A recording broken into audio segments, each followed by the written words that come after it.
morning everybody, and a very warm welcome to day two's coverage of this Vitality County Championship fixture between Nottinghamshire and Essex. And with day one in the history books, it was very much a day which was all about the South Africans. It was a battle between Dean Elgar and our very own Dane Patterson. But who came out on top in that battle? Well, let's recap with yesterday's highlights. Three slips in the gully, and he is bowling to Dean Elgar on debut, and he has driven his very first ball, half volley, into the offside, goes to the boundary, square of the wicket. Goosey on strike, then Pennington bowls and whipped away on the leg side, on that shorter side, and that will go for four. Runs will, I would imagine, come fairly free and easy. Pennington. This time he bowls, and that is he's bowled it a little straight, a little fuller. Delivery from Pennington, edged and held, and Notts have got a wicket. It's a first one in Nottinghamshire colours for Pennington. It's a catch by Matthew Montgomery at first slip. He bowls round, right arm round the wicket. This is driven, and it's a bit of a flashy drive, outside edge. It goes along the floor in between third slip and gully, and it goes down to third man, vacant third man for four up. Patterson in, driven into the offside. Slightly one-handed as his bottom hand comes off the bat, and Dean Elgar. Once again, and that's a good delivery out off its edge, and it's a dive to the right by Joe Clark, and that's the first wicket for Dane Patterson in just his second over, and it will see the end of Tom Wesley. James in again. Bowls on the pads and worked away. That'll be four more to Elgar. He's going through the gears now. He's on to 43. Three boundaries in his last five deliveries. Lyndon James bowls, cut away for runs. Four, probably, definitely. Elgar on to 47 now. Essex 96 for two. Elgar's played very nicely here. This partnership moves up to 36. Pennington to commence a new over, driven through the offside by Elgar. It was a half volley. Pennington bowled a brilliant over, but unfortunately started this over with a half volley, gone through the offside for four. Spell with Hampshire before that opportunity. Here's one off the pad that's run away to third man for four. Did he get anything on that? Yes. Yeah, he did. Yeah, it's avoided second slip. On 39 for two. Calvin Harrison in bowls, and Elgar's gone big. Don't often see him just launching that one. Essex will be pleased with the progress here. 94 they've put on. Slightly quicker, it's shorter, and that's gone for four. That's been pulled. That was probably his worst ball he's bowled, but it's gone for four. After this one, as Patterson comes in, bowls another drive elegantly by Elgar through the offside, unless the lush conditions hold the ball up. It's just gone for four, just hit the rope. Very confident of you. There's a really good delivery. They're claiming it here. Notts are celebrating. Now Elgar stood there. The umpire's not given this, and now Elgar turns. Good chunk of it before lunch and was going back to finish it. As this one's hit him on the pad, and they're asking and given. And Patterson has got his third wicket of the day, and that is 100 wickets for Dane Patterson here at Trent Bridge in 20 matches. 174 for four. On his way in, two slips waiting. And there's a nick, and Walter's got to go. Patterson collects his fourth. Nottinghamshire have had a good hour's cricket either side of tee here. There's a 4 for 41 for the South African. This one's cut away. Makes that 4 for 45 as Adam Rossington with his first boundary. No. Six. Next delivery's on. He's bowled in! Patterson with a self-congratulatory pat on his own back there for Patterson, has got his fifth wicket. Two slips in now for Cox as Pennington's in, and this is punched off the back foot and will race away for a boundary at the backward point region. That's the first boundary in a while. Lyndon James bowls, and he's been given out. Harmer is an LBW candidate, but he does look dejected by the decision. Involvement. That's a short ball. Slater has hit that for four. That was a beautiful shot. Harrison again and rectifies length, and he bowls him. That's a fantastic delivery, and he's got Cox out for a brilliant 84. Essex now in a bit of trouble at 239 for 8. Here he comes. Bowled in! Oh, stumps everywhere. There's only one left. Terrific delivery from Lyndon James. And now Snater's gone for 12. That's a very ambitious looking shot from Shane Snater.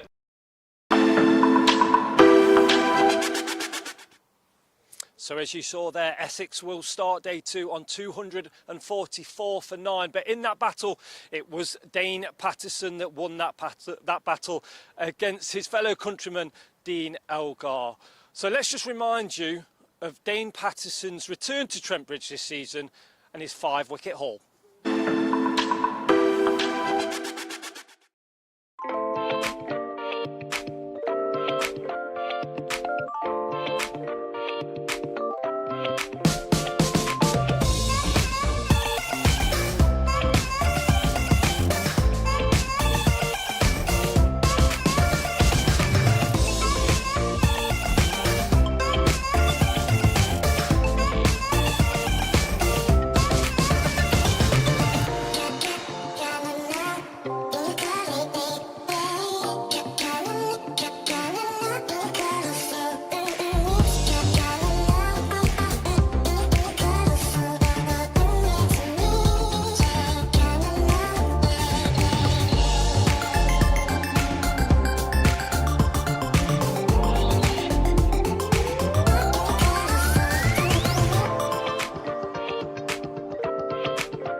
So he landed in the country on Thursday and he takes 5 wickets on Friday. He does what Dane Patterson does for Nottinghamshire. 14 overs there, and it was his 5th wicket haul for Nottinghamshire. 160 wickets for Dane Patterson, 100 wickets here at Trent Bridge in just 20 matches. But how did he feel about day 1 and his performance? Well, Ollie Godden from the Trent Bridge media team caught up with him after the game yesterday.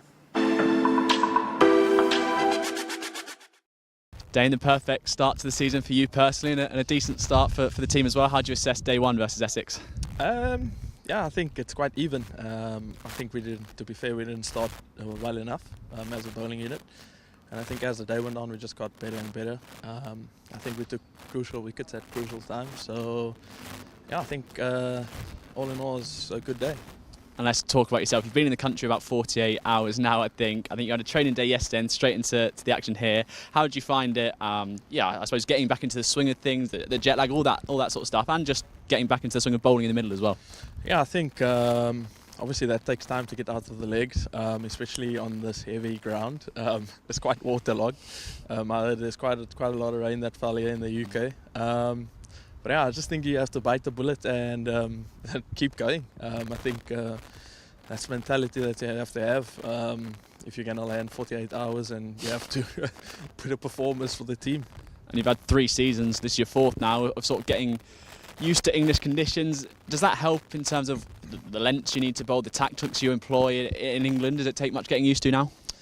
I don't think so. Obviously, I think it's embedded in me now, so it's just getting the cobwebs out on a training day, especially with landing so close to match day. But yeah, I think interesting playing with a kookaburra ball in April, sucking up all the moisture that's available here. So yeah, it's quite hard when the ball gets soft. So yeah, it was actually quite hard when it got a bit soft. Was there a noticeable change between the kookaburra and how it might have been in previous years in April with the Dukes?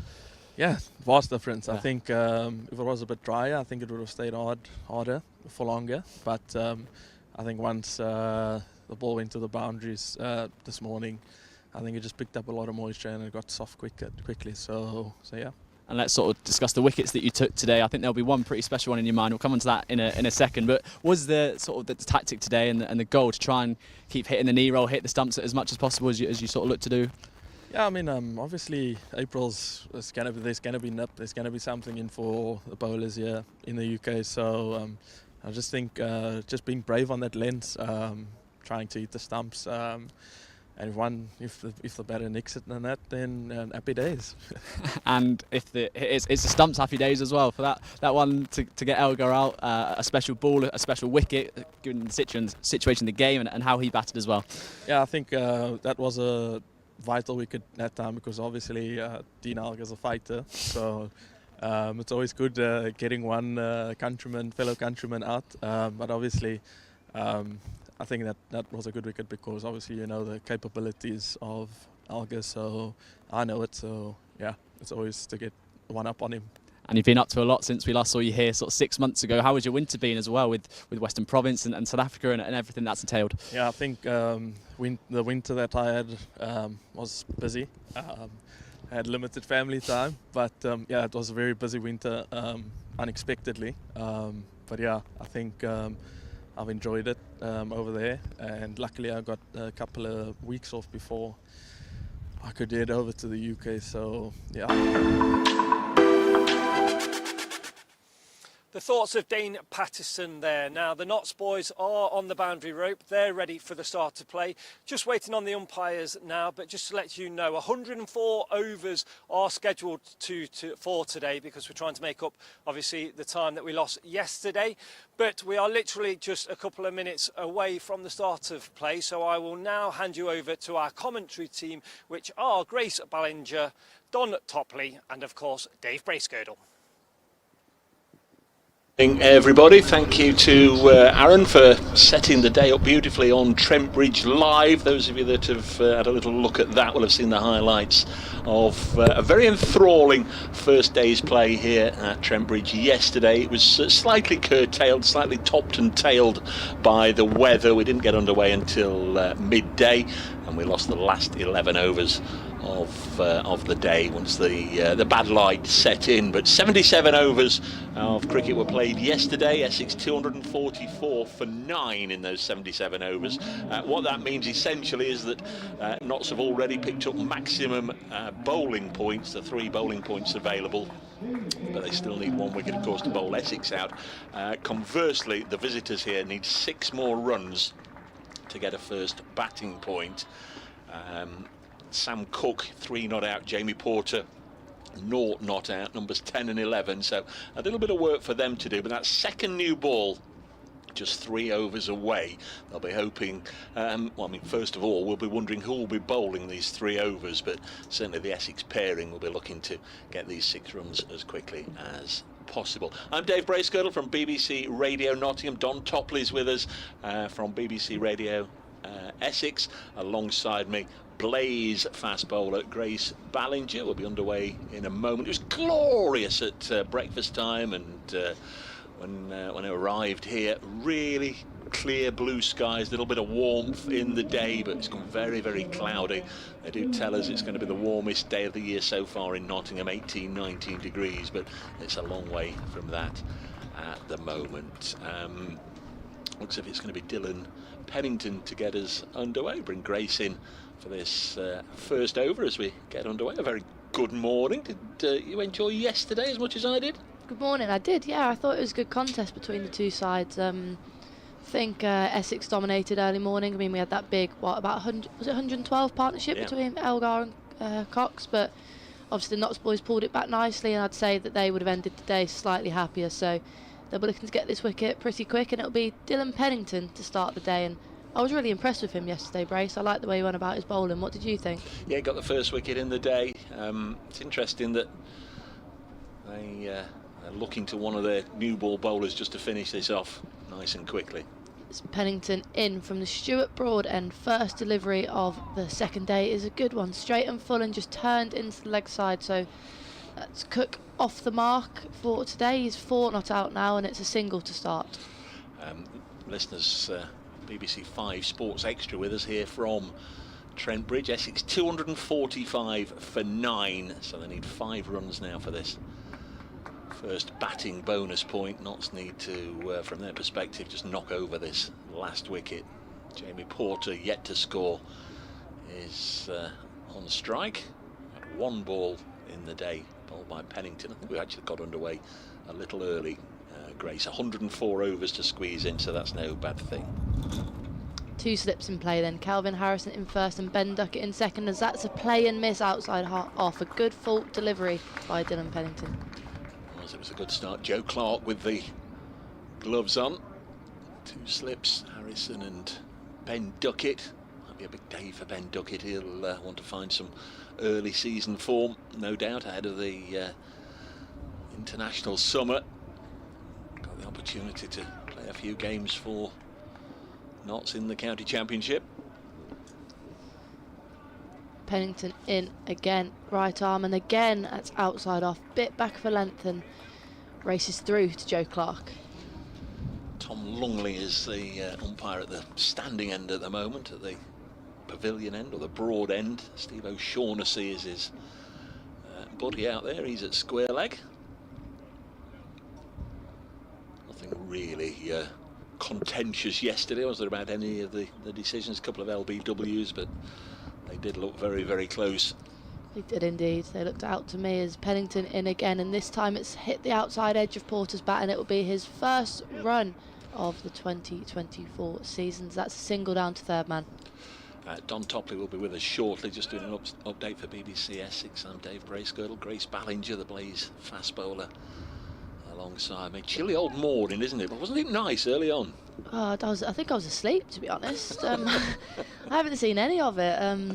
I've brought my sunglasses with me today, but I haven't needed them so far. There's not a bit of sun in sight as Dylan Pennington in again and again, outside off, and it looks like it's just caught Cook by surprise slightly as he leaves it in the end. It looked like he was going to play that, didn't it, Brace? But thought better of it.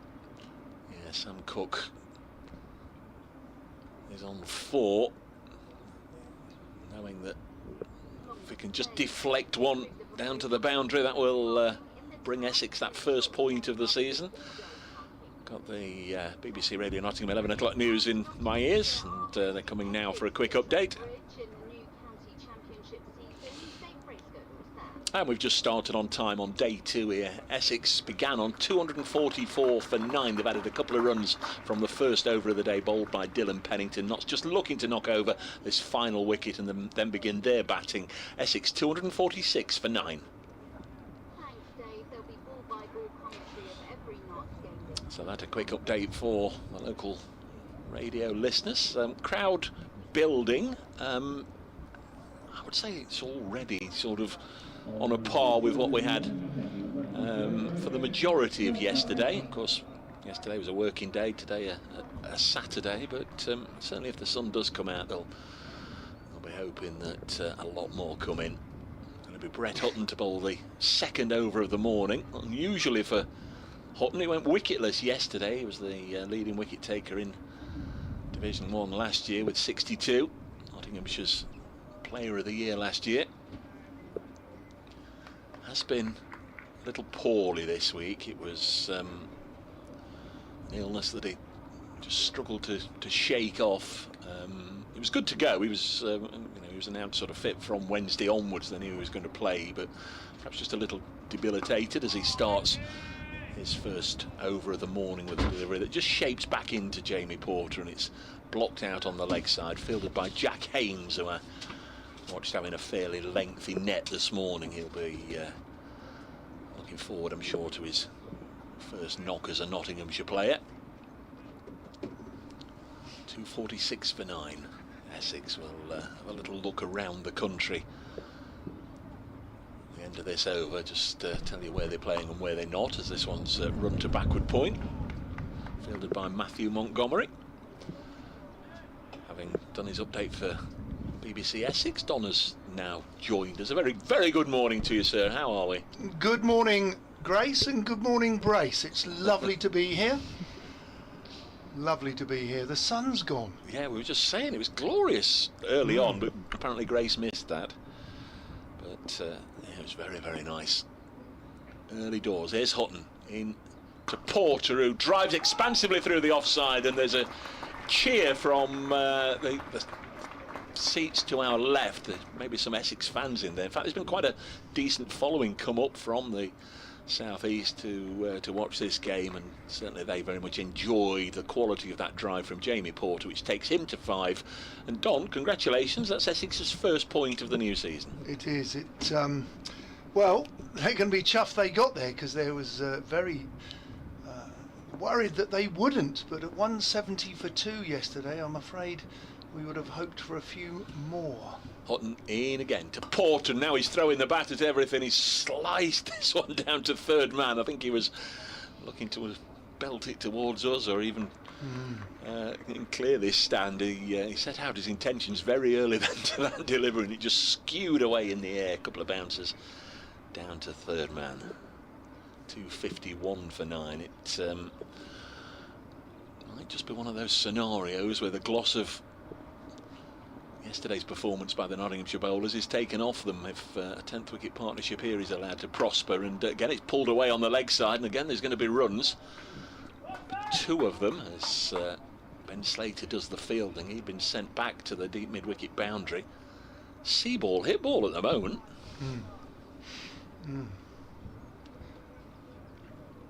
Cook and Porter will enjoy bowling on here, but at the moment they're just having a little bit of fun with the bat. And to remind us all, we're using a kookaburra, not the traditional English type ball, the kookaburra, which is machine stitched.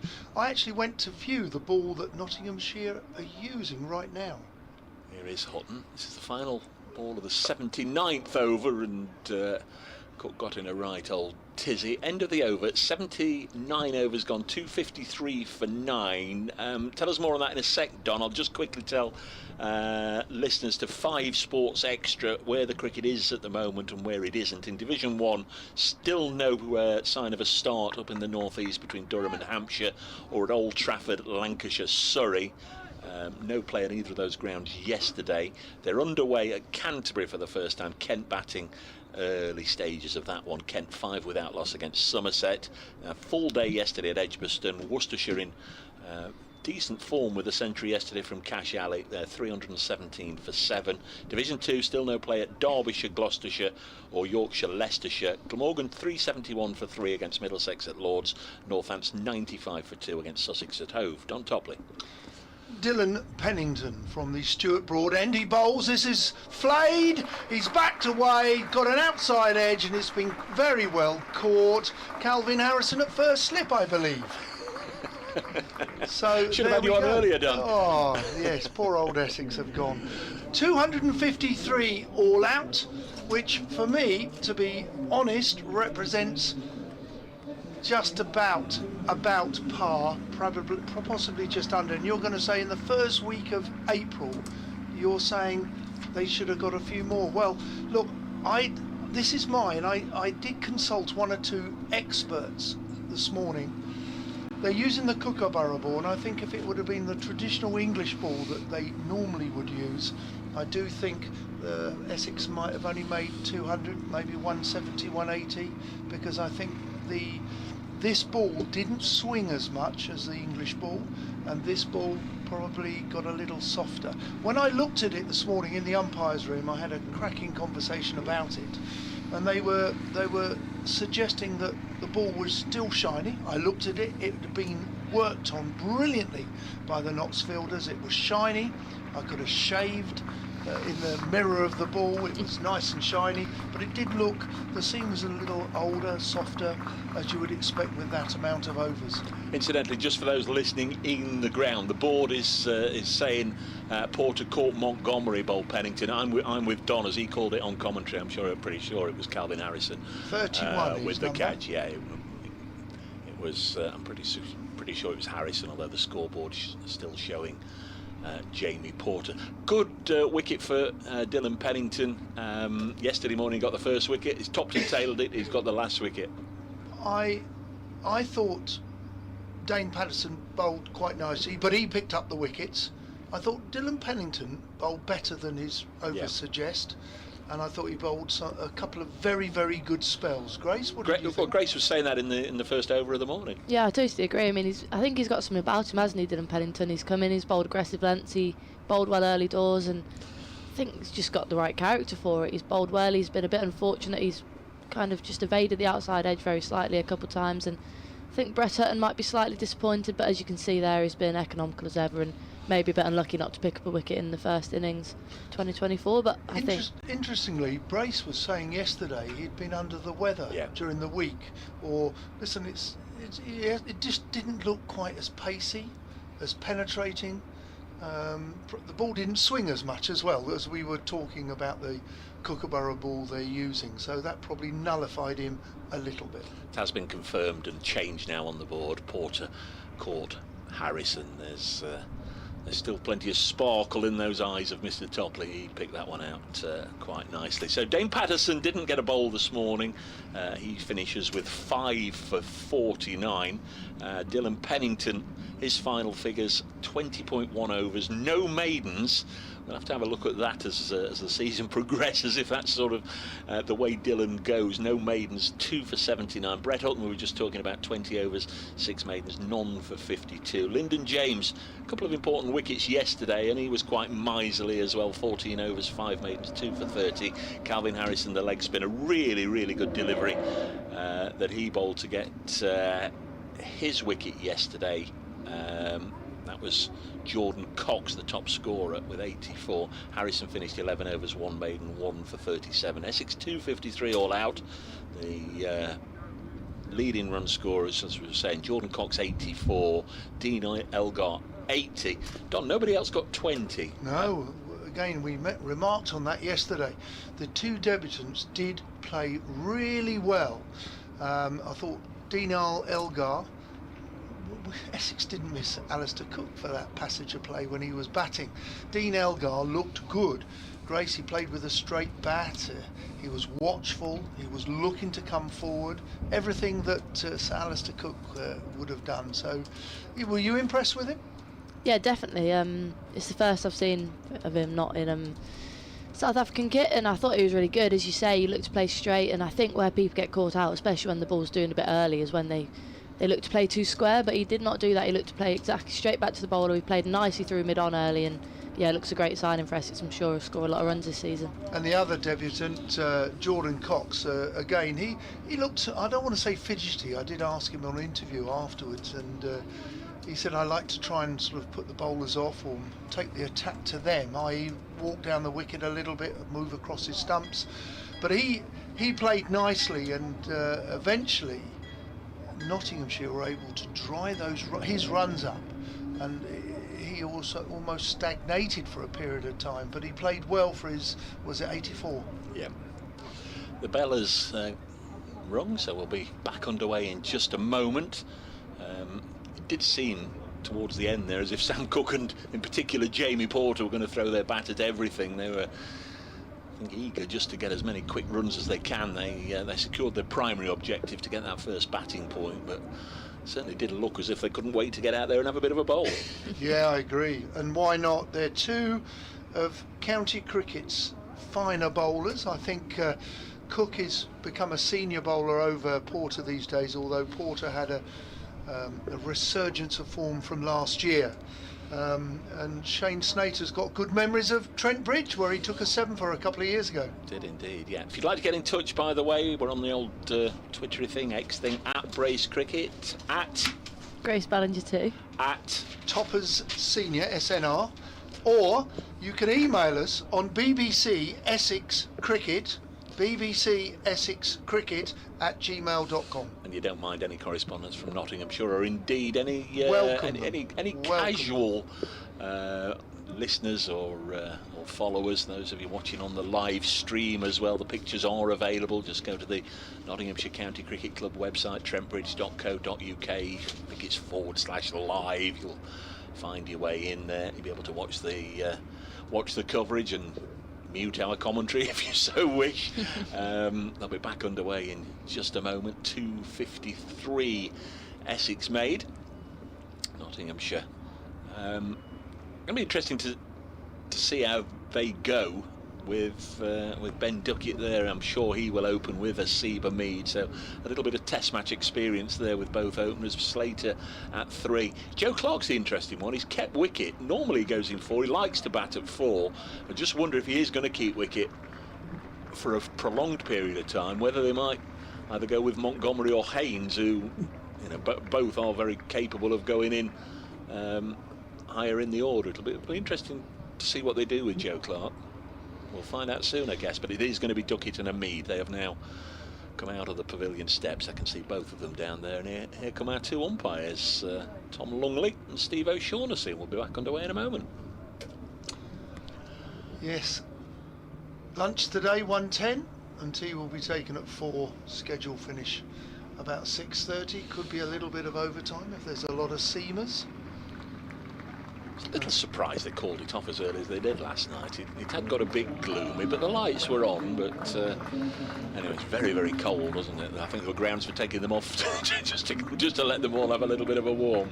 Hamid, the new skipper, didn't score a century last year. His top score was only 97, sharp contrast to the two previous seasons when he was also playing international cricket as well. He had a really good couple of years, 2021, 2022, when of course he was in second division, averaged over 50, 4 centuries, but last year found it a little bit harder. Now he's got the burden of being captain as well. Let's see how he goes. Duckett, well, he just gets on with it, doesn't he? Don't be surprised if if we see him reverse sweep in the quicks in the first over. You just never know what you're going to get with Ben Duckett. No, absolutely. A very fine player, a modern player, and you can't not but congratulate him on his feats, which have been some fine ones in Test cricket. I'm sure he would like to see his average improve, but listen, to score some of those major runs he did in India is magnificent, because there are some tremendous bowlers in Indian Test cricket. It's going to be Jamie Porter to get us underway. Just quickly, we mentioned Sam North East yesterday. We followed his progress, the first centurion of this new county championship season. He's 195 not out at Lord's, Sam North East. He likes big runs, he does, doesn't he? He does. He does. Travelled, well, he started at Kent, went to Hampshire, has played a bit here, played somewhere else. I was going to say he had a month's loan at Yorkshire before coming here. Correct. Yeah. And then has ended up Glamorgan, in his 5th county. Yeah, that's right. Hey, there's not too many who've had 5 counties. No. Well, you've only commentated on one ball this morning. It got a wicket. Jamie Porter moving away from us, and this is played off the back foot by Hamid very nicely. It's fielded well at Snater, and it's a no ball. Jamie Porter. There we are. Mr. Bracegirdle saw that, and O'Shaughnessy's end. Enjoyed a lovely chat with Steve O'Shaughnessy this morning. Charismatic, ebullient, just a lovely, lovely man to spend time with. Very funny. From Bolton and Bury as Porter for his first legal delivery. It is, this time it cannons Hamid on the thigh pad. There is not really a shout, it's an interest because the ball beat the bat, but it's nowhere near an LBW shout. He got one of those declaration centuries, didn't he, in his career? Bowling. Is it the Walter Lawrence Trophy for the fastest 100? Yeah, I think they fed him a few, didn't they? He got 120 minutes or something ridiculous. In the old-fashioned cricket of declaration bowling. Porter, right arm over to Hamid. He plays on the back foot. He waits for it. He plays it late. It goes around his feet, and it's fielded by the man under the lid at Boot Hill for Essex. I can't tell who that is under the lid. He's about a strip 9 feet away, or maybe 10 feet. I think it's the opener. Cushy, Feroz Cushy, the junior. It is, yes. He's it is number 23. It is, yeah. Just got the binos out. Porter in again. This is whipped. Nice shot through square leg, where Hamid will pick up 2 runs. Good looking shot that. Timed it and whipped it. And Porter will be aware of that. So they've got a man at square leg just in front. It's probably nearer square leg than mid wicket.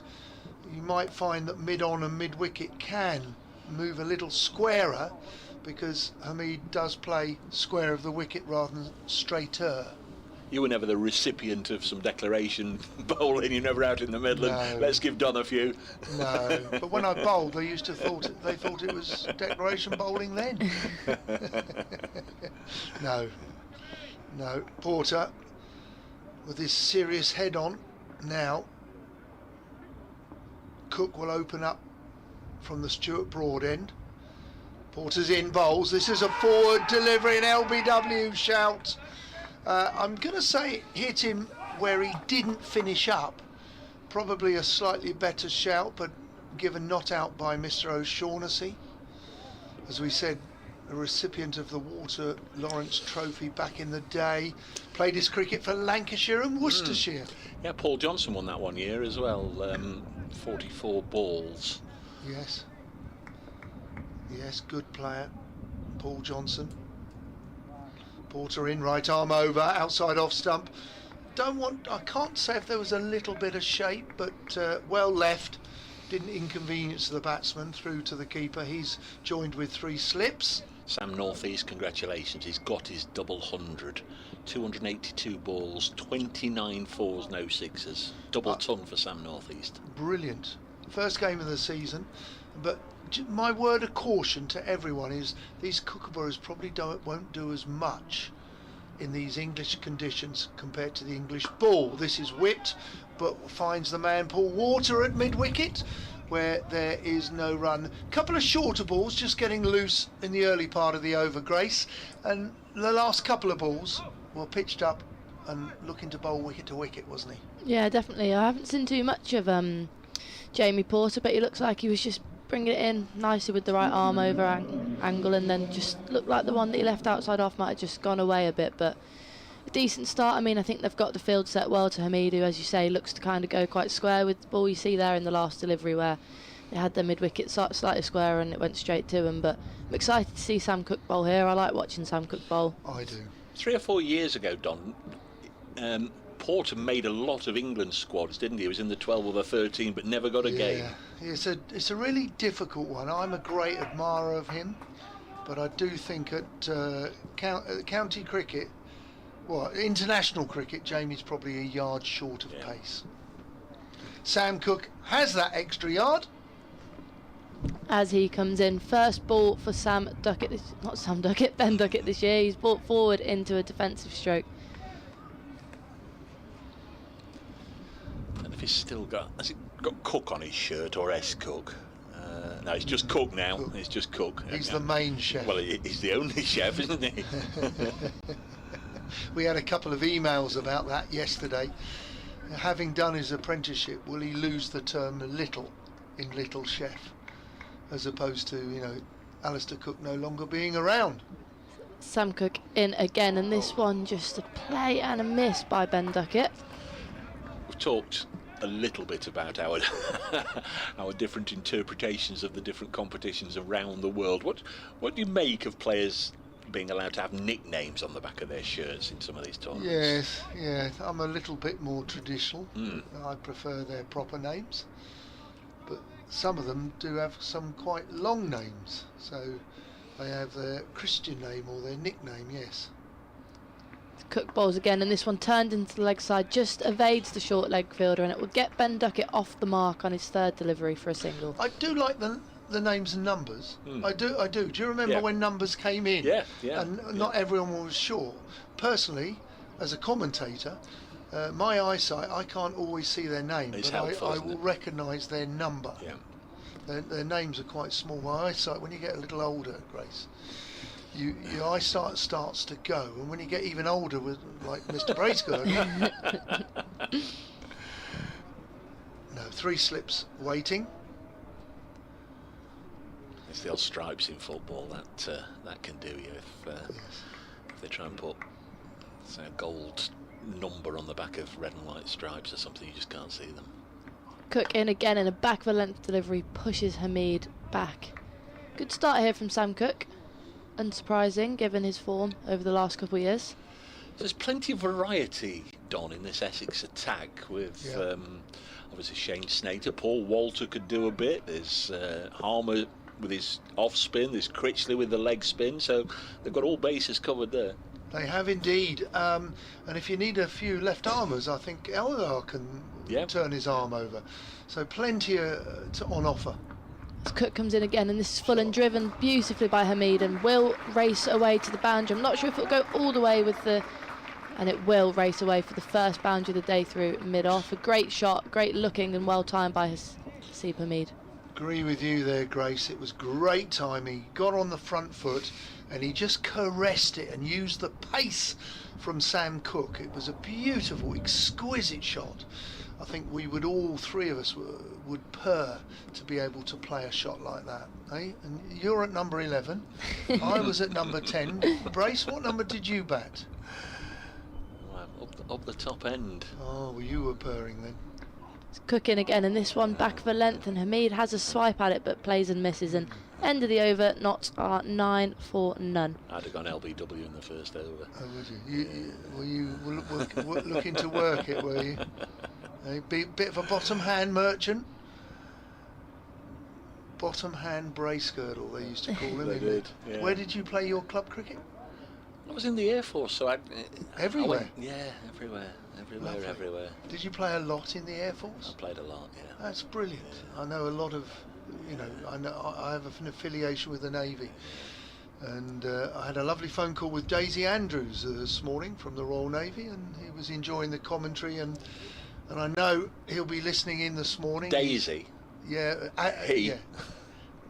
Yeah, it is. That's his nickname. He's a good 6'7", you know. Porter.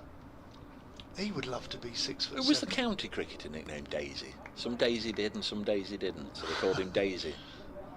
Oh, you've got me. I'll have to think about that. Right into us, please. There's Porter round the wicket to the left-handed Duckett, and he bowls nice and straight. Duckett comes forward, plays with a soft hands, back to the bowler, no run.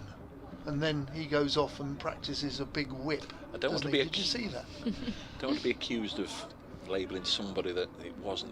It might have been Peter Hartley that Jono called Daisy. Oh, really? Might have been. Apologies, Peter, Okay. and Peter's friends and family if it wasn't. But I know Jono's told me some Daisy did and some Daisy didn't. Porter in. This is cannoned off his thigh pad. It's actually gone above his thigh pad, I think. I think that's irritated Ben Duckett. He's rubbing it. Never show the pain to the bowler. He's gone to get some sawdust as Porter. He's bowling around the wicket. Around the wicket from this end, the Ratcliffe Road end, I don't think was used too much. So it's probably quite fresh. Listeners to 5 Sports Extra have just rejoined us at Trent Bridge. We're just in the third over of the Nottinghamshire reply. 9 without loss after Essex this morning. They only lasted another 13 balls to their overnight 244 for 9. They got the extra batting point, 253 all out, and now Notts seeing what they can do under cloudy skies. Porter turns on his way in, right arm around the wicket to Ben Duckett. He of Test fame plays straight and out, just out, slightly turns the face into the mid-wicket region, but a very safe, competent defensive shot there. He'll be looking to book in for bed and breakfast here, I'm sure. Decent crowd in, Don, actually, isn't it? Saturday, yes, very good. Pleased to see that. Saturday, and of course there'll be plenty of sport around the UK as Porter round the wicket bowls. This is a little bit too straight, which is flicked off the thigh pad beautifully. He's timed that well, and it's gone through backward square leg for 4. Shortish boundary, but fine leg couldn't stop it. Good shot, good timing, and well played Ben Duckett.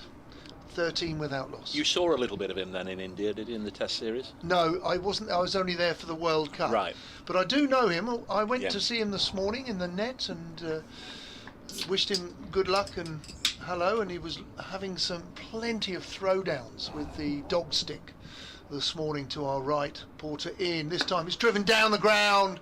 Good looking shot from Duckett, but Porter was very agile on his follow through and prevented any runs. Terrific shot back down the ground. Yeah, he's done very well. I mean, if you think of that fine century made in India against a very fine Indian attack, I know some of the other innings he would have liked to have scored more runs, but he's worked out a method. It's not always the traditional way. That's the modern day cricketer. Porter in, and this time it's bowled very nicely. End of the over as it's driven out to Shane Snater at mid-on. Good looking shot.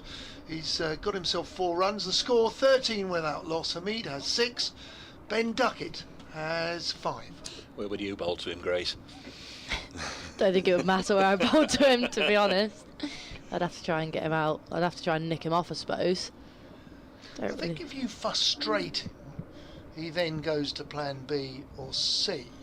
And of course, I know many schoolmasters around the country who would always look at the risk and reward of those cross-bat shots or reverse sweeps and things like that, reverse hooks or whatever. It's a controversial subject, but I'm not going to on air suggest or give anyone stick, but you do have to look at the risk and the reward of those certain shots. Joe Root will tell you that.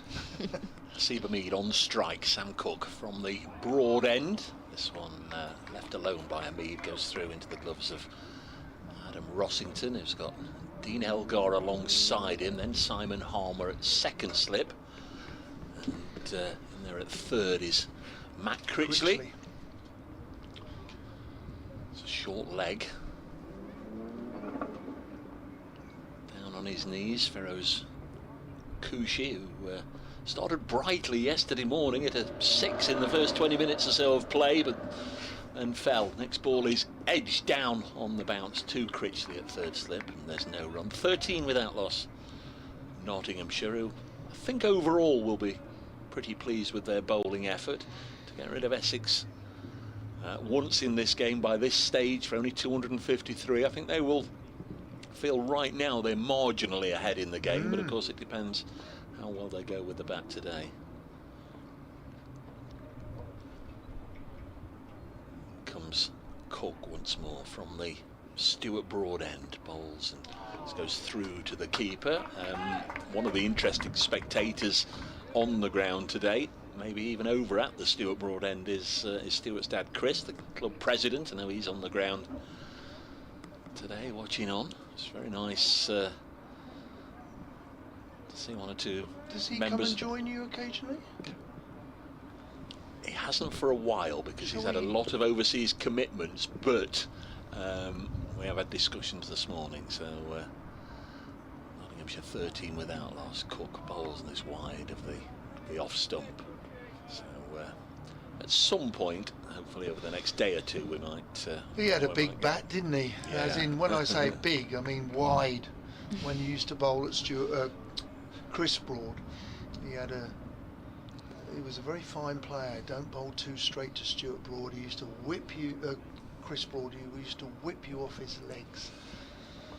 Very fine player, very upright. Yeah, if you got him off strike, you've got Robinson at the other end as well, of course, as the next delivery is just worked into the offside by Seabermead, the Nottinghamshire captain. Stood in for Stephen Mullaney a couple of times last season when Mullaney was injured, but he's got the captaincy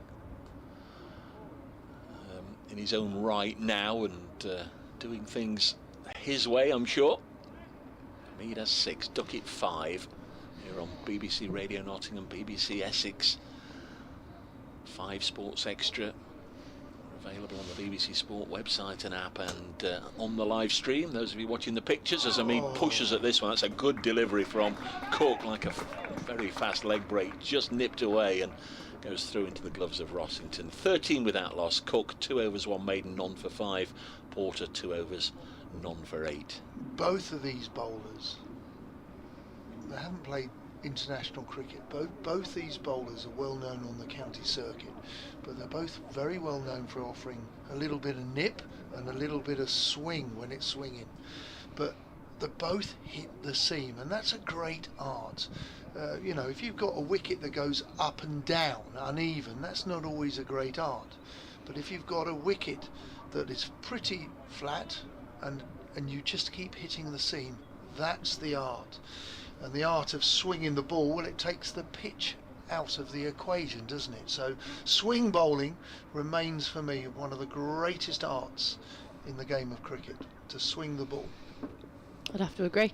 Then it will be Porter to continue from the Radcliffe Road end, and the first ball is turned into the leg side, and it was a very good bit of fielding there by Kushi. I thought it was going to race away for 4, but he just seemed to pick it up on the bounce at short leg.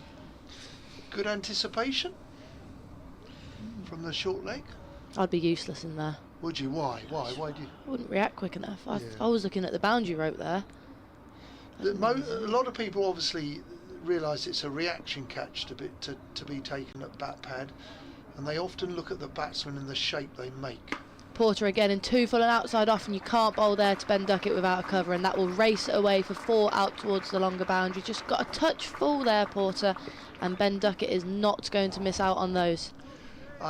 Interestingly, there's a big space, isn't there, at cover and extra cover for Ben Duckett, and maybe Essex are saying, okay, Ben, we are happy for you to play your shots through there, because if you play your shots through there, it might induce the edge.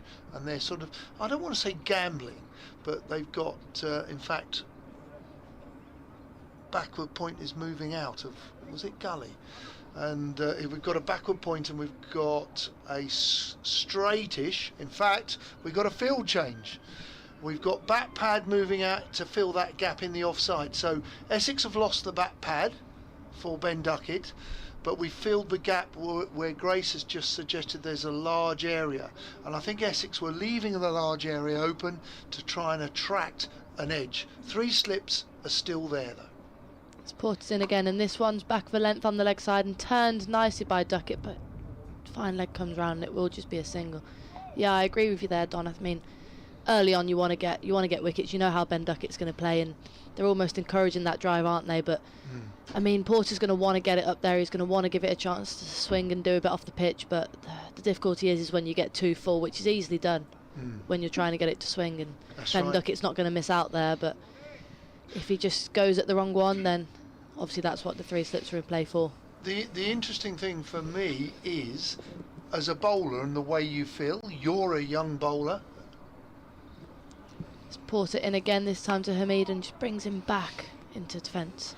You're a young bowler, and when you run up, you know you're going to attack, i.e. have a fairly attacking feel with slips, bat pad or whatever.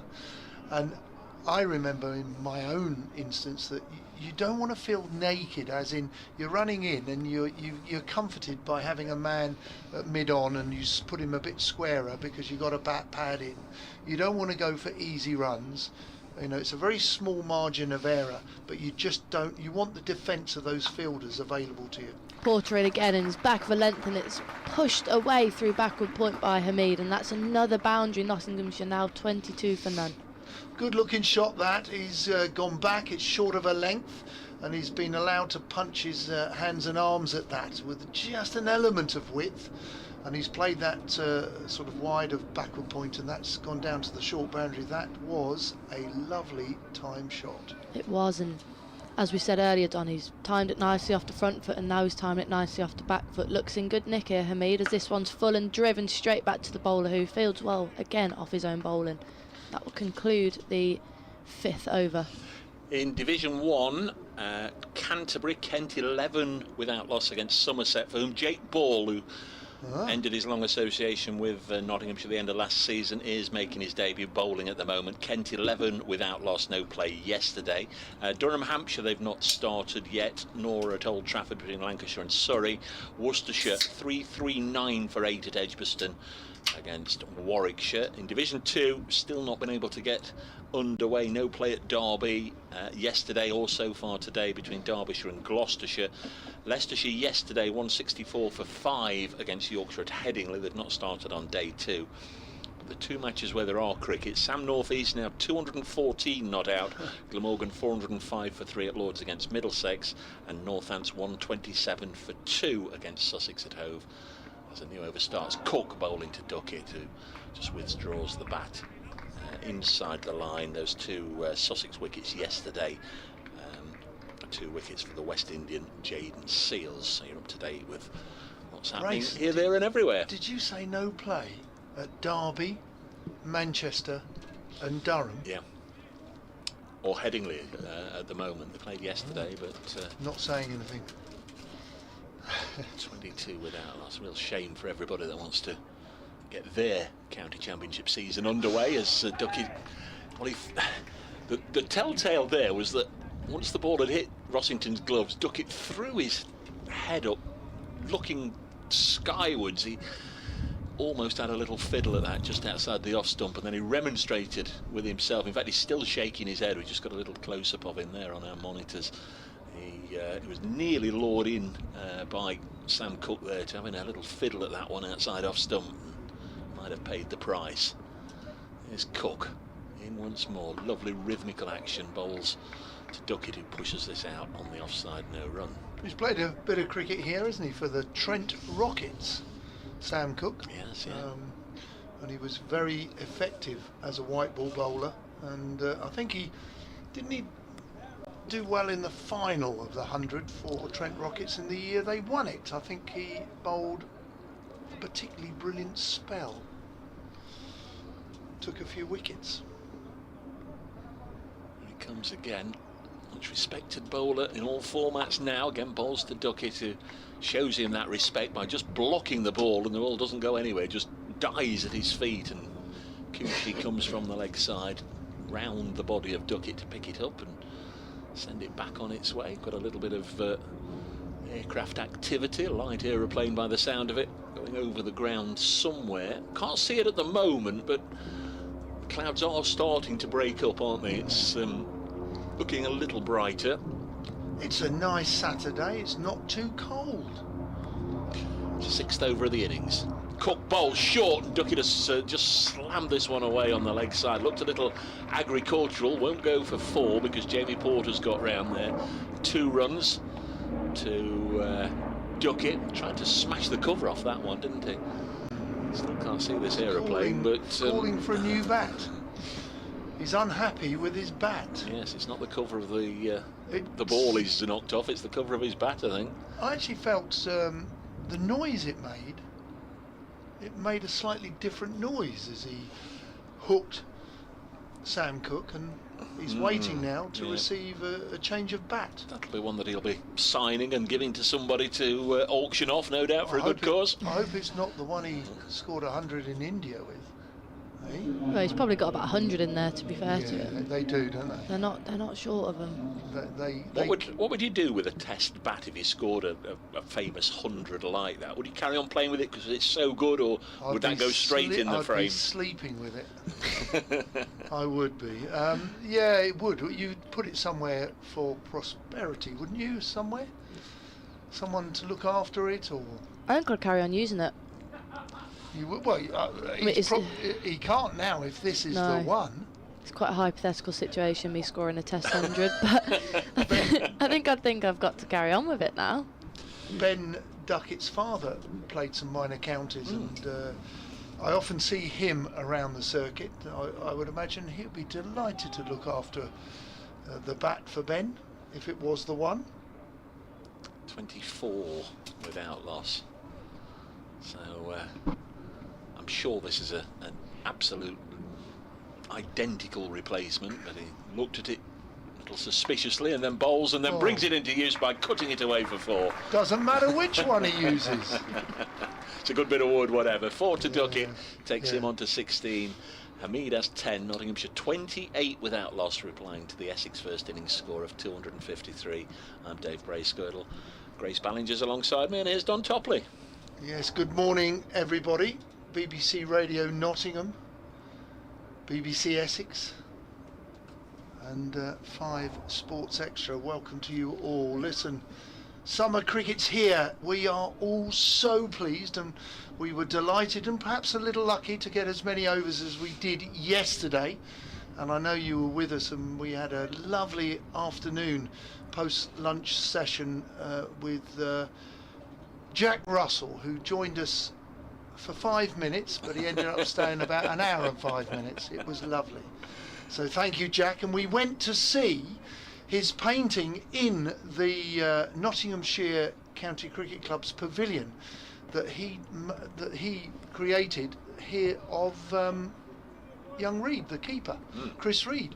He did a picture, and it's standing proudly in the ground floor. We went to visit it and have a look at it. Very nice too. Porter on his way in to commence a new over away from us, and this is played on the front foot by Hamid into the offside, and there is no run. 3 slips waiting, a ring on the offside, and then no bat pad for Hamid. We've got a mid-wicket and a mid-on. Mid-on is Snater, and I think he will probably bowl at the pavilion end, or the Stuart Broad end, because I think Cook may follow Porter in, because we have a wind going from our right to left helping the away swing.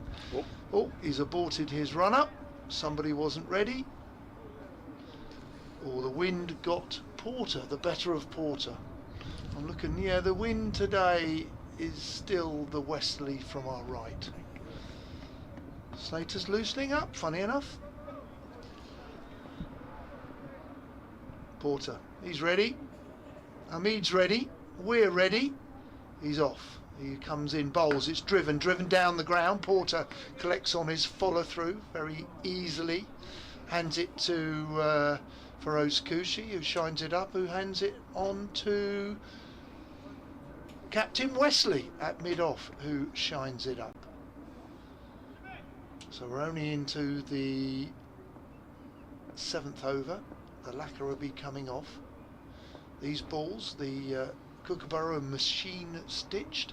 Porter's in, bowls, and a good delivery which commits Hamid into the shot or forward defensive, and he plays and misses through to the keeper. Good delivery that, Grace. Yeah, it was. I mean, I've been enjoying both of them bowl. I had a little look when you mentioned about Sam Cook in the 100 final. You're absolutely right. He took 4 for 18. So. Was there a hat trick? I Or don't was know. he on a hat trick? I don't But he know. bowled some beautiful Yorkers at the death. Porter in, bowls. This is driven, whipped a little bit to mid-on. Snater does the fielding. No run, good looking shot, bit of bottom hand coming into it. Powerfully hit, but he finds the fielder.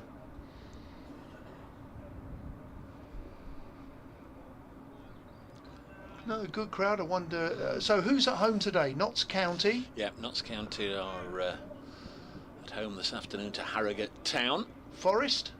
Tomorrow they're away at Tottenham Hotspur. It's an important game, that, isn't it? As Porter comes in, bowls. This is forced off the back foot into the offside, no run. Talking about big games, I hope you don't mind me saying, the Tractor Boys are up with the Canaries today, and that's quite an important game for Ipswich Town. You've missed out another big game as well, Don. Another one. Birmingham City away at Leicester today. Oh, yes, okay, yeah. That'll be another 0 points. Oh, really? Actually, can I say something? As Porter bowls, this is forced off the back foot to the left-hand side of Feroz Kushi. They look for a single, but turn it down. Well fielded, good shot, well bowled, good over. 28 for no wicket.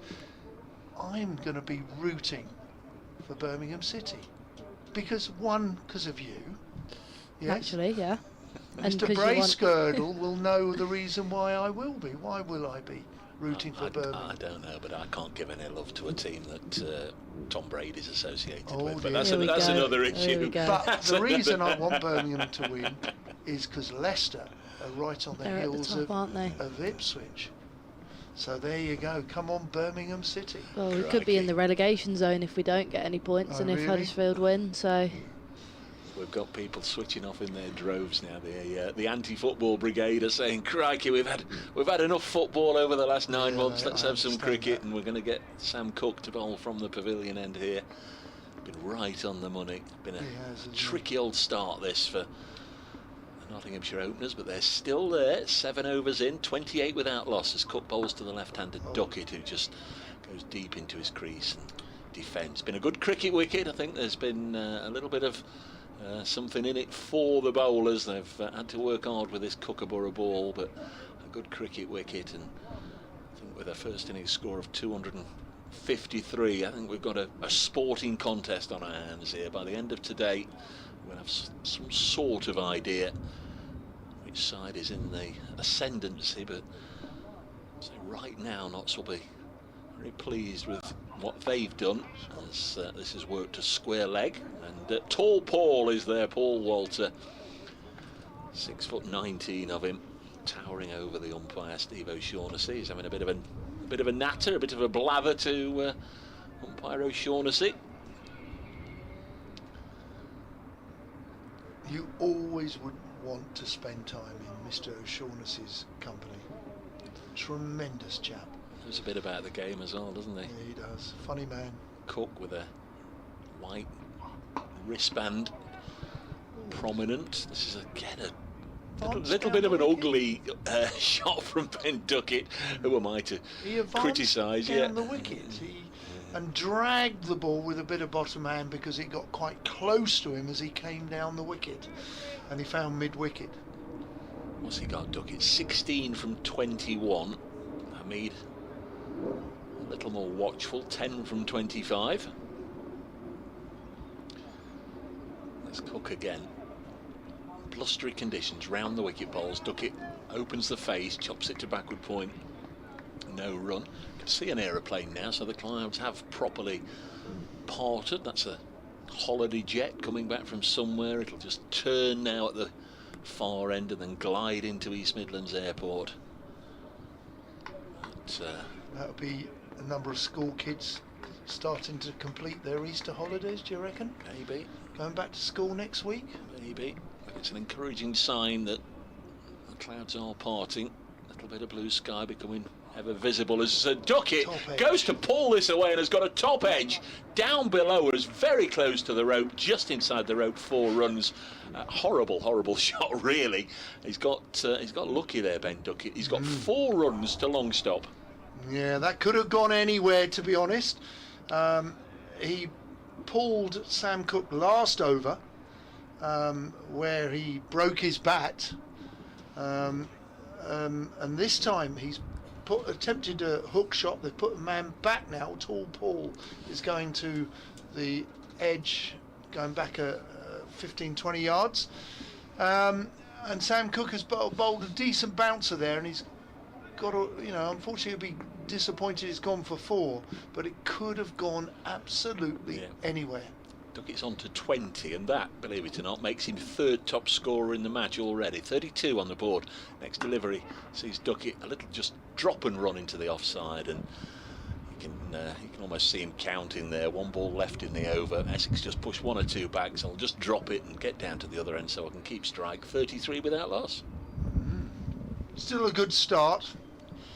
A little bit of fortune on that particular shot. He is a hooker. And he's a smallish man, so he's very comfortable with the short stuff because his head and eyes are going to be close to the ball, as opposed to, say, a very tall man. Duckett's very happy with that. Shane Snater's coming on, Don. Anything on the email front as yet? Oh, give me 1 minute. Looks like there'll be a change of bowling from the Redcliffe Road end, and it will be Shane Snater, number 29. He'll bowl his first ball at Ben Duckett. He's got 3 slips in play, backward point, extra cover, mid-on, mid-off, mid-wicket, and a fine square leg, or a wide fine leg. Yeah, a couple of years ago, in fact 3 years ago now, Notts beat Essex here, but Shane Snater a 7-wicket bag, which was very impressive. It's at the end of his mark. Right arm round the wicket to the left arm, left-handed Ben Duckett, and the first ball has bowled him top of off, and he's just played all round that Ben Duckett, and he's missed a straight one, and he'll have to go for a 21. Well, his love affair with Trent Bridge continues. Just 1 ball sent down by Shane Snater. Whether it did a little bit or not entirely sure, but just seemed to put it in a good area. Duckett wasn't seemingly trying to smash him to the city centre somewhere. It was just done by one that nibbled away late. Duckett out, bowled Snater 21, faced 25 balls, 4 fours, 33 for 1. That I think has disappointed a lot of people, because it's always good fun watching Ben Duckett. Doesn't let things lay idle for a decent length of time. Might just have done him on the angle. He's gone fairly wide there, Snater, and again, like Elgar's dismissal yesterday, just clipped the top of off. Yeah, just had a look at the replay, and it tailed in, to be fair, from that wide angle, as you say, and don't think it did too much off the pitch. It might have just been the angle that did him, but yeah, disappointing departure for Ben Duckett, but it will bring number 26, Ben Slater, into the attack, who is, as we said yesterday, Brace is used to facing a relatively new ball. Good luck, Grace. Then you've got Snater to Slater. Yes, we do have a number of emails. Nigel McKinnon from Nottingham. He says, thank you for letting us use this email. Great to have you all back talking about cricket, the game we love. Listening to Jack yesterday brought back memories of 1989 and his book sketches of a season. On one of the pages there's a sketch of Trent Bridge Pavilion from 1989 on the day Marsh and Taylor were undefeated. Probably many will remember that. Nigel was in the Ratcliffe Road stand with 5 friends and felt sorry for Malcolm and Atherton, the very new boys. Thankfully, things got better for the both of them. Thank you, Nigel, from Nottingham, for writing in. And I know Jack will be glad that you enjoyed his book of sketches from the county season. That day when Marsh and Taylor battered all day, I was ill in bed with chicken pox. I'd been sent to bed by the doctor very poorly. Snater then to bowl his first ball to Slater, and it's straight and just timed nicely by Ben Slater, again left-handed, just into the mid-on area.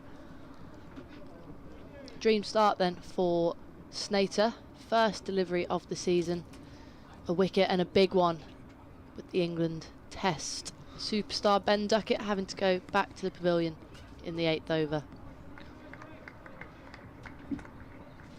Carry on, Grace, just for a second. As Snater runs in again, 3 slips in play, and this is straight again and turned off middle stump into the leg side, but mid-wicket prevents any runs being taken. Well, we've got some great news, all right. This is good news, all right. Over the years, Mr. Shine, Kevin Shine, has been with the ECB, England bowling coach, Nottinghamshire bowling coach, has always said he would come on air. And he's arrived, and he's true to his word. He's going to join us after the end of this over, if you carry on. Snater's in again and wraps him on the front pad. A big appeal, but looks like it would have just been sliding down with the angle. Aggressive start here from Snater. Yeah, Paul Taylor's been in touch on the old Twittery thing on the replay. A lovely delivery from Snater. He says angled in, seemed hit the top of off. Beautiful delivery. Thank you, Paul. Dave has come back to us about that Stamford Bridge cricket match between Essex and Surrey. That was in 19... Snater again on the money, bringing Slater forward into a defensive stroke. Yet to score a run here, Ben Slater in his first over. What he's gone on to say is Graham Gooch scored a ton, and he kept peppering the short mid-wicket boundary at Stamford Bridge. A lot of people got peppered that day. 1981. As I said yesterday, I'm not entirely sure how I'd have come about it. Maybe been bequeathed some cricket memorabilia over the years. Match day programme? I'm sure I have. Again Snater bowls, and again full and straight, and another dot ball. Brilliant first over for Snater. A wicket maiden, Nottinghamshire 33 for 1. Grace, if you want to have a little 5 minutes, as you've done a sterling shift over the first hour, and we'll bring Kevin Shine in to join us. I must try and root it out, but I've got a feeling I've got the programme from that cricket at Stamford Bridge, and other cigarette manufacturers are available, but I seem to think it's silver in colour and emblazoned with Lambert and Butler as the sponsors all over it, but I'll have to try and dig it out. Anyway, as we were saying, our absolute delight that the Nottinghamshire bowling coach Kevin Shine has popped up to say hello. The look between you two suggests you've had 1 or 2 battles over the years, Kevin. Played against each other a little bit, didn't we? Essex and Hampshire. Yeah. And always a battle with you, Toppers. Yeah, very enjoyable, very enjoyable. Here we go. A very fine bowler in Sam Cook with 3 slips is running in, and this is played a little too straight there from Cook. It's played by Hamid down to a fine leg for a single run. First question I've got to ask you, Mr. Shine, is you must be very proud of your bowling unit yesterday. Yes. I think it's fair to say we didn't bowl exactly how we wanted to in the first session, but what we've done in the past is always been able to adapt, and we pride ourselves on being able to adapt quickly. And to get to where we were, obviously this morning, we're really happy with that. 170 for 2, probably Essex were rightly proud. And they played very well. To get there. Yeah, they did play very well, but we knew that we'd probably just gone away from our strengths, and to be able to get back onto those, I was very proud. First game, everybody's just flown out of the blocks a little bit, but they've managed to get themselves back into the business area. Well, Cook is turning, coming round the wicket to Slater. Slater plays slightly loose, but he's going to get some runs for that. He's gone after the ball slightly wide, and he's played it through backward point for 4. So 38, I think, becomes 42 now for 1. Going through your unit yesterday, your debutant Dylan Pellington, I thought in the round lunchtime and just after, he bowled a very good spell.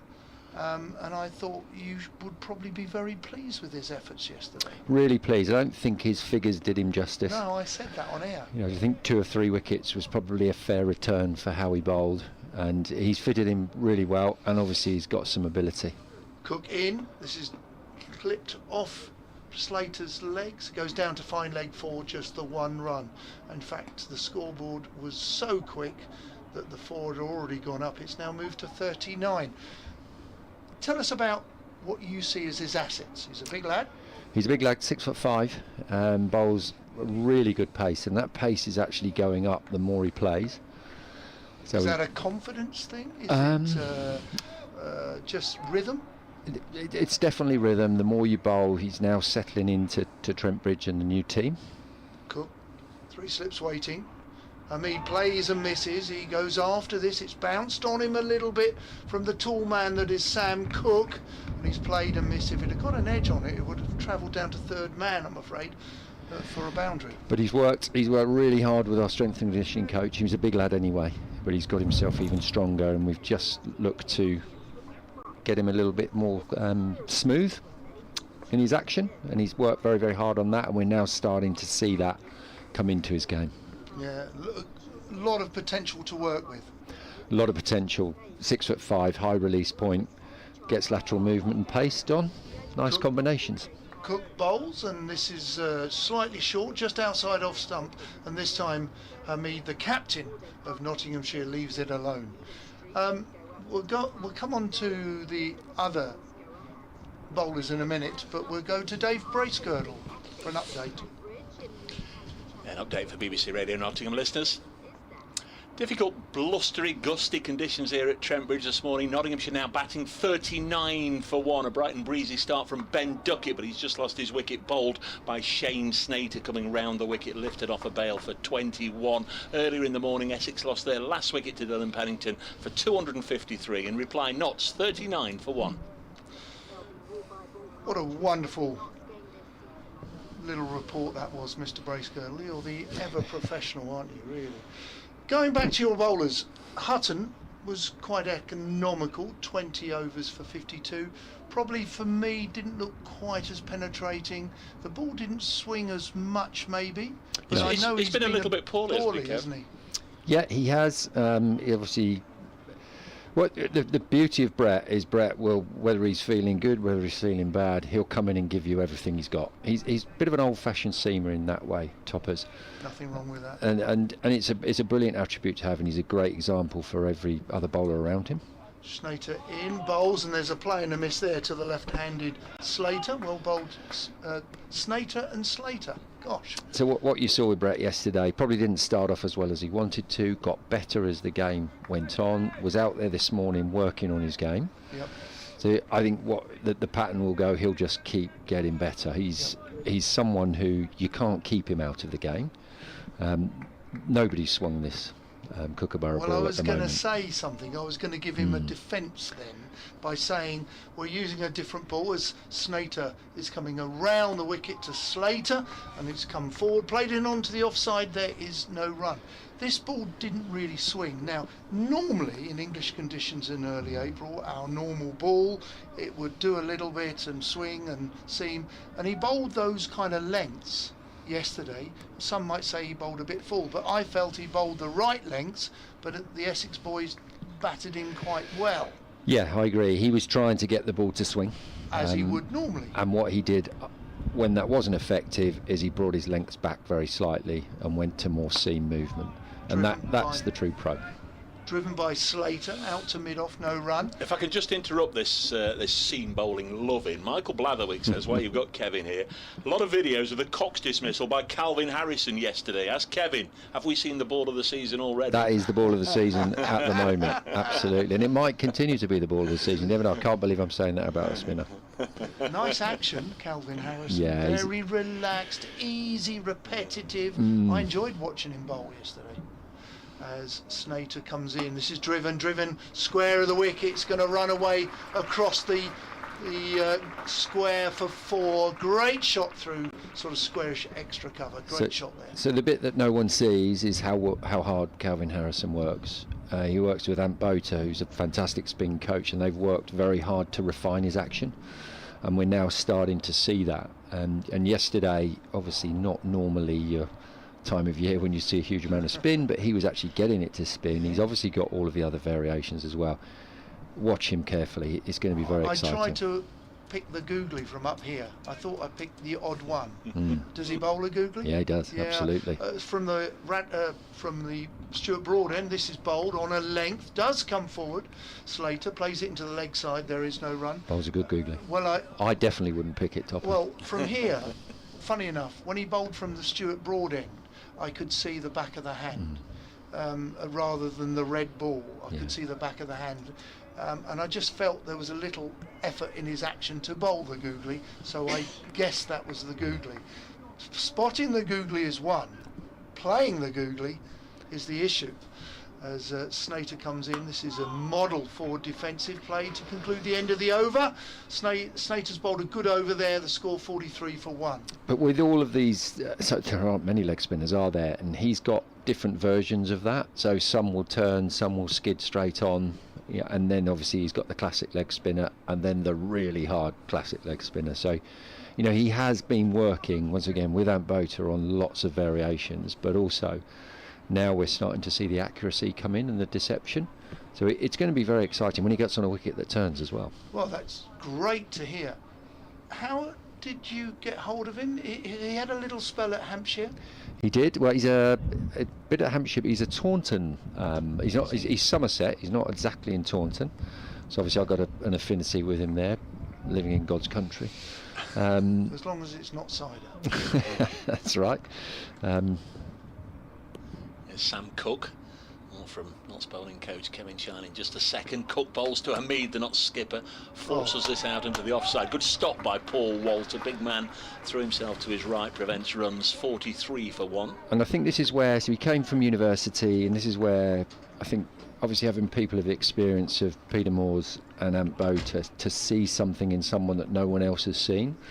They bring that in, they nurture him. He first of all started to make his breakthrough in the T20, then he got into the 100, and now he's worked in. He did, and now he's worked very hard. Yes, he did. Cook into his 6th over now from the broad end. Bowls cut away again straight to backward point, fielded by Walter. Of course, the first time we saw him here, he scored 100 for the Oxford student side 2-3 years ago. That's correct, against us, yeah, early season. So he can bat. He can bat, and he can catch.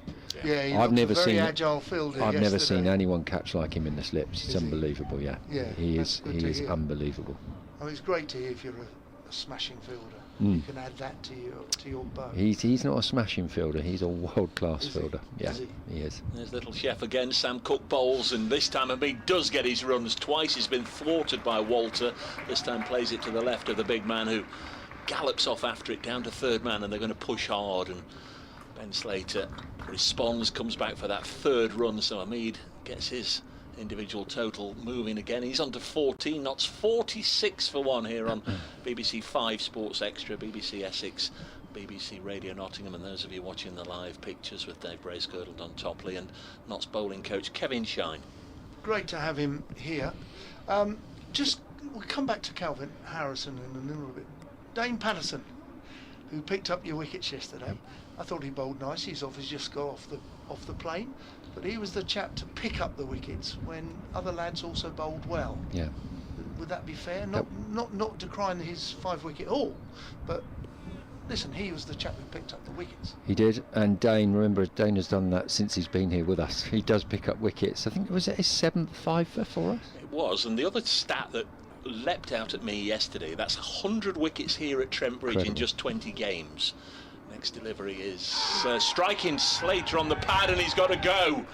Ben Slater squared up slightly, foolish delivery from Cook round the wicket, and Ben Slater hangs his head and then has to troop off as the finger of Tom Lungley sends him on his way. So Essex have got a second wicket, 46 for 2. Slater batted for quarter of an hour, faced 14 balls, a couple of boundaries there, but the opener, who's at the moment batting 3 because of Ben Duckett's availability, has to go. Notts 46 for 2. Kevin.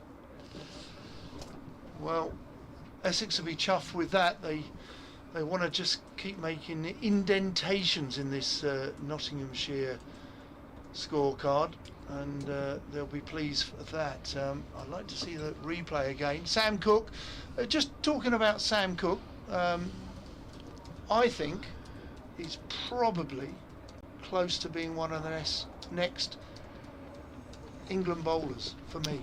I think he has been for a while, hasn't he? Yeah, lots of people watching. They've been looking at him. I've just seen Jeff Arnold downstairs, the England scout, and he'll obviously be keeping a close eye on him. I remember Sam, so when I worked for the ECB at Loughborough, he always used to ask to come and bowl at the England lines whenever because there was an opportunity. Because he went to university there. He did, and he was always coming in, talking to everyone, trying to improve his game. So it's not a surprise to see him actually move on. Great character. Yeah. And interestingly enough, he's strengthened both sides of his game, isn't he? 4-day and T20. Yeah. And he's become an incredibly valuable player. Skillful. Very skillful. Yeah. Skillful bowling attack. Essex have got a skillful bowling attack. And you said a university at Loughborough. An intelligent bowler. That's unusual. Well, it's funny you should say there are a few of those around now, which obviously challenges me as a fast bowling coach. We've got Toby Petman on our staff, who has a first class honours degree from, I've got to get this right, is it Oxford or Cambridge? Wow. I think it's Oxford. It's Oxford, yeah. And in the classics, can you believe that? And he wants to have a career in cricket. He wants to run in, bowl fast and hurt himself. Yes. Toppers, can you believe that? Yes. But another great lad, once again, who is learning at a very, very fast rate and just improves the whole time. Tell us about Dane Patterson then. Dane What's Patterson, so attributes? what can we say? He's a fantastic character in the dressing room. You saw yesterday he was a little bit sore, but he stayed on, bowled his overs, finds a way to do that. And that, once again, that's a great example for any young bowler who's learning to get through the rigours of fast bowling. And he actually stayed out when a lot of bowlers would have come off. Cook on his way in, 3 slips. Bowls the first ball there to Joe Clark, who plays it up to mid off. Tom Wesley does the fielding. Old-fashioned type of bowler who just bowls overs and overs and overs. Very, very simple method, but very, very skillful. Got a very, very consistent nip-back ball, but has learnt to swing it away in England. So he's obviously had to bowl with a kookaburra ball for most of his life. So it was actually great yesterday that he was able to start the ball rolling, so to speak, and also pick the kookaburra ball for us. Yes. And Cook comes in outside off stump. Decent ball, but left alone by Joe Clark to conclude the wicket taking over. 46 for 2, and that is in reply to Essex's 253 all out. And he has a huge knack of being able to take wickets in clumps. So the game might be going quite quiet. Dane comes on and he'll get 2 or 3 wickets quite quickly. Everybody knows that he's going for their pad, but as I say, actually now being able to take the ball away, and especially a duke ball at will, that makes the armoury obviously a little bit more complete. So all good there.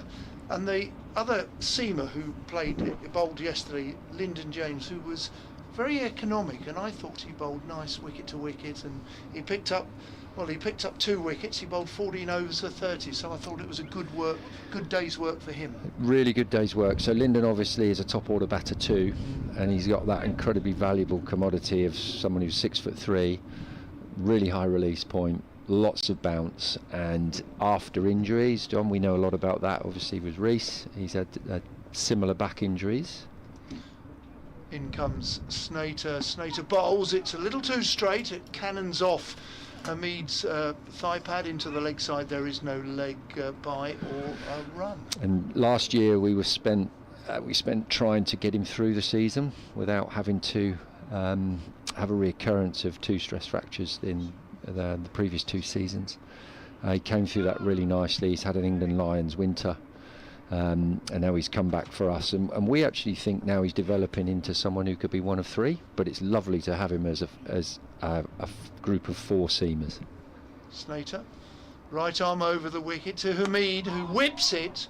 We've seen that a couple of times this morning, but it's safely out to Paul Water at mid-wicket, no run. It brings a huge amount of balance to the side, yeah. and when you see someone who's not now a bit part bowler, someone who can put pressure on. You saw he was economical yesterday, but he bowled balls that other people don't bowl. He gets the ball to really, really move around. He bowls the odd wicket-taking ball. He does, yeah. A good trait to have, that. Snater, the Netherlands international cricketer, bowling here at Trent Bridge for Essex. This is driven beautifully on the up, and Hamid has driven a quality shot there through extra cover for 4. Wesley dives, he misses it, he simply has to pick himself up and run and trot after the ball. Grace, top shot that. Yeah, very good. He's timed it nicely, hasn't he, Hamid, all through the day, and he's just read length pretty well, I think. Anything full he's punished, and even he's played nicely off the back foot as well, so a great start as captain here for Hamid. Yeah. Fletch, big Fletch, yep. Still about. He is, he's bowling nicely now, so he had a little bit of a calf niggle, and he's now back from that. Saw him, he was bowling out there at lunchtime. Oh yeah, Fletch is someone you can never keep down. He's, that wonderful character, but also still a fabulous bowler, and he'll be sort of fully fit for the next game, or the next round of games. So, we've got hopefully our bowlers now, our injured bowlers, starting to come back online, and Fletch is one of those. Just, you mentioned the injured bowlers, that's the likes of Josh Tongue, Ollie Stone. And Ollie, yeah. So Tell us about where they are in their recovery. So Ollie's nearly back fit again, so he went and played T20 cricket this year. Snater in, bowls, forced off the back foot into a gap, and it's to the left-handed side of the fielder, who's a right-handed thrower. They take a single. There's an ooh and an ah, but I would say that Kevin, was good cricket. Yeah, definitely good cricket. So Ollie's played in the Big Bash, the South African T20 and the PSL, but he picked up a little groin injury. He's come back, he's pretty much fully fit from that now. We're just building him back in, so he'll hopefully be available within the next few games. And Josh and Ollie, would you say that they will be on England's radar? Oh yeah, both of them are. I mean, you've got obviously Stoney, who's a 90+ mile an hour bowler, and Josh, who's 90 miles an hour from very high. And comes Snater. Snater bowls, played on the forward defensive here. Good looking defensive shot, a determined shot there in a defensive way by Clark, and it's the end of the over, 51 for 2. And we saw what Josh could do against Ireland, and then in the Ashes. It was very, very exciting. Unfortunately, picked up an injury in the winter. What's the injury? He had a pec injury. He had to have an operation. Oh, right. But he's sort of slowly coming back from that. He's obviously an England contracted player, so we have to work with England to get him back as soon as we can, but not rushing him this time. Are you in constant chat with the likes of the ECB or maybe Rob Key, or I don't know who you would chat with, the bowling coach? Or Rob Key's definitely not a bowling coach. No. I won't talk much to Rob about that. So it'll be Neil Killeen. Neil Killeen is a fantastic Formerly bowling coach. Yeah, absolutely. Really good man as well. So keeps in touch. And Cook to bowl, and that one's back for length and punched beautifully off the back foot by Hamid for at least a couple. They should get back for 3 here. It might even race away for 4. It doesn't. Who's that giving chase there? Is that Paul Water? Big Paul Water, along with it might be Critchley as well, the duo. Good dive out there at the Smith Cooper stand, and 3 runs taken. At this particular time, we're having to work as a bit of a unit, because you have physios and S&Cs included as well. So we're moving between us all, but the communication's really strong. The ECB have been very good. That's good to hear. That's great to hear. Sam Cook in again. Joe Clark awaits, and that's back of a length and just punched into the offside, but no run taken. Paul Water around nicely into the backward point region. We're talking to Kevin Shine, who actually is quite an important person within the English cricket when he's held as fast bowling academies. What was your fast bowling group called years ago? I was national lead for 14 years. That's right. And we had a pace programme. Yep. So obviously Reece was involved in that. Pretty much all the bowlers who've played for England have gone through it, Mark Wood, etc. I'm going to ask you a question after Grace. Again, back of a length by Cook and left alone by Clark as it races through to Adam Rossington. You've got a wealth of experience, obviously in county as well. You've got your own playing experience, but you know you're in a position of authority in many respects. What is your bowling philosophy? So my bowling That's philosophy, that's a very big subject. It is, but I think I can simplify that. It's to love all your bowlers. To love all your to love all your bowlers, because it's the toughest job there is, Don. You know that. You've been through it. Cook again left outside the off stump by Clark. And they've got to feel. How do you love them? So I love them by learning as much as I can about bowling. Obviously, you said I played myself. I had lots of injuries. I had to work things out for myself. But then I've also been given this wonderful opportunity when I was with the ECB to further my knowledge, which I did at Loughborough with the biomechanics department. I've worked a lot with a psychologist, so I've tried to understand the other bits of bowling that probably bowlers don't understand as well as they could do. Cook in again, and this time slightly straighter and put into the offside, and Joe Clark calls Hamid for a quick single. Good bit of running by Nottinghamshire. And then hopefully make the game just a little bit easier. You're never making it easy, but a little bit easier, whether it comes to simplifying things or making bowling just that little feel easier. If it feels easier, it probably is. They can then work the rest of it out. But then having someone who's got their back, so someone who'll be able to help them when they're going through their tough times, be there to push them a little bit when they're going through their good times, to make sure they keep going through the good times. Cook in again, left outside the off stump, quite wide outside off to end the over. And I suppose I work on the principle of once we've found their game, making sure that it doesn't slip away. Yeah. So I'll be looking at, so obviously from this game, I'll be looking at every bit of footage I can. We've got a wonderful analyst who will help me look at the performance side of it, and we use various methods to make sure we stay there. And the bowlers really understand those things that we're looking at from a performance viewpoint. And if anything just starts to fall out of what we would call optimal, we'll just give them a little nudge and try and put them back, rather than just let them sometimes go on the slippery slope downwards. I never stop watching them, never stop talking to them. You know, and once again, if we're talking about loving them, it's making sure we keep their game as strong as it can be all the time. Working with the physio and the S&C as well, very closely, to make sure that physically we're not either underdoing or overdoing them. In comes Snater to commence a new over with the keeper Rossington standing up, but whether he's standing up or back it doesn't matter. But that was short and wide and got the treatment from Joe Clark. An easy scoring four. If wasn't such a good ball that, Mr. Shine, was it? So unusual for this Essex attack. They're normally just pretty much there all the time, aren't they? He's going to have to drag the over back now as a bowler, isn't that's he? horrible, isn't it? I used to You see bowl that your a first lot. ball, Yeah, especially if you're going up sixes at the time as well. Do you feel the first ball of your over, or the last ball, and the last ball of your over as Snater comes into bowl? Keeper up again.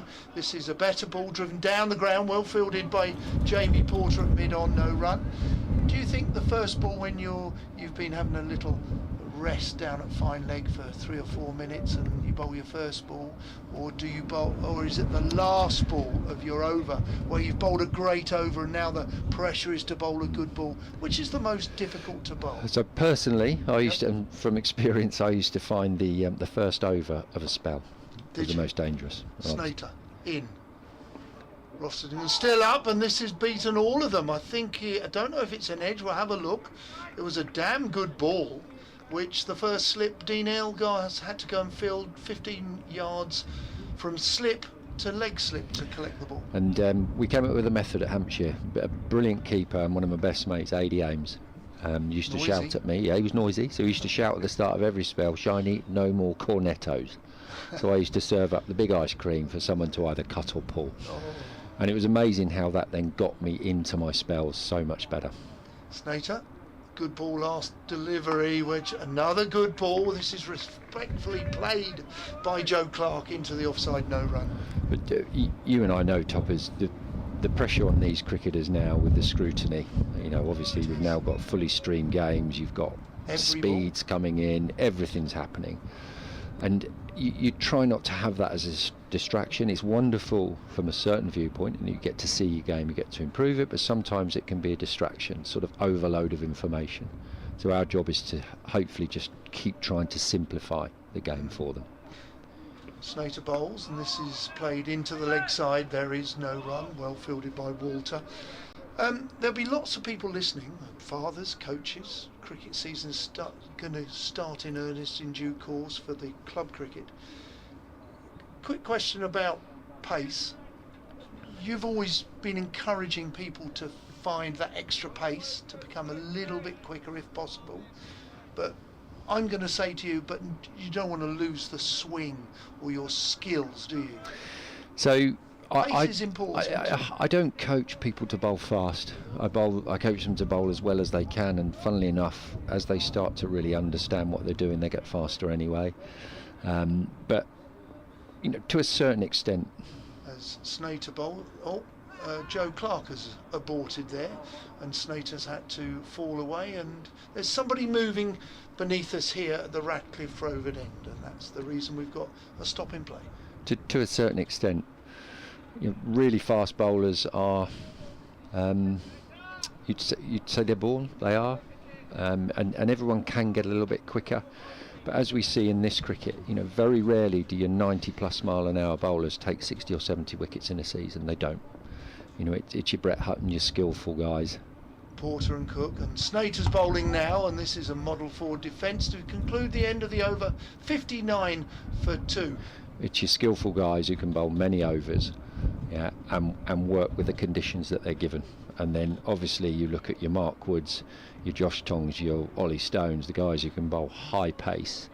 You know, they might be coming into their own when you go onto flatter wickets, which obviously test match wickets generally are. Yes. So, you know, there's a certain amount of you gravitate towards the area of the game where your strengths are.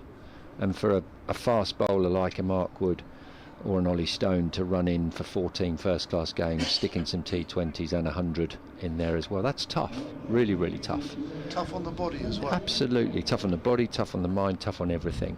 So quite rightly, England tend to pull those guys out, knowing that they'll play on flatter wickets.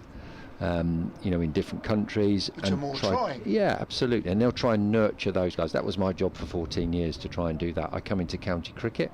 I have got fast bowlers. I've got really skillful seam bowlers. You know, and you're trying to work out what's best for all of them. I'm not going to turn a Brett Hutton into a 90 mile an hour bowler. No one can. There's no one alive that can do that. Will beat Porter now on from the Stuart Broad end, and the first ball's left, and it looks like it's just tailed in a bit to Hamid and just gone down fourth stump line. A good first delivery for Porter. Well, he's changed from ends, isn't he? And the wind is going across, so maybe the wind will also contribute to Porter just bringing the ball back in. Maybe. When you were a player, did you look at the wind every day? Yeah, and I was hoping I wasn't running into it. I didn't worry about what sky it was. I just worried which way the wind was. Absolutely. It's Porter bowls, and this is short and hoiked away by Hamid. Looked like it was going to go towards mid-wicket, but ended up going just behind square for a single. So I enjoyed cloud cover, prevailing winds for swing, as I started out as a lunatic quick, and then pretty much realised as bits started to fall off of me that wasn't the way to go. And obviously spending time with wonderful people like Malcolm Marsh, who actually teach you the art of the game, and all of a sudden you start to swing it, and you meet other people who just get you to think differently. It was Peter Bowler for me, funnily enough, an opening batter. Yes, Somerset and Derbyshire. Exactly, and they get you to think differently about the game, and you start to get the intricacies of it. Porter into Clark, and that's full, almost Yorker length, and well kept out by Joe Clark, and it is a front foot no ball. We've seen a few of the bowlers having problems with their front foot. First ball of the morning he bowled from this, the innings he bowled a no ball from our end. Probably unsurprising. Yeah, he doesn't go too close to the white line too often, funny enough, so interesting. Grace, as a young left armour who has a bit of Mr. Bracegirdle tells me she has a bit of a hop. Ported in again, and Clark down the track and wraps him on the pad. Can you help Grace with her hop in a run-up? Why has the hop got to go? Well, You happy with your hop, I'm Grace? happy with the hop. Crack on then. Keep it. Tamal you, Mills Shiny. has a hop. There's loads of fantastic. Yeah, Tamal. There was Richard Hadley. Junaid had a hop in there. Junaid, yes. Richard Hadley. Richard Hadley had a skip, didn't he, in the early part of his career? Is He it wasn't a bad part of your bowler. rhythm, Grace? Yeah, it's at the end of my mark. It just gets me into Yeah. it because I'm a rhythm bowler. And Porter's in again and left alone by Joe Clark outside off. Take that out, and you probably wouldn't know which hand to bowl with, Grace. So stick with it. There's the great advice, all right? Don't listen to Mr. Bracegirdle about bowling. All right? There was no doubt Listen of that. to Don't Mr. worry. Shine. There was no doubt of that. Lovely. And Shiny, when you talk about bowlers, listen, we can't get away. It's part of the heart and the DNA. It's damn hard work. Yes, it is. You've done it, Toppers. You've got a son who's been through a really, really tough time, and it's lovely to see him come out the other end and be smiling, which is lovely. Obviously we had Reece on a lot of our programmes, and he brought a lot of fantastic times to it. He was a lovely character to have, but also a battler. We saw that, didn't we? We spoke about him regularly. All bowlers have to be. Yeah, they do, and you've got to have that battle in you, because one thing's for sure, you are going to pick up injuries. Some will be not so bad, some will be bad, and you've got to be ready for those. Porter's in again and again, left outside off stump. He's just gone slightly wide here for Joe Clark, maybe encouraging the edge, but Joe Clark leaving nicely outside the off stump.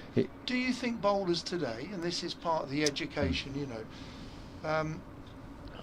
for some bowlers they'll have an injury, but for some bowlers it's not an injury, it's just part of the DNA of bowling. Do you know what I mean?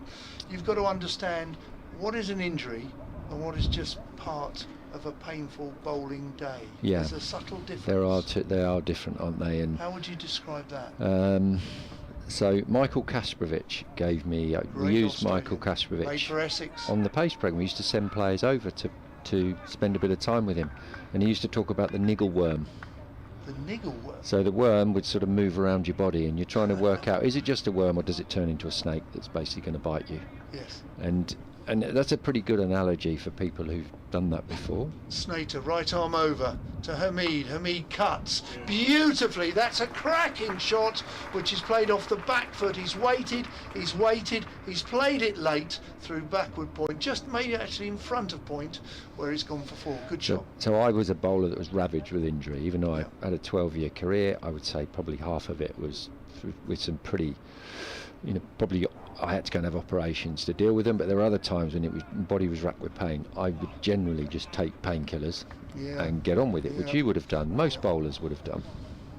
As Snater comes in, will he bowl the same delivery? No, he doesn't. It's a little fuller, which the Rossington is standing up, and he's taken that beautifully, despite the fact that Hamid has left it alone. So good bit of cricket for them. Essex 66 for 2, Nottinghamshire. One thing you knew is that if you gave your place away for an injury, you were going to struggle to get that back, because there were good people behind you waiting to get in. And I know if I could, I'd try to protect that place. If it meant bowling with a type of injury, I'd just take more drugs or get more injections to carry on. But I had to make sure my performance didn't go down as well.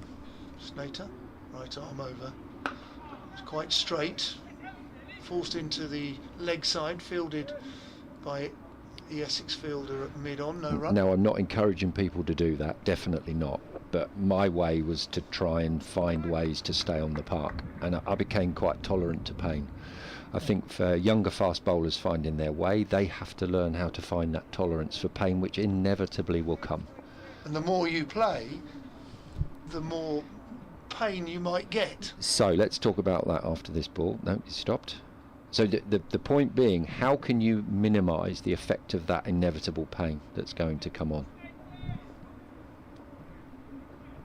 Snater turning again, having aborted his previous delivery. He's on his way in towards the pavilion, which is a decent ball played into the leg side by Hamid. There is no run. So the bit we can't get away from now in the modern game, it's more athletic, more explosive. You've got to be able to field. You've got to bowl at high pace all the time because there are speed guns on you. So your fitness has got to be better. Accountability is quite serious there, it's isn't big, it? It's big. Back in our day, you might have had a bit of a sore back and the rest of the bowling unit looked after you a little bit. Or you just throttled back a But you bit, just came did a back good and job, but now it'll be, stayed in why is his third pace gear. down? Where's his pace gone? Yeah, everyone's asking Mhm. because you're Yeah. recorded. Your pace is recorded. You are, absolutely. Slater bowls, brings Hamid onto the front foot into the offside, no run. So the interesting conversation, especially between players and coaches of say a slightly earlier era, against the more sort of modern coaches, and I'm a fast bowling coach who really enjoys science and medicine. I do, but I don't let it guide what I do. So I let it guide, I don't let it lead what I do. So I've taken it upon myself to educate myself in those areas as much as I can. Slater, away from us. This is a bit short, well fielded, good shot, powerfully hit, timed into backward point. It's parried by the Essex fielder, but they do take a single. End of the over, 67 for 2. And I'm trying to work out. Go on. I'm trying to work out what would have helped me in my career, what would have helped players who I've worked with who've really struggled through injuries, etc., to just stay on the park a little bit more, lessen the effect or lessen those injuries that take time out of their games. Okay. I'm going to come on to science and medicine just in 1 minute, but Jimmy Burgess has been listening, and he said, enjoying the great chat with Kevin Shine on the Notts Essex commentary, listening to him talk about coaching bowlers, and it's no wonder England have had so many good ones in recent years with his help. Thanks to him and your good selves, a really good Thank you, that's listen. very kind. Let's go on to sports and medicine. All right, look, you know a lot about it over the years. I've had a bit of personal experience as Grace takes over. And Portable, this one back for length, this edge, and it's put down at first slip. It was a pretty hard effort just above his head there for first slip. Who's that in first slip? Elgar. It's Elgar, the overseas, and they managed to scamper back for...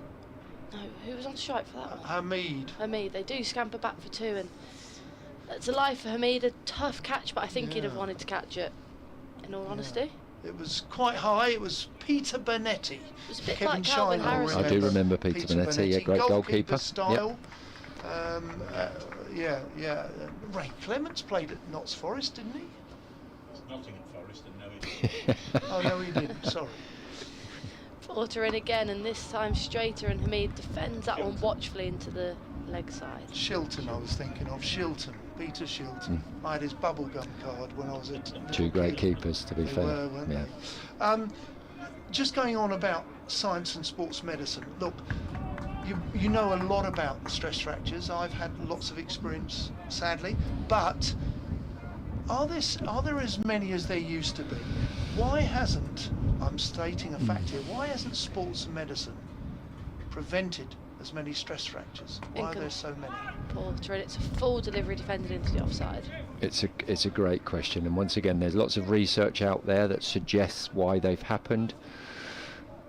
I think there was a really interesting, Nick Pearce told me this, the chief medical, brilliant man, chief medical officer of the ECB, fantastic man, and you know, he would say you'd probably have bowlers of our era start the season off, you're okay, you get a little bit sore in the back, you know, you keep having the odd rest every now and again. It's Porter bowls and straight, and a good delivery kept out well by Hamid. Get to the end of a long season, you just put it down to a sore back, and you'd have your winter off, go and do your other jobs, start training again in January, and in my case it would have been January, February. You come back in pre-season, you do your fitness test, which in Southampton was up to the Cowherds pub and back, and then you'd start your season on April the 22nd. You and I know about that, toppers. But bottom line is your stress fracture would have probably healed because you weren't scanned. It's Porter in again, and back for length and cut away once again beautifully by Hamid. He's not missed out short and outside off here as he moves on to 34 not out. In the world of scans, you find out a lot more, and I think that's a good thing. But also, there's another argument that it might not be such a good thing, because you find out things that wouldn't stop you from bowling. Because a stress fracture might not necessarily stop you but for some people, it's very painful, which will stop them. Yeah, for absolutely. Some others, a stress fracture won't stop them. That's right. And Reese's, for example, it wasn't just one, it was multiple, wasn't it? And it was working his way up and down his spine. It was impossible for him to recover from that. It changed the very, the very makeup of his spine, didn't it? So it was impossible. So he had to have surgery. And there's been many other bowlers who've done that. But what it doesn't do, it doesn't mean you're gone from the game, as Reece, luckily, has been able to stay in the game and graces with his presence. Similar delivery again by Porter, just back for length, but Hamid just can't climb onto it as well as he did in the last. Stop ball to finish the 18th over. What's been impressive actually here with Nott's batting, they've lost 2 wickets, but they've kept hitting. Whatever bad balls have been offered, they've kept finding boundaries. Yeah. And from a bowling perspective, you would be saying, if you were the Essex bowling coach, keep going, boys, but trying to prevent bowling those 4 balls. Absolutely.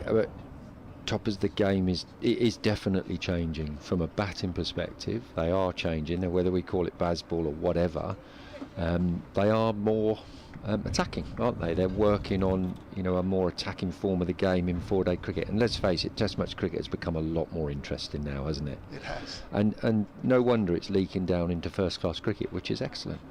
Snater starts a new over. He won't want to bowl a bad ball, and he hasn't bowled a bad ball, but it's just outside off stump, fairly full, goes through to the keeper, who has 3 slips still adjacent. But you're absolutely correct.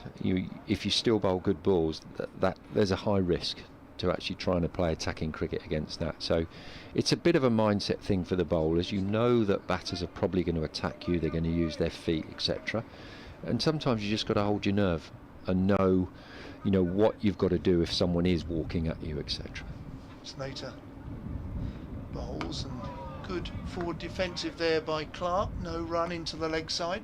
There's still a place for boring, nagging bowling. Absolutely there is. And you don't want to go out and just bowl a set of licorice all shorts and try and get a wicket. There are times you have to sit in and just bowl naggingly boring. Which will bring us to the next question. Do you think wickets or do you think saving runs? Well, I'm going to ask you. Could you answer that question after this ball? I'll give it a go. Snater in, right arm over the wicket, driven, slightly airy, wasn't quite at the pitch of the ball, going to give the benefit to the bowler there, but Clark will reward himself with 4 runs. Bit streaky? A little bit streaky, but it doesn't matter nowadays, does it? It's 4 runs. That won't bother Joe at all. Gosh, that would have frustrated me like anything back in the day. I think I'd have been using up all my disciplinary points for that. I wouldn't have lasted long. Answer that question then, come on. So I know I started out my career thinking wickets. I ended up thinking runs per over. The more successful side of my career was the runs per over. A change of mindset. Snater, 3 slips waiting, ring on the offside. And that's a goodish shot, but straight to mid-on, there is no run. However, with that change of mindset, my strike rate improved. Okay. My economy rate obviously dropped because that's what I was working on. Filled in other little bits, but this is where Peter Bowler, the batter, came in and helped me hugely. In the days before, performance analyst for Derbyshire and Somerset. He was my captain at Somerset at the time. Yes, he was. He found out how many no balls I bowled. Said you've got to get that down. Let's concentrate on setting your fields to be able to control your game and get rid of that expensive first or second over. Yes. So we worked on our fields. Snater in to Clark. And Clark forces this into the offside. That's a good looking shot. It'll be pulled up on just before the short boundary on the offside. And Clark will take 2. The score moves to 77 for 2. We worked on specific game plans for batters using just our knowledge because we didn't have video, etc. to use at that time, and funnily enough, even though it was in my eyes I'd flipped to a more defensive way of looking at it, all of my stats improved. So once again, it's do you think wickets, do you think runs per over? Well, I think that's personal. Okay. As Snater's in for defensive up to mid off, no run. But one thing I am pretty clear on is what you have got to think about is every single day getting better. Yeah. And And if a you can, version of yourself. yes, and if you can find out what that better is really going to improve in your game. So where's your biggest bang for your buck? You don't just work on anything. I want to get. You've got to work out what's the bit that's really going to make a difference to my game. So that, I'd say that's one of the other things I do with my bowlers is I profile them as thoroughly as I can to give them a really good idea about where their game is, and then together we will work on their game to say, right, which is the bit that we think will give you your biggest bang for your buck, will improve your game.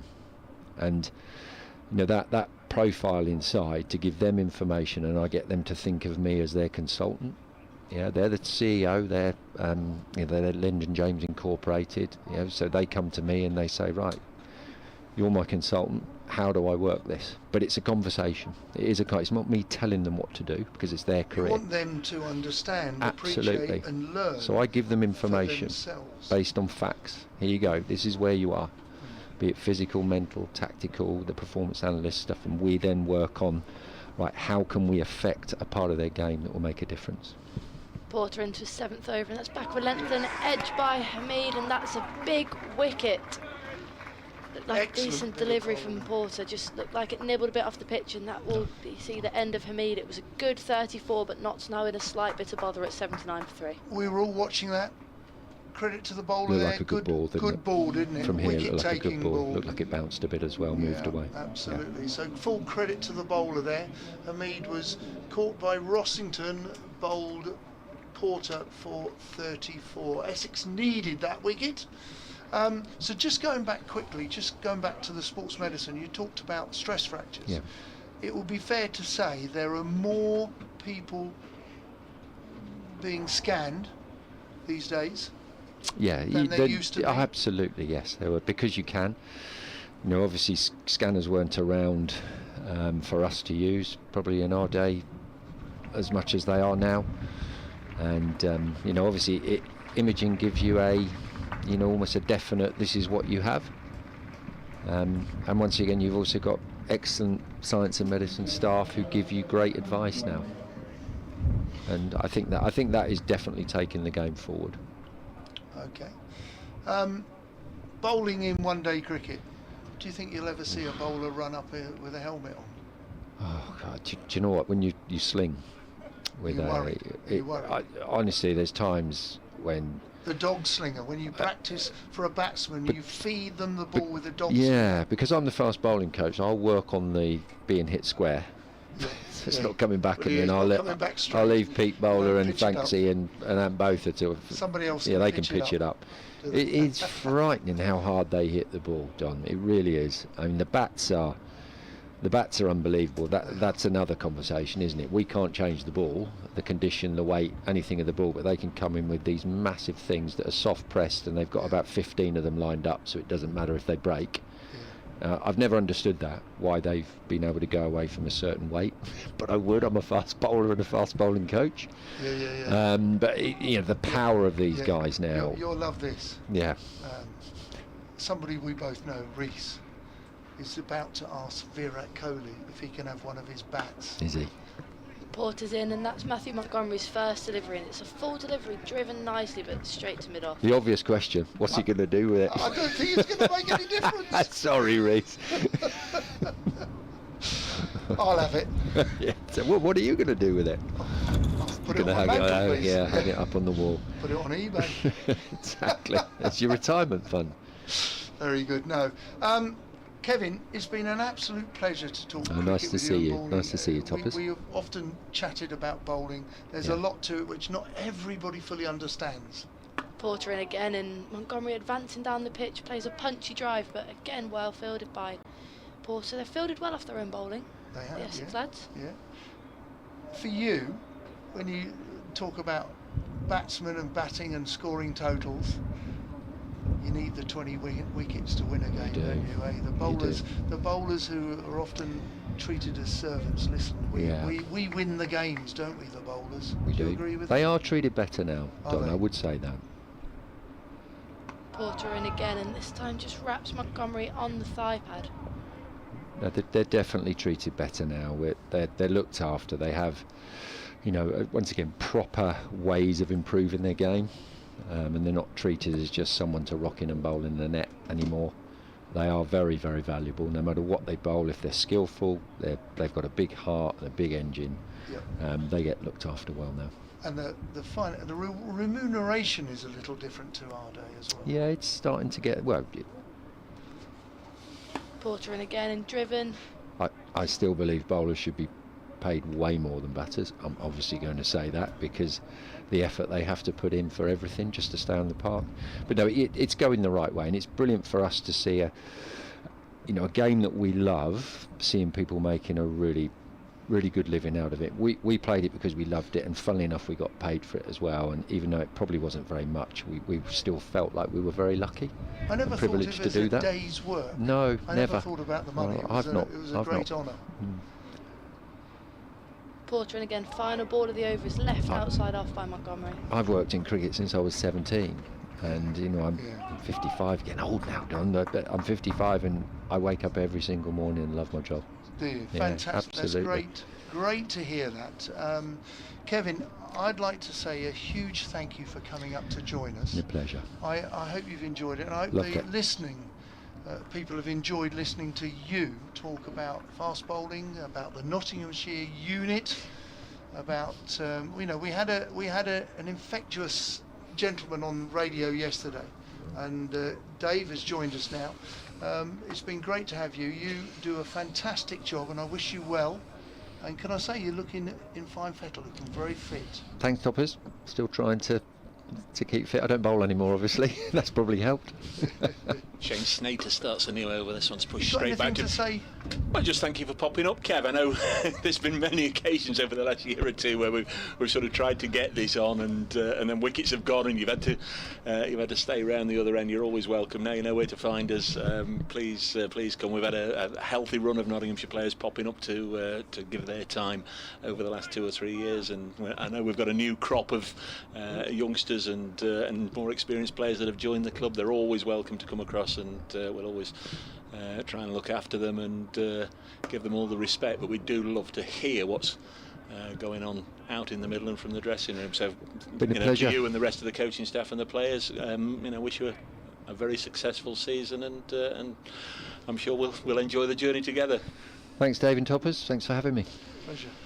Kevin Shine, the Nottinghamshire bowling coach, joining us here on BBC Radio Nottingham, BBC Essex. Many thanks to everybody that's taken the trouble to get in touch and say how much they've enjoyed that. I know Grace was a keen listener there. The one current quick bowler in the box here, as this one's nicked down past the keeper, and they're going to get 4 runs. Yep, just checking, there was a little bit of bat on it. Stayed very low there off the bat of Joe Clark. 83 for 3 is the score. A number of people saying that last, or the LBW, whilst I was off air, Ben Slater. I'll just find some of the comments, but I was at the back of the box looking on, and just a 52-year-old Dave, that looked a very harsh one to me on height. It was outside the line and going over. Thank you, gents. Like I say, I was at the back of the box, so I didn't really see the replay as this is pushed out onto the offside.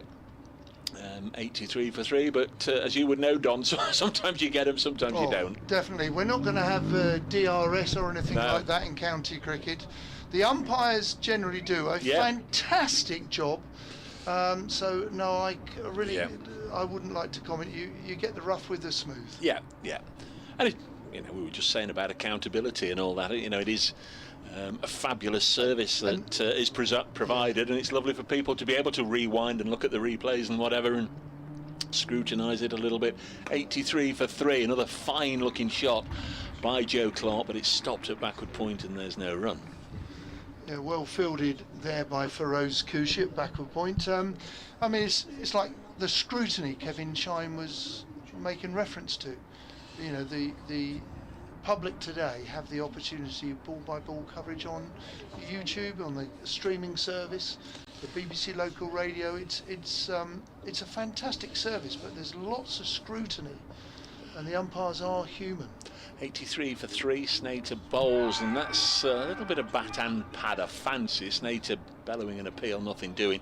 83 for 3. Glamorgan still going along very nicely indeed, and that's under egging the pudding a little bit. They're 487 for 3 at Lords. Sam North East 268 not out. He's got a fairly decent partner with him in Colin Ingram, who's 67 not out, but Glamorgan very much getting the better of things there at HQ. Kent 80 for 3 at Canterbury against Somerset. No wickets as yet for Jake Ball on his Somerset debut. Worcestershire eventually all out for 360 at Edgbaston. That century yesterday from Cash Alley. Warwickshire 26 without loss in reply.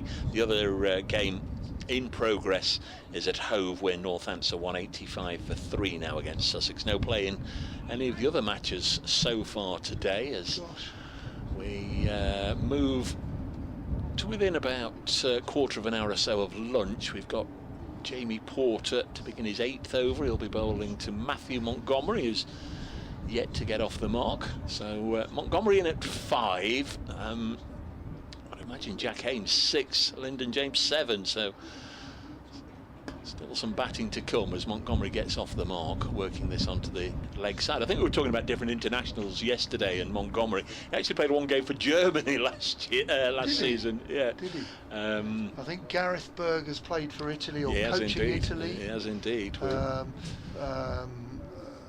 Yeah, I think there's 1 or 2 cricketers that are popping up in 1 or 2 of the European nations. That's right. Courtesy of a wife or a holiday or something. Something. It's good to see, because we need to spread the game throughout not just the world but Europe, and certainly in our own United Kingdom. Porter to Clark. Joe Clark's on 15. Allows this one to go through into the gloves of Adam Rossington. If you're just joining us, Essex were 244 for 9 overnight in the first couple of overs. They brought up the 250, and with it a batting point, and then the first ball of the 3rd over of the morning, Dylan Pennington got his 2nd wicket of the Essex innings. Had Jamie Porter caught at slip by Calvin Harrison for 6. 253 all out. Nottinghamshire beginning their reply at 25 past 11, something like that, as this is eased into the offside by Clark for a couple of runs. 86 for 3, he's up to 17, and then when Notts began, they've lost Ben Duckett for 21, Ben Slater for 9, and Hasiba Mead for 34. Well, I suggested to Kevin Shine that while Essex had got 3 wickets, Nottinghamshire has still played some shots, and they've put the bad Essex ball away. Probably bowled a couple of too many 4 balls have Essex, but they've got 2 slips in the gully waiting. 86 for 3 as Clark eases us into the offside. Wickets have been shared, 1 for Sam Cook, 1 for Shane Snater. Very first ball that Snater bowled, actually. He came on round the wicket and clipped off Ben Duckett's off bail. And the last wicket to go, Jamie Porter, who dismissed Hasiba Mead, a catch behind by Adam Rossington. Slater was giving out LBW, that one we were just mentioning a moment or 2 ago. 86 for 3 on a blustery day, but the overhead conditions improving as this is chopped down in the gully, and there's a decent diving stop from Matt Critchley. Yeah, super bit of fielding there, good shot, good delivery. For me, so far, what I've seen of Essex's 22 overs, Cook's been the best bowler on show for me in the Essex attack. Bowled nicely, had a good spell, didn't he? Did indeed. Clark on strike. And drives it back to the bowler. Josh Roberts says, interesting, Gareth Berg and Wayne Madsen. Yeah, we'd forgotten about Madsen. Gareth Berg and Wayne Madsen were both in the Italy side that Matthew Montgomery played against. Ah, yeah. Good standard. 86 for 3. Would certainly improve the standard.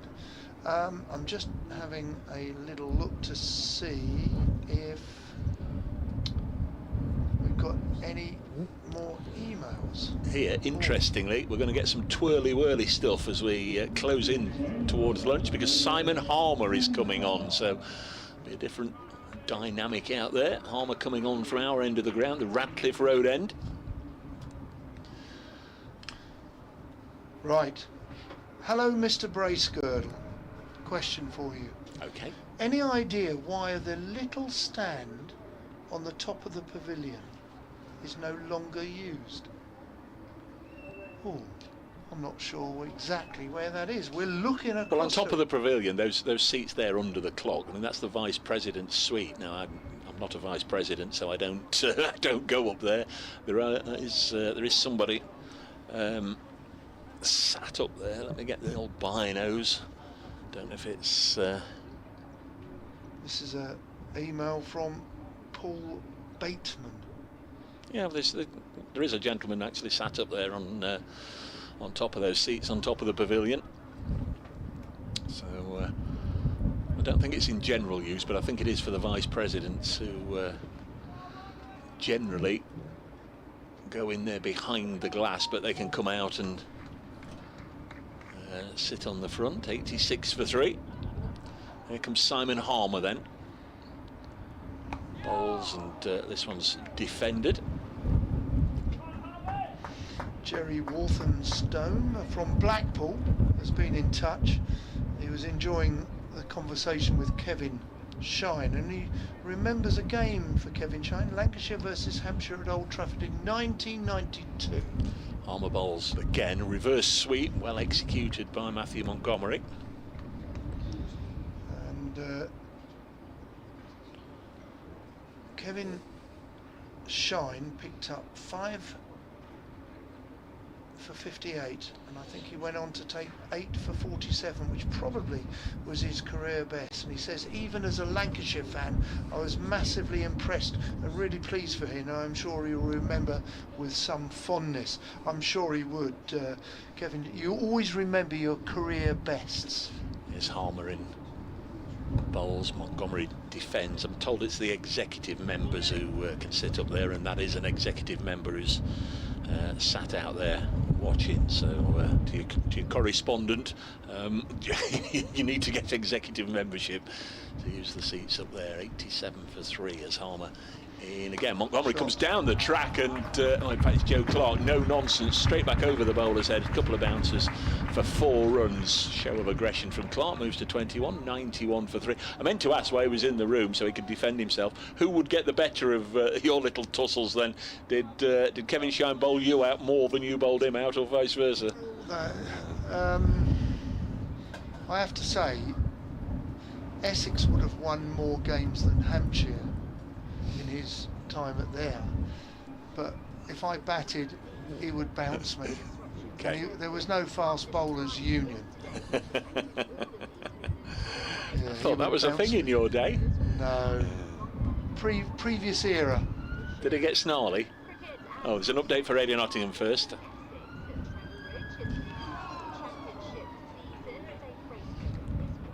Yes, this is an engrossing watch. Essex were bowled out for 253 early on this second day. Nottinghamshire in reply now 91 for 3. The men out Ben Duckett for 21, Ben Slater for 9 and Asiba Mead for 34. Essex 253. We're close to lunch now with Notts 91 for 3. Next ball is worked down the ground, fielded by Paul Walter. End of the 23rd over of the innings. Simon Harmer's first went for 6 runs. Probably time for 3 overs, assuming Harmer's going to bowl the middle one of them before we get to lunch on a blustery day. It's getting ever more gusty, which is a bit of a shame, because if that wind dropped, it would be very pleasantly warm down there. I think going to be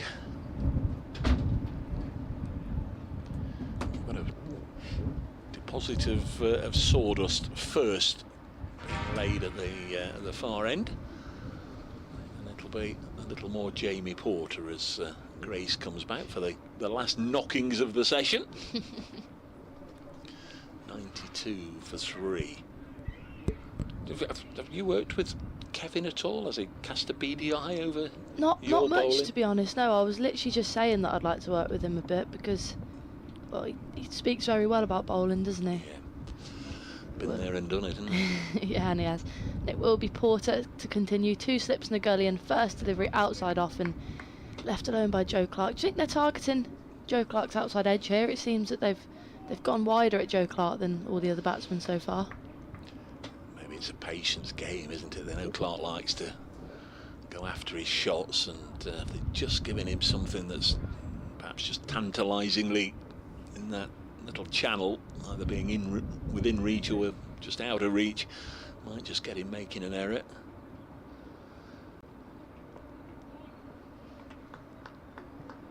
One or two slightly indifferent strokes so far.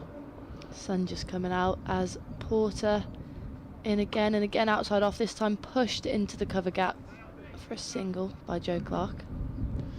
Thought he kept well again. In fact, I can't remember an occasion when he's donned the gloves where he hasn't performed admirably. 93 for 3.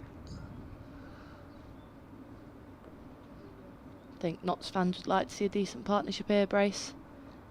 Just every time it seems like there's been one building, there's unfortunately been a wicket lost, and credit to the Essex bowlers. They've been 2 good balls to get out, both Slater and Duckett. That's the voice of Grace Ballinger, the Blaze opening bowler, fast bowler, with us here on 5 Sports Extra. Porter in again. And this is a good delivery, just beats Montgomery on the outside edge, and it will be a wicket, but maybe it won't. All of the Essex bowlers and fielders have gone up. They seem convinced by it, but Montgomery stayed and the umpire has kept his hands down. What do you reckon there, Brace? Well, I reckon there's one side out there that's convinced it's a wicket, and Matthew Montgomery, the batter, and umpire Tom Lungley having absolutely none of it.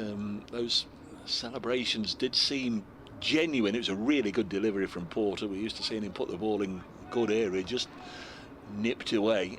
Even with a replay, very difficult to detect had there been a minuscule deflection on that, but Matthew Montgomery just stood there, and he was having none of it, and all the umpires. So it remains 93 for 3.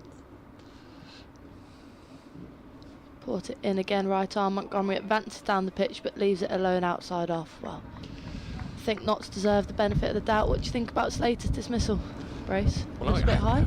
Yeah, well, I was at the back of the box and didn't have the clearest of views of that one. 1 or 2 correspondents have been in touch, able to rewind the live stream and have a look and have a look and have a look, and 1 or 2 people have suggested that might be it, and also 1 or 2 suggesting it might be outside the line. But as Don was saying, it's Montgomery in again, and it hits him on the pad, and they've gone up a bit desperately, I think, for an appeal for court, but it's definitely wrapped Montgomery on the thigh pad.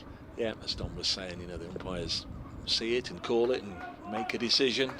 Ben Slater hung around for a minute or so and had to be sent on his way, but in all good faith, he was given out, and you move on. Slater only made 9, Hamid 34, Duckett 21. This game you fancy right in the balance now. Essex is 253, looking better and better, isn't it, as Notts lose these 3 wickets. 93 on the board. 3 slips in play as Porter bowls, and that's left nicely. Another good delivery by Porter to end a good over. Yes, the clock showing 7 minutes past 1. We'll have lunch at 10 past 1 here at Trent Bridge, just making up a little bit of the time we lost yesterday. We've got 77 overs in. We didn't start until 12 yesterday, and then should have been 88 overs, but we had ever decreasing or ever increasing gloom, ever decreasing natural light, and even with the floodlights on there, they went off 11 overs early. So it'll be time for just 1 more over here, I'm sure, unless Simon Harmer absolutely rattles through this one quickly. I think it'll be lunch. Notts 93 for 3. Joe Clark 23 not out on strike. Matthew Montgomery, whose heart certainly would have skipped a beat in that last over when Essex celebrated what they thought was a wicket, is at the non-strikers end on 2. Still Jack Haynes and Lyndon James to come of the recognised batters. Calvin Harrison can play as well. He's listed at 8 as Harmer bowls a delivery with that lovely rhythmical action which just comes back a second. I'm just going to turn the effects microphone down a touch more because the breeze is as strong as it's been right now. Harmer past umpire O'Shaughnessy and bowls, and Clark uses his feet, drills it back to Simon Harmer. Joe Clark, the batter there, not Harmer. Clark drills it back to Harmer, who feels nicely off his own bowling.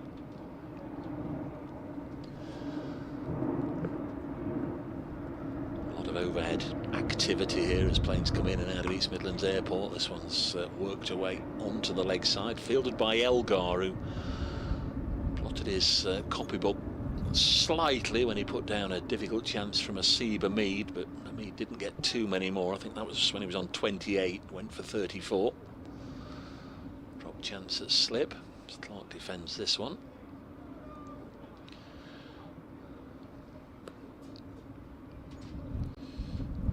Sam Northeast still at the crease at Lord's now, 283 not out. That is a monumental knock that he's made. This next one is defended. There'll be one ball left in the over. It's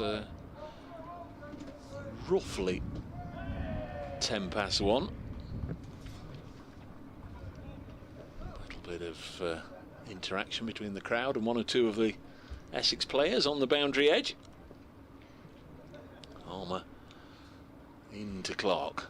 He's defended this one. I think he looked to do nothing more than that during that over. Defend it, knowing full well that it would be the last over of the session.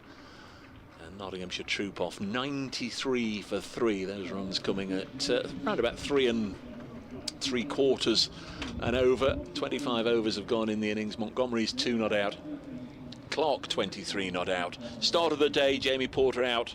The last man in the Essex innings for 6. That was a wicket for Dylan Pennington. Dane Patterson didn't bowl, so he finished on 5 for 49. Essex 253 all out. And then when Notts began, Ben Duckett bowled Snater for 21. Ben Slater LBW bowled Cook for 9, and a Seba Mead caught Rossington, the wicket-keeper, bowled Porter for 34. Montgomery 2 not out. Clark 23 not out. Many thanks to Notts bowling coach Kevin Shine for popping in to say hello. Many thanks to Grace Ballinger and Don Topley for their company and commentary this morning. They'll be back when we restart in 40 minutes time at 10 to 2. If you're not doing anything else, we'd very much enjoy it if you could come back and join us then, as Essex applaud the two Nottinghamshire batters and then make their way off the field with Nottinghamshire at lunch 93 for 3.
Well, hello everybody, welcome back to Trent Bridge as we move ever closer to the resumption of this County Championship Division 1 game between Nottinghamshire and Essex.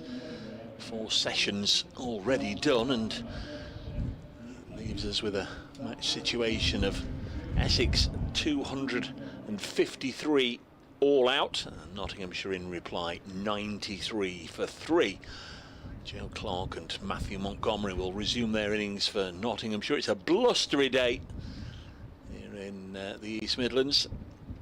I feel a little bit let down actually by the weather forecast. We thought it'd be quite a nice day, highs of 18 or 19 degrees, but that chilling, biting wind certainly means temperatures I don't think are anywhere near that.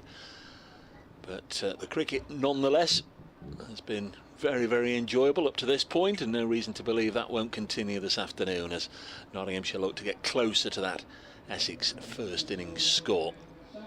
Still 72 overs to go in the day. Nottinghamshire then trail by 160 runs. Matthew Montgomery will be on strike, and to begin things after lunch for Essex, it will be Sam Cook with ball in hand, bowling from the pavilion end here at Trent Bridge, which of course now has been renamed the Stuart Broad end. He'll be bowling to the right-handed Matthew Montgomery. 3 slips, and here we go, the start of the afternoon session, and it's nicely defended by Matthew Montgomery.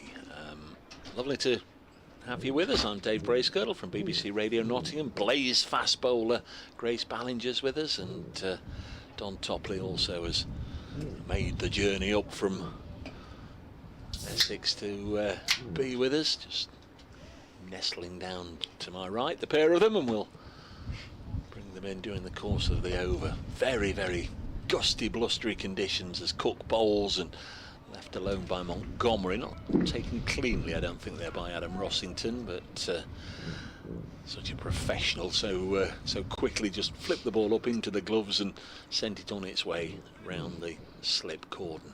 93 for 3. Yeah, welcome Grace back first. Had a pleasant lunch. You were going for a wander, weren't you? No, I didn't in the end. We were talking bowling, weren't we, Don? We were talking over lunch. We had, what did you have for lunch? I had fish and chips. I had a burrito and jam sponge. 93 for 3 as this one goes through to Rossington. Not on the same plate, I hope. As long as they're looking after you. He's not trying to wheedle his way in as your agent or something, is he? Just giving me some coaching tips, weren't you? We were looking at my action and stuff. We were. We did. Is that a look at your action? Yeah. Video analysis. And why not? 93 for 3. He's seen the jump then, has he? Has he seen the jump? He hasn't seen the jump. Next ball is played up to mid-on. Still no runs in this post-lunch session. I was having a little ferret about at Sam Northeast and that phenomenal innings he had against Leicestershire a couple of years ago, and we've done him a disservice because I think both Don and I said, oh, he got a big treble 100. He didn't. He got a quadruple 100 at Grace Road a couple of years ago. 410 not out, Sam Northeast, in a score of 795 as this next one goes through to the keeper. 795 for 5 declared, and that was a Glamorgan record score of all time, and Sam Northeast highest individual score ever made by Glamorgan. And the reason we were looking at that is because Sam Northeast, he's still got some way to go, but at lunch he was 286 not out or something of that order, so a man with an appetite for big runs. Had an email in which just before lunch from David Phipps in Seaham, County Durham, and I shall read this after the ball. 93 for 3. Next delivery is played on the leg side, and there's no run, and that's the end of the first over. It's a maiden. May I say that the interview with Kevin Shine was a real eye-opener with regards to the art of bowling, and covered various areas that are not often discussed, so thank you. May I also say that as an Essex supporter, it's pleasing to see my team playing as we all know they can. Well, it's nice to see them play. I'm not so sure they will be so pleased to be 170 for 2 and then 253 all out. We hopefully, both he and I, an Essex supporter from County Durham, he says, I can only hope that they can maintain the form for the remainder of this match and do well against Nottinghamshire. So thank you, David. Yeah, well done, Don, as well. I think Grace and I, from an early from an early time, decided it was best to leave you to Kevin, and you cracked on with it. Lovely stuff. Good listen. Snater to commence after lunch. I'm sure he wouldn't have had a jam sponge, but he's bowled a decent delivery all the way to Joe Clark, who's caressed back to mid-off, and there is no run. Custard? Oh, God, I do enjoy custard. Yeah, got to. Yeah. My favourite pudding actually is crumble. Rhubarb. Yeah. Rhubarb and apple. Yeah. Blackberry Cherry? and apple, cherry. Yeah. It reminds me of school, but I do like it. I do. Yeah, can't fault you. In fact, we've picked some rhubarb already. Snater is in. This is a little too straight. A leg glance all the way down to a fine leg. The fielder's had to move 20 yards to his right from a square fine leg. Collect the ball. Two runs to Clark. Score goes to 95 for 3. And if the Blaze coaches are listening, Grace had a diet low-calorie, non-fattening fish and chips, did you? With Nah. no salt. Just a normal one with loads of salt on it and vinegar. I do like salt. I love salt. I do. We went out to dinner last night, didn't we? Snater in. Bowled. Good forward defence from Clark. You're not going to get past that, Mr. Snater. And a decent ball, 95 for 3. When you say we went out for dinner, I don't think either Grace or myself were with you. No, So just you, Don. myself and my research colleague, my alma mater. Sounds like a scientist, doesn't he? Well, my research we colleague. went out to a very, quite a well-known local chef. A celebrity chef, and we went to their house, Mark Lloyd and Eva Humphreys. It was a delightful evening as Snater bowls and played off the front foot it to mid-on, no run. And we had purple sprouting broccoli in tempura batter with a hint of wild garlic mayo. All right. Delightful. Was that the starter? Yes, it was quite pleasant, very nice. Mm. Then the starter actually was a burrata, radish, rhubarb, granata, olive oil. Fine cooking. It's going to be wasted on you, Mr. Brace. I had a ham and mushroom pizza and watched Ronnie O'Sullivan. In he comes, the Dutch international, and he bowls and is played out back to the bowler on his follow through, and there is no run. And then the main course, well, we had halibut in beurre blanc and vegetables. You didn't want it, but you had it. You had it for the halibut. Oh, it was lovely. It was lovely. In secret, I could have had another piece. I loved it. I did. Some lovely wines to go with us, and then cashew ice cream and raspberry ice cream. And this is played into the leg side, inside edge, but safely. The inside edge is the batsman's, the outside edge is the bowler's. That was safe by Clark. And 96 for 3. So all you've done for our listeners this afternoon is just titivate their culinary tastes and desires, really, or to be more specific, you've told us of the opulent lifestyle you lead. Yes. Well, Mark Lloyd is quite well known in the area, a celebrity chef, and Eva Humphreys creates recipes and helps people with their planning their daily eating and nutrition, which I badly need, don't I? I work on the philosophy that nutrition, everything you eat is nutrition. Well, you're not wrong. We've had a fair few sweets today, haven't we, to be fair? Cook is in and bowls, and this is down leg side and playing a miss, or maybe even a leave by Joe Clark there. Good friend of mine, never been to the horse racing, gone today. He's gone as part of his best mate's 50th birthday party. So do you know anybody that is into the horses who might be able to give me a few tips? Father-in-law purports to be. I'm not a gambler. No, I'm not, but you know, knows his horses. Nick Cook, the umpire, loved his horses. In comes Cook again, and this one just squares up Clark into defence. So I asked, Both Overtons love horses. They've got shares in horses. Yeah. Jamie and Craig. So I asked, and he gave me a red hot tip for the first race today. I had a look to see how it had got on, and they'd not quite started. And it was the outsider of 8 at 40 to 1. I thought, this is the red hot tip, 40 to 1, outsider of 8. It finished 6th of 8, so that's not going to go down very well. Your 50p Yeah. was, you didn't mind losing your 50p. Cook in again, and a good delivery, similar to the last. Clark in defence. Racing courses round here? There's a few. Here, Yeah, well, I was there's going not. to say, come Nottingham, Uttoxeter. Fontwell? No. Southwell. No, Southwell. Fontwell's in Somerset, isn't it? Is it? I don't know. I'm trying to go through Nottingham. Where else? Southwell, Southwell.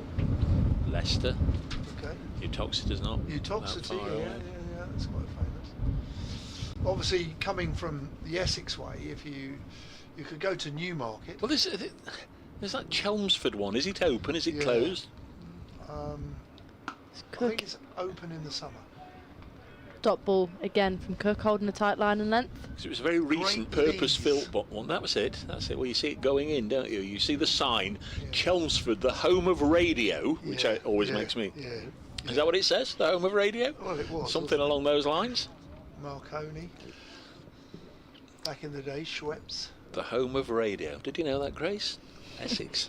I've been down Chelmsford enough times to be fair. Seen that sign. The only way is Essex. Cook bowls, and this one straighter. A big appeal for LBW, but Not not out for given. me. Not interested, the umpire. Just didn't look right. Well, where have you been down there? Have you been in the Sugar Hut? Where have I been in? What, in Colchester? Brentwood. In Cheltenham? Wait, where are we talking about? In Essex. Yeah, Essex. Have you been to the Sugar Hut? Look at me. No. The only way is Essex. I've played at the county ground a few times. Have you? Other than that, my dad went to uni in Colchester. Did he? That's about all I've got With for you. yeah. Wivenhoe. Yeah. Neil Foster came from Wivenhoe. Cook bowls, and this back of a length and pulled away by Clark. Murdered that. Quite dismissive. Yes. Wonderful Still. shot. He picked the length up so well, so quickly, and it was more or less a short arm jab. And I'll tell you who that was reminiscent of. And we mentioned him on radio yesterday, Paul Johnson. He used to punch Paul. Yeah. Very short fella, picked up length very well, just punched it through the mid-wicket. That was a glorious, destructive, brutal shot there from Joe Clark. 100 for 3, Montgomery's on 2 and Clark's on 30. And we're going to see, is it Snater again? This is, I think. Yeah. Modelling, it's got a little bit of an 80s mullet. They're popular at the moment, aren't they? The mullets. What do you think about them, Don? Do you like them? Well, I was an 80s man. Yeah, I love the 80s. The music, everything about the 80s was lovely. Do you sport a mullet back in the day? Little one. I had curly hair. I had quite a lot of hair back in the 80s. Getting a lot of false starts, aren't we, when the bowlers start The their wind. run-ups from this end as the wind starts to buffet them around. And we had another one there, is Snater. Used to be a pile of sawdust at this end, but it's blown all over everywhere as Snater does come in and bowl, and on the front foot Matthew Montgomery just runs it out onto the leg side, fielded by Feroz Kushi. Matthew Montgomery, one really substantial score last year in the county championship. Score of 177. It was his only century last year. He played in 11 matches, averaged 27 or so. Next ball, he's edged to second slip and he's gone. Won't get any more here. Out for 2. Decent catch at second slip to Harmer, went quickly. And another scalp for Shane Snater. 100 for 4. and if it wasn't in the balance at 93 for 3 at lunch, it's certainly in the balance now. Matthew Montgomery gobbled up by Simon Harmer at second. Comfortable slip catch, although it went quickly to his right. Hung on, and Matthew Montgomery, having faced just 20 balls, makes his way back to the pavilion.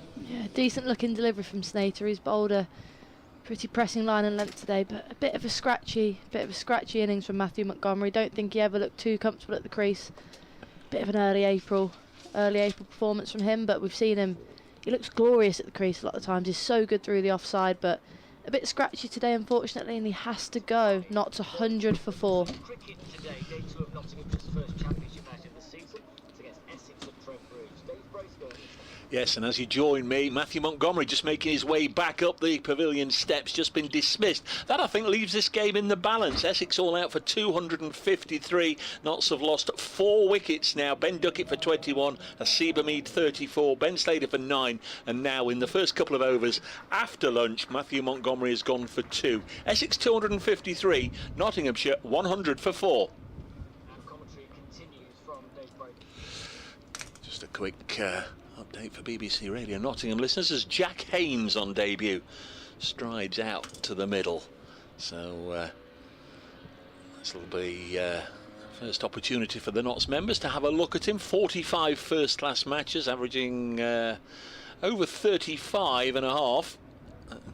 Getting on for 2,500 runs, 5 first class hundreds, a best of 134 not out. I would imagine a pretty decent time to come in, really, straight after lunch, or 10 or 15 minutes after lunch. He's been sat there waiting and wondering and watching, and he's got Joe Clark at the other end, of course, who, like Haynes, made the journey from New Road 3 or 4 years ago. Don't think Haynes would have played with Joe at Worcester. He's only sort of come into the side at New Road the last couple of years, but he'll be somebody that I'm sure he's looked up to as he's making his way in the game. Not 100 for 4, but really good opportunity here on a blustery old day to make an impact. There's Snater in to bowl and run down into the gully. Thought he was going to get off the mark, but a good stop by Critchley, and there's no run there. Son of Gavin Haynes, the former Worcestershire all-rounder, who I'm sure somewhere is either on the ground watching or maybe even watching the audio stream, the live video stream, as Jack commences his Nottinghamshire career on the side on 100 for 4. There's Snater, figures of 2 for 31 over the wicket. Bustling medium pace bowls, and Haynes defends. Game very much in the balance now, Don. Yeah, very much so. I mean, what's happened this morning? Essex have picked up a few wickets for, obviously, but Nottinghamshire have been very good at hitting and putting away the bad ball. From an Essex perspective, I think they could just tidy up, and if they didn't bowl as many 4 balls, they would create a bit more pressure for Nottinghamshire. Next ball on its way now, wide of the off stump. And not being funny, yesterday's play, Grace, you watched it, Essex started off okay, nicely. They put on a good opening partnership and a couple more. They got to 170 for 2, and then the runs dried up a little bit, and Essex were put under pressure. Nottinghamshire probably bowled a bit better, got their rewards, and got themselves back into the game. Wasn't much from the Essex middle order. Next delivery now is defended by Haynes. 80 from Elgar, 84 from Cox, but not a lot else, Grace. No, I was just about to say, Don, that the Essex boys got off to a pretty good start, and it's almost been the opposite here for Nottinghamshire. There's been a couple 20s, a couple 30s, but no one's really pushed on and made a score, and that was quite the opposite with the Essex top order, who had a couple of big scores, but absolutely nothing else. So not one of these Notts players here will be wanting to push on, and I think it's going to want to be Joe Clark who takes it on and gets a score from here. Well, certainly looking at the scores in terms of Duckett got in to 21. Slater only made 9. Third out was Hamid with 34, and then Montgomery just for 2. But certainly Duckett and Hamid got in. In comes Cook, and that's a good delivery, squaring up Joe Clark again. His last over was very good. Sam Cook, it was all in the same area, and then was it just his final ball of the over, which he just got slightly back for length. You were speaking about it earlier, weren't you? About that first and last ball, so important, getting in and out the over well. As a coach, I always try and stress that the first ball you bowl, having had a little snooze at fine leg for 3 or 4 minutes, you've got to get back into rhythm. So your first ball is a challenging ball. Sam Cook again hitting that line and length, and Clark can do little more but defend it. And especially in white ball cricket, but in red ball cricket as well, your last ball, you've bowled a cracking over. Ball 1, your challenging ball, you bowled it well, 2, 3, 4, 5, and now you're bowling your last ball to bowl a maiden. Or in white ball cricket, you know that the batsman has to release this last ball for a boundary, and you know there's pressure, so your last ball, you've got pressure to cope with, and you've got to bowl a good ball, so that's a challenging ball. This one wraps Joe Clark on the pad, but going down leg, I think, as they sneak a leg by. Mine's the last ball. I'm bad for the last ball, really. I mean, again, if I was a coach or at mid-on, mid-off, I'd be chatting to you saying, concentrate. Here you go. This is the one ball now. You're going to walk away having bowled a magnificent over, and don't let it cost you this last ball. Concentration's important, isn't it, Dom? People, really absolute, important. Very important. Really important. When you say, should I bring you a cup of coffee back, and you say, yes please Dave, and yes please Don, and then you don't concentrate enough to come back with me a cup of coffee. I will rectify that. You're all right. Because there was a big queue. In comes Cook, and this is a genuine play and miss. I will do that. No, you're all right. No, I did notice. If I'd have bought I'm your all cup right. of coffee when I'd eaten my jam sponge, it would now be cold. You're all right. But I've got a bulletin to do in a moment for BBC Essex. You're all right. I will get you. How's your boys doing? How's your boys doing? They're I know you've got still losing 1-0. I know you've got other thoughts on your mind. Yeah, the Tractor boys are losing just at the moment. 1-0 to the Canaries. That is a huge game in East Anglia. Cook in. Good, strong defensive shot by Haynes. There'll be ructions at all the young farmers tonight, I'll tell you. Yeah. Meanwhile, Sam North East 296 not out. I know I keep going on about him, but I'm obsessed by large scores. And at the other end, Colin Ingram, who's put his toe down, is 98 not out. He's a good player. Glamorgan 546 for 3. I think he's their South African overseas. He is a good player, experienced man. That's Cook in again, another play and miss by Haynes. He's bowled so well. Hey? He always does though, doesn't he? As I said before, I love watching him bowl. He's so consistent. Do you know these two Essex bowlers, Cook and Porter, well, Slater's bowling, but Cook and Porter as a combination, as a partnership, they make the game so simple. You know, some people make bowling a bit complicated. It's pretty simple. Look, we're trying to bowl at those 3 pieces of wood. And they don't, and top of off never moves. Did you know that? Top of off never moves. So North East 300 not out. well played. Well played.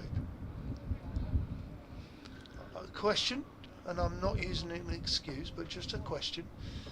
Has the Kookaburra made easier batting conditions in the first week of April?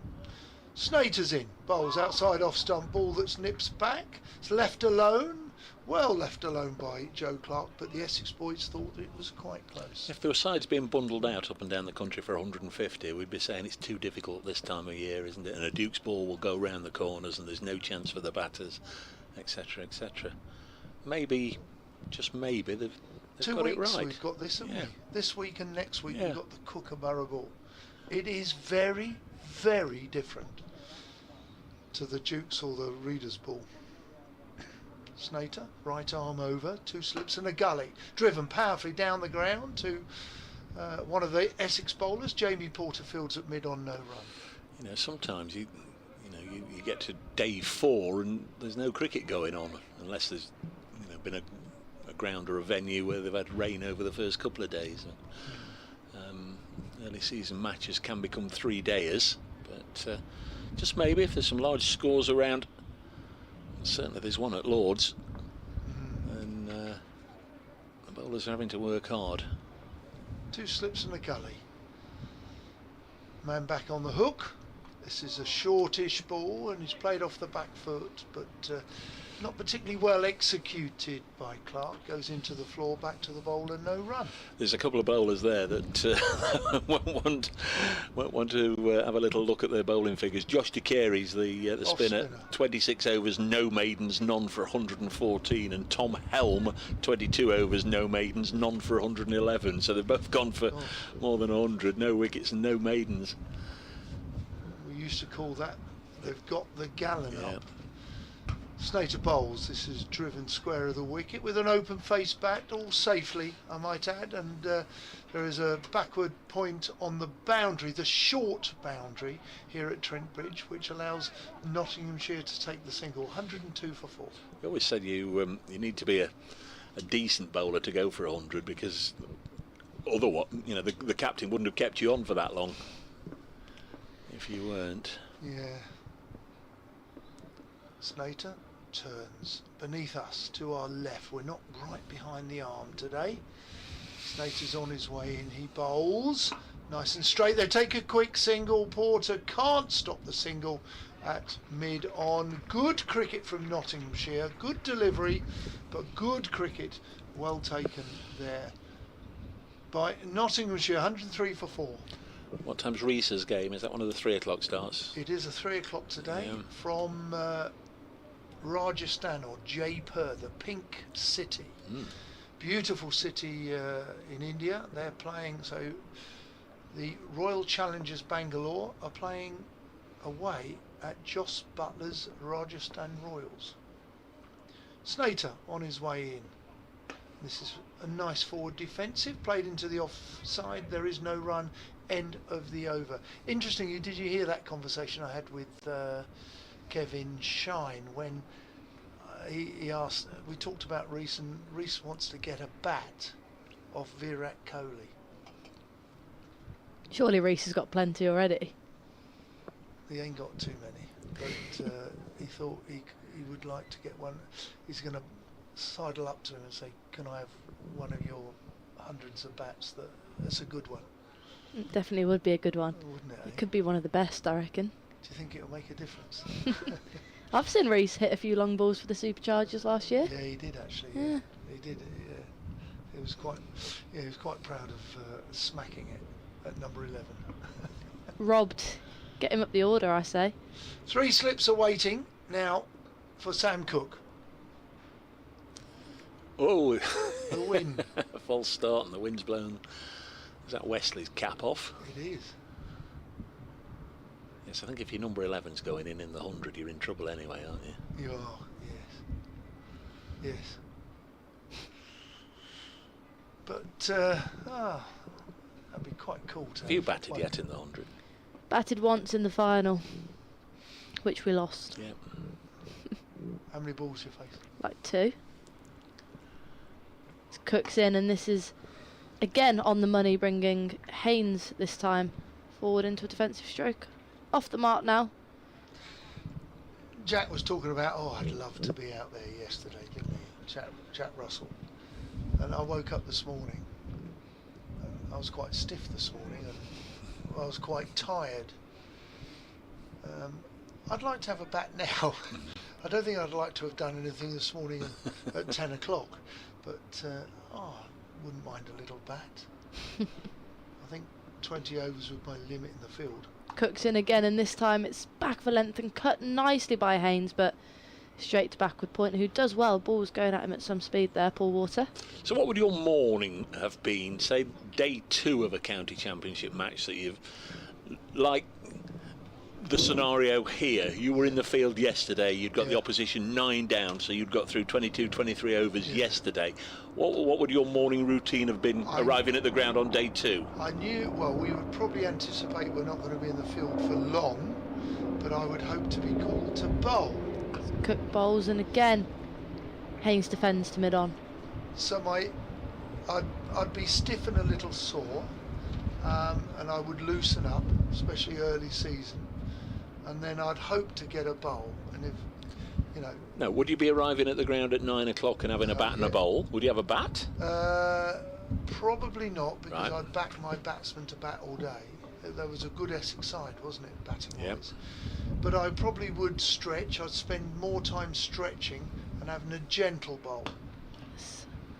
Haynes comes forward and plays a nice looking drive, but no run scored. Because you knew even if I didn't bowl, we wouldn't be in the field for very long. It would be unlikely. So you would view it as possibly a recovery day. Game of five-a-side?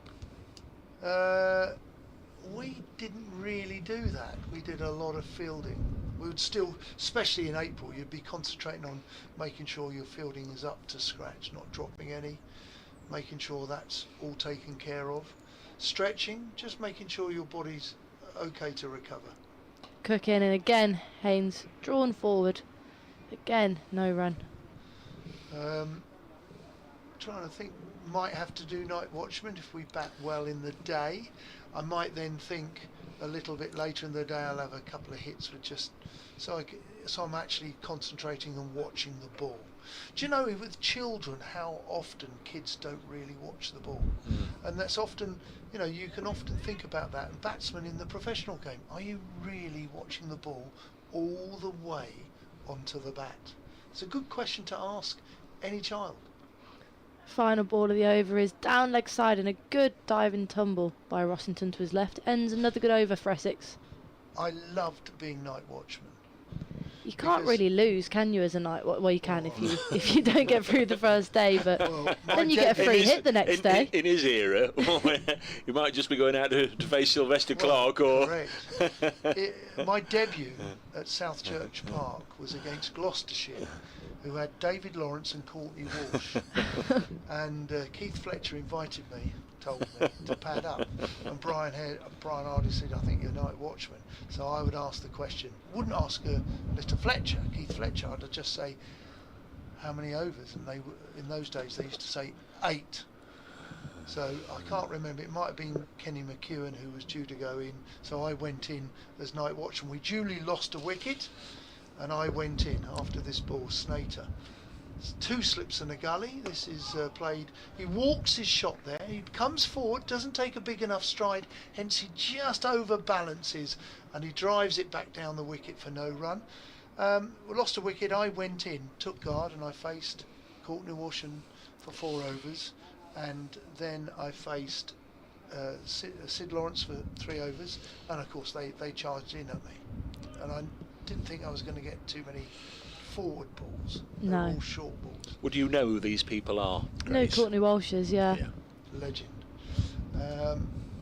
Slater in, again driven into the offside, into a gap, square of the wicket. There is a single for Clarke. The score moves to 104. David Lawrence was also one of the quickest around. English, played a few tests and then had a nasty injury, didn't he? A really nasty injury. Lovely man. Courtney Walsh was quick though, wasn't he? Oh, he was. Lawrence was as well. And awkward. Can I say to you, he used to bowl over the 12 o'clock. So he was always coming in at you, bowling slightly wide of the wicket. Anyway, unfortunately, the last over of the day, they brought on David Graveney, the captain, left arm spinner. And I still went back and got LBW, unfortunately, for naught. And that's an LBW shout, not really interested. It looks as if it was going down. No run, no leg by.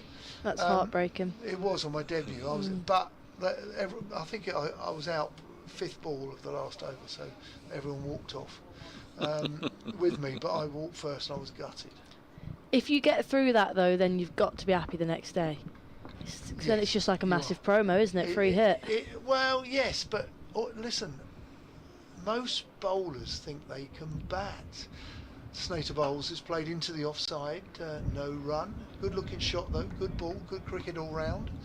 So any bowler fancies them as a batsman really. So if you're a night watchman, I'm going out to bat in the morning in a batting position, probably with a batsman, Could be Nasser, could be Gucci, Pritchard, Stevenson, McHugh, whoever. Salim Malik, Mark Waugh. And it's a great honour to walk out. And I never used to sleep, not because I was nervous. I was excited to go out as a batsman the next day. I loved it. Snater, away from us. Bowls, driven powerfully through the covers. There's a dive from, I think it is Feroz Kushi. He can't stop it. That is a beautiful shot by young Haynes. His father would have been impressed. I think it's Cox, because we commented yesterday on his soles, didn't we? His bright soles, number 77. Did you notice Ben Duckett had similar bright soles? Yeah, great shot that. Caressed that beautifully. Nothing too wrong with the ball. Great shot. Snater. What will he bowl now? Outside off stump. Possibly just came back to the gloves of Rossington, who passes it to Slip, and then he runs down the wicket. 108 for 4. Not to have avoided the follow-on, by the way. We should throw that in there. They just trail by 145 now, but yeah, I don't think that was ever realistically likely. But 108 for 4.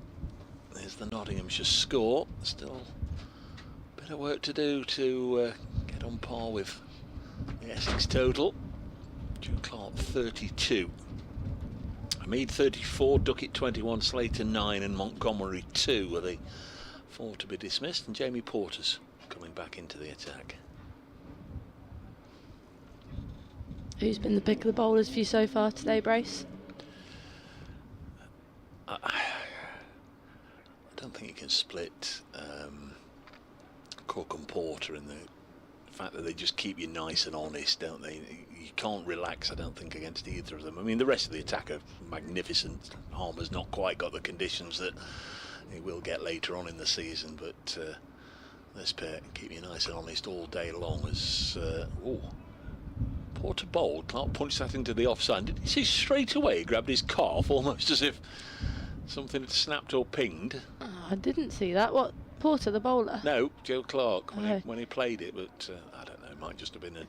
We'll keep half an eye on that, but just almost seemed like a reaction as you reach down and touch the back of your leg. 108 for 4. Porter in once more. Clark will again push into the offside. Doesn't touch the back of his leg this time, so clearly there was nothing to it at all. Maybe he just tweaked it. Continues, as I'm sure you can hear in the effects microphone, to be a very windy day, chilly. I think many will have heard the same weather forecast on Radio Nottingham this morning as I did. Very pleasant, warm day, 18, 19 degrees, warmest day of the year so far, etc, etc. Next ball. Short, pulled away by Clark because he found the gap on the leg side. He has 4 runs. That was nicely out of the middle as it slaps into the brickwork at the bottom of the Fox Road stand. Wasn't going to miss out on that one. No, slightly rare loose delivery from Porter, but Joe Clark timed it nicely, as you say, and split the fine leg and the square slightly in front of square beautifully. Brilliant shot, brings him on to 36. Is that the top score for Nottinghamshire so far? Yeah, he's gone past Hamid's 34, so it's the top score in the game. Up to this point, Porter in again, bowls and Clark works it to mid-wicket. There's no run. I think Glamorgan have decided it's time to crack on with it, if they weren't already. They're 597 for 3 now. Sam Northeast, 322 not out. Last time I looked, he hadn't hit a 6. He's now hit 5 sixes. And Colin Ingram, 123 not out, having hit 4 sixes. And the pair of them, says he, frantically trying to do the maths, have put on 276 for the 3rd wicket in something like 50 overs. Is that against Middlesex? Yeah. Lord's Porter bowls to Clark, runs it just to back of point. Critchley chases after it, no run. We haven't seen Critchley bowling yet. No reason we should have done inside the first 30 odd overs, but he's an option as well. We've seen 3 seamers and Simon Harmer. Paul Walter hasn't had a bowl yet, who had a Very successful winter, didn't he, in the various short format competitions he was involved in. I think he finished on the winning side in the Big Bash. 113 for 4. Next ball just worked away by Jack Haynes for his 6th run, 114 for 4.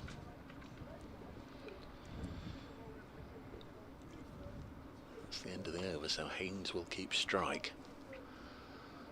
It's trailed by 139. They've got Lyndon James still to come at number 7 in the order, Calvin Harrison, and Brett Hutton, Dylan Pennington and Dane Patterson. We've still got 65 overs to get today, Grace. You've not got plans for tonight, have you? I'll have to cancel them. Sure you have got plans. You're not back with us tomorrow, are you? I'm not, no. Got to get on with my dissertation tomorrow, I'm afraid. And what would that be on? It's on the Karamazov brothers, which is a Russian philosophical novel from the 19th century. Good grief. Yeah. Why? I like it. Oh. Interesting. I chose it. You could choose anything, pretty much, in Anything? English. Yeah. Got a course mate writing on the Peaky Blinders. And I'm writing on a 900-page long novel. Think I made the wrong choice there, but I enjoy it, so... You're doing what? You're writing a 900-page novel? No, I'm not writing it. I'm analysing on it. Oh. I'm doing 10,000 words, so... Is that all? Nothing in comparison to Dostoevsky, is it? And that's with a view to getting what, eventually? What? As in...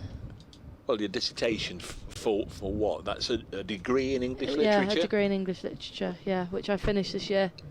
And what will you do with that? Probably just keep it in my back pocket, probably not a lot. Just in case cricket doesn't work out? Just in case. Snater in from the Radcliffe Road end and brings, again, Haynes forward. Defensive stroke. He's looked strong here early. Jack Haynes, his first innings thus far in the Nottinghamshire shirt. Looks quite self-assured. Strong at the crease. Yeah, and again, you know, we sort of didn't make too much of Dylan Pennington or any of the others really on debut. There's of course bound to be one or two butterflies there. You know, it's different from the warm-up games, isn't it? It's different from your pre-season training. Actually going out there for the first time in a county championship match. Definitely. I'm led to believe Jack Haynes performed pretty well in Abu Dhabi in the pre-season, as this time he drives through the offside. Again, nice looking shot, but no run scored. So how much of the 10,000 words have you still got to complete? I've done 7,500, so about 2,500, but just a couple of hours then. I've taken A couple of hours you'll be done. I've taken a bit of a break from it the last couple of weeks. Been busy with pre-season, but yeah, I need to get back on it. Been slacking. As Snater in again, 2 slips and a gully to Jack Haynes, and this is a straightish delivery again, driven nicely by Haynes, but cannot penetrate the offside field. He's played quite some nice shots through the offside. Quite powerful there. I think so. I think he's left quite sensibly outside the off stump as well. He's looked good here, Jack Haynes. His father was an all-rounder for Worcestershire, Gavin. Distinguished career with the Worcestershire side. Quite a competitor. As Snater in again, and this time leg side, and turned nicely into the leg side by Jack Haynes. He should pick up a couple here as he scampers back for a second run. He's quick between the wickets and he gets back safely. Good bit of running there between Haynes and Clark. Got a decent crowd filling in here. Braced on. I think it's one of the bigger ones I've seen actually. We sat and had lunch together. What was really nice, we both commented how the people, the public, were allowed out onto the outfield, close to the square. And we saw lots of games. There was probably, there was quite a few kids in, which was really pleasing. Yeah. Snater and again, straight, turned into leg side, but this time to mid-wicket. Well, all the ground staff were down here having a game as well, which was interesting to see. They're good, the ground staff here. Produce good pitches, they have to produce a lot of them too. Yeah. We've been sent in some great footage here that Don couldn't wait to show us. some vintage footage of Don batting. Where's that? Is that Chelmsford?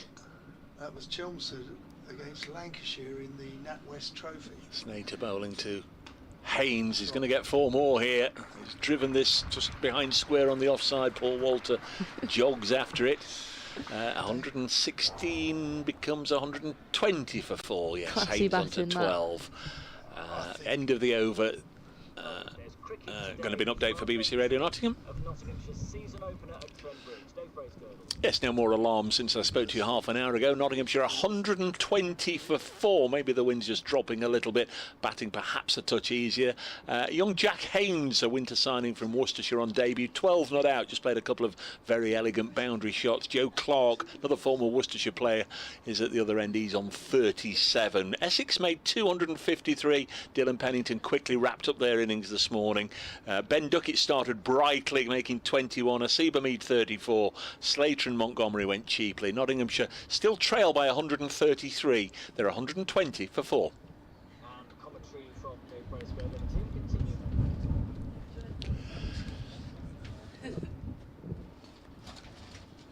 Going to be Jamie Porter to bowl to. Oh, and again, an over is. The start of an over is aborted. So we can bring Don in because he's just returned with a mouthful of sweets.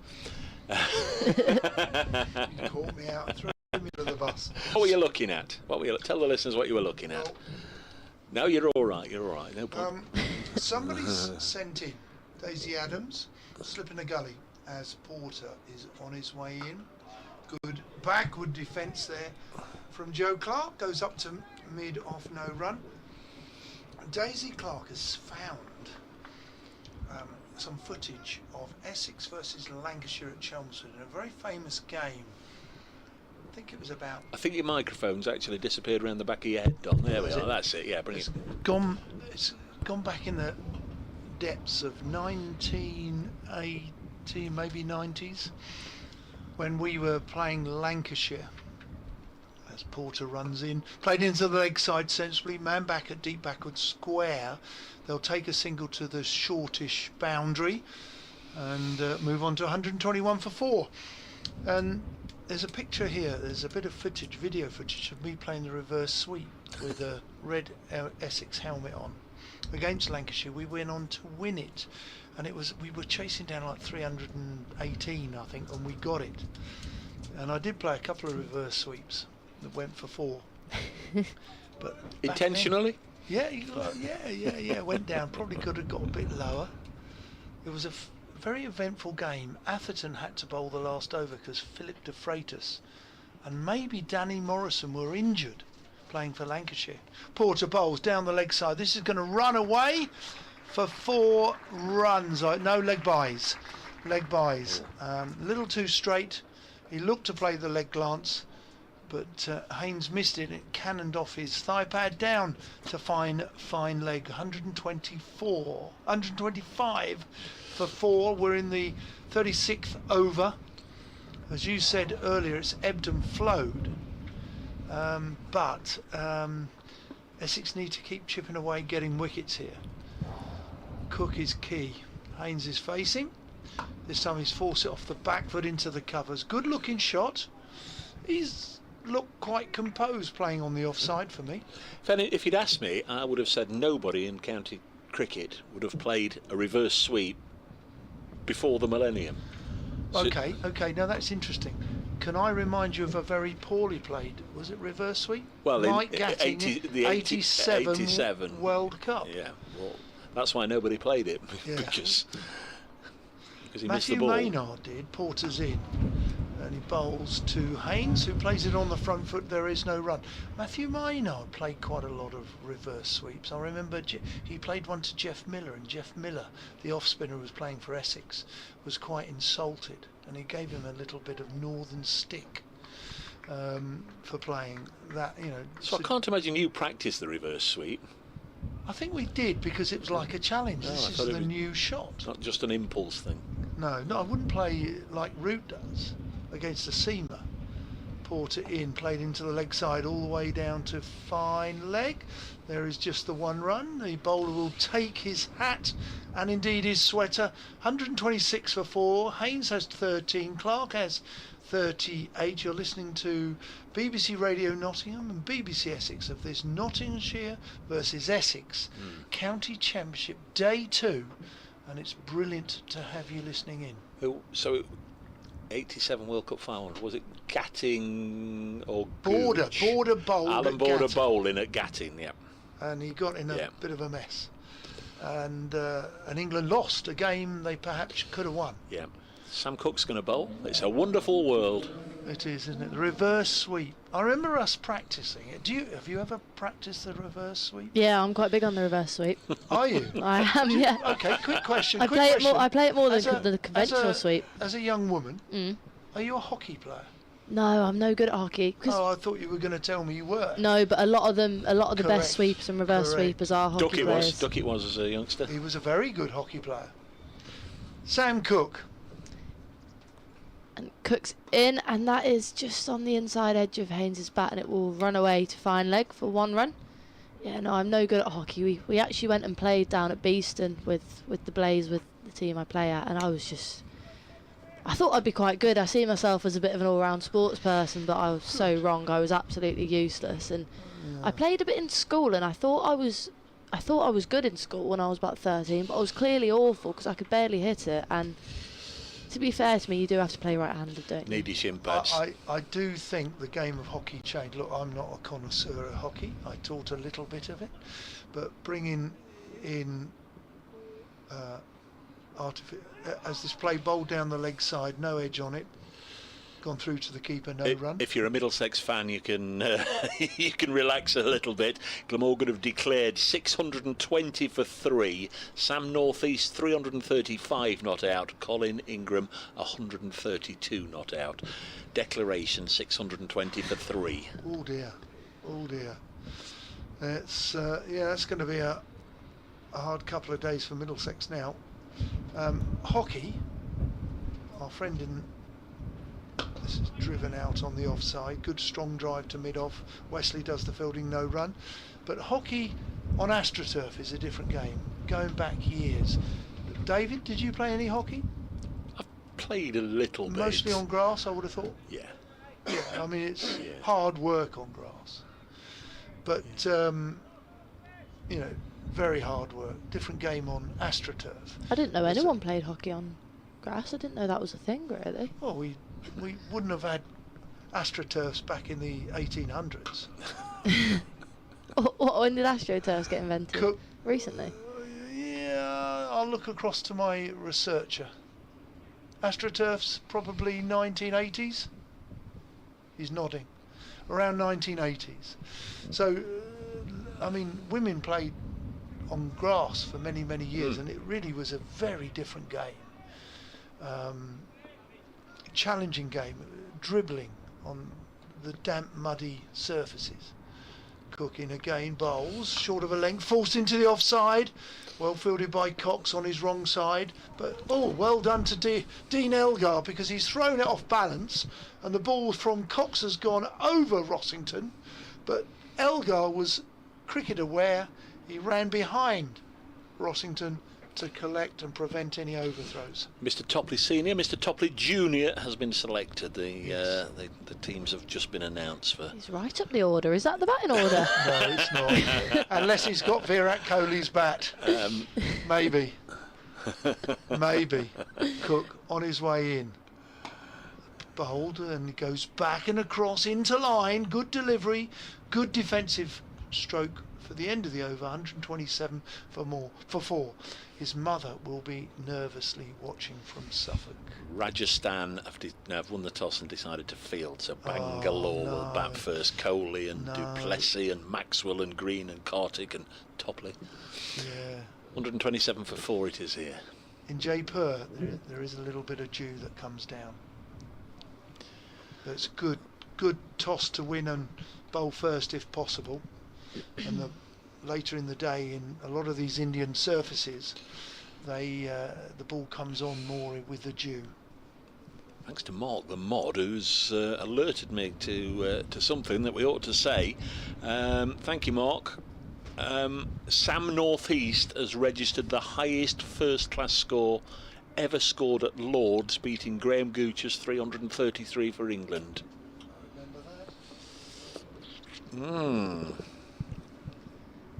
As Porter in, Jack Haynes faced first ball of the over and he's brought back onto the back foot, a punchy drive into the offside, but again no run scored. And Mark the Mod says, Dave, does Grace rate The Master and Margarita by Bulgakov? It's his favourite Russian novel. I'm going to have to be totally honest, I haven't read that one, Mark. It's on a shopping list. It's on a birthday list. I do enjoy The Master and Dostoevsky. Margarita by Bulgakov. I mean, Is it a philosophy book? Is it? Because that's where my interest lies. But we'll have to have a look as Porter's in again and again, punched off the back foot by Haynes. Just can't find the gap on the offside at the moment. I've never been asked that before. Is it a philosophical book? That's the only book we're interested in these days. Here's a stat for you. Hockey, World Cup and the Euros. It was compulsory to be played on Astro from 1976. That's it. There you go. That's a lot of investment, isn't it? But it's to the benefit of the game. You need your shin pads on. Yes. It's Porter bowls and great length delivery, just bringing Haynes forward. Just rebuilding nicely here, Haynes and Clark, but the runs have stagnated ever so slightly in the last couple of overs, but don't think the Nottinghamshire dressing room will mind it much. Speaking of which, we get lots and lots and lots and lots of messages. Many thanks. Somebody did point out that I meant to come back to. Have we seen the size of Ferro's Kush's pads? Looks like he's got his batting pads on. It does. In comes Porter again, and this one Fuller and driven again, nicely timed by Haynes, but he just can't find the gaps in the field at the moment. He's timing it nicely here on debut, Jack Haynes. Are there regulations about the size and whatever? Because they They are definitely his batting pads, aren't they?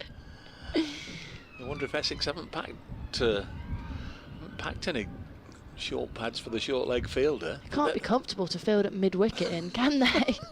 Well, wicket keepers' pads have changed over the years, haven't they? Some don't wear them; they wear them underneath their And a trousers. genuine play and miss by Haynes. There's a slight shout, an ambitious shout by Porter for a nick behind, but slip Gordon uninterested. What do you think of them, Don? Have you seen them? Have you noticed them? Yeah, well, it looks Is as it if they mid-wicket? go above their knee, don't they? I mean, you can understand, I suppose, if you're standing a metre away, that you want full protection, and that includes your shin, your knee, and slightly above your knee. So what are you saying? You're allowed to wear full body armour? Well, maybe. Porter in again and again, Haynes forward into defence. We have news, Miss Ballinger. Mark the Mod has been back. It's a novel about the devil coming to Moscow and causing havoc. Well, It sounds alright, that, doesn't it? I was going to say, insert your own punchlines. End of the over 127 for 4. There's lots of writing. There's a lot in Russian literature about the devil and motifs about the devil. You know what? I might have to give that one a read. Off that short. Thank you, Mark the Mod. Short. Daniel's been in touch. Dave, I see that your retirement apartments are finished. When do you move in? Be a cracking view from the top terrace. What do you reckon, Grace? What do you reckon? Yeah, put all the blaze up in there whilst they're... I don't think I need to be in the retirement home for a while, to be honest. What are you trying to say? Just wonder how much of the cricket ground you can actually see. I reckon the not new much build. from the right side, from where we're looking. The Dave Bracegirdle retirement apartments over there. There's no balcony, is there? My word, we've got cricketing royalty just entered the box behind us. This has worked onto the leg side. In the case of Notts committee member Richard Stevenson, I'll call him cricketing royalty. All hail the President. The President's in the building. Yes, Mr. Christopher You all right to do Broad. 2 minutes, Mr. President? Of course. How are you? Mr. President's Lovely at the to back of the see box. Nice to see you. Grace. Are We're you? doing the introductions here. You're all right for 2 minutes? Hey, Mr. Broad's going to come and join us. What a delight. We've had the bowling coach. We had Jack Russell yesterday. Another one of your former Cook teammates. bowls and it's dropped on the leg side. Save all your good lines, Don, until the president's got his. He's got his ears Right, on. Here we are. All hail the president. Go on then. Is he on? Is he switched on? He's on indeed. Chris I can Broad. hear myself. Chris, we had one, as you just said, one Gloucestershire legend in the box here. We've got another former Gloucestershire legend now. We've got So a Jack- former Nottinghamshire. Jack was here? Jack was here. He was brilliant. What was he doing here? Painting. He's painting, but he Painting. came was in he? to join us for 5 minutes. 1 hour, 10 minutes later. Here's Sam Cook. Is he still here or not? I think he is today. No, he was going home. He said he was going home. This is pushed back to the bowler, 127 Shame, I was for 4. I was here yesterday. Oh, It were would have you? been nice to have picked We up had on him. Eddie Hemmings in. Eddie, he was in committee room. Eddie. Yep. They misspelt his name Oh, on the table. Only one M in Hemmings. He was not pleased. Oh, I mean, he dear. likes a moan anyway, Eddie, doesn't he? Really? Yeah. And Eddie like a moan? yeah, and so it started eearly with the only one M. Here's Sam Cook bowling down the leg side. I think it's come off the pad of Joe Clark, who moves on to 39, 128 for 4. Many thanks for popping up, Chris. Appreciate That's it. I all know, right, you, Dave. know you're a busy man. No, 2 or 3 times not at I all. asked last year because I was led to believe you'd finished, you'd retired last year, but you had another year as you. As the international match referee, if you can, Correct. In fact, if you can just lean forward, oh, because sorry. we're now being asked to pose for a. Something that's obviously going There we are. online. Yep, there we go. Is that a paycheck to me now? Well, that's to advertise the fact you're here. If anybody's I got any see. questions for the great man, the president, as Sam Cook comes in to bowl to Haynes, and it's pushed back to the bowler. So 2nd year as the president, but this Yes. year I understand you might just be able to get to a few more matches. Yes, my role with the ICC is coming to an end at the, well, I was going to say at the end of April, but they've asked me to do 4 World Cup. T20 games. No, not the World Cup. That are taking place here against Pakistan, England versus Yes. Pakistan. Yeah. Yes. And this is all a build-up to the World Cup, as you mentioned, in the West Indies and America. So I dare say there'll be a few sides coming to these shores to play T20 and build up to that tournament. As Cook comes in and bowls, a little bit of sunshine now. That's descends on because Trent Christopher Bridge. Broad's here.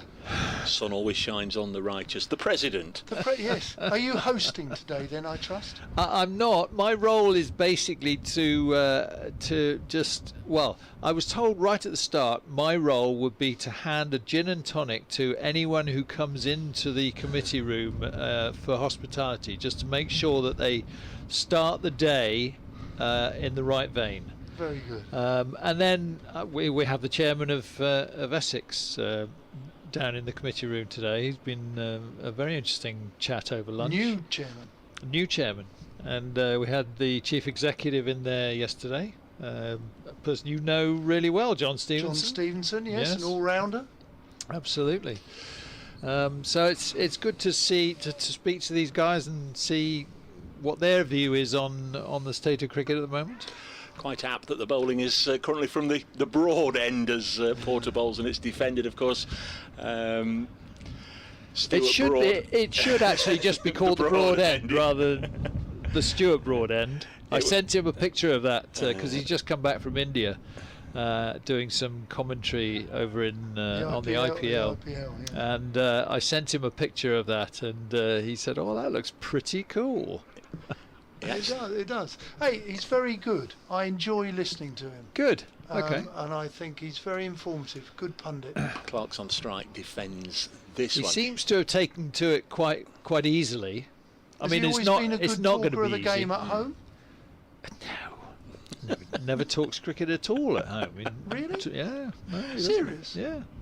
Did you not have fielding positions with the salt and pepper pot, the ketchup, the HP sauce was at fine leg?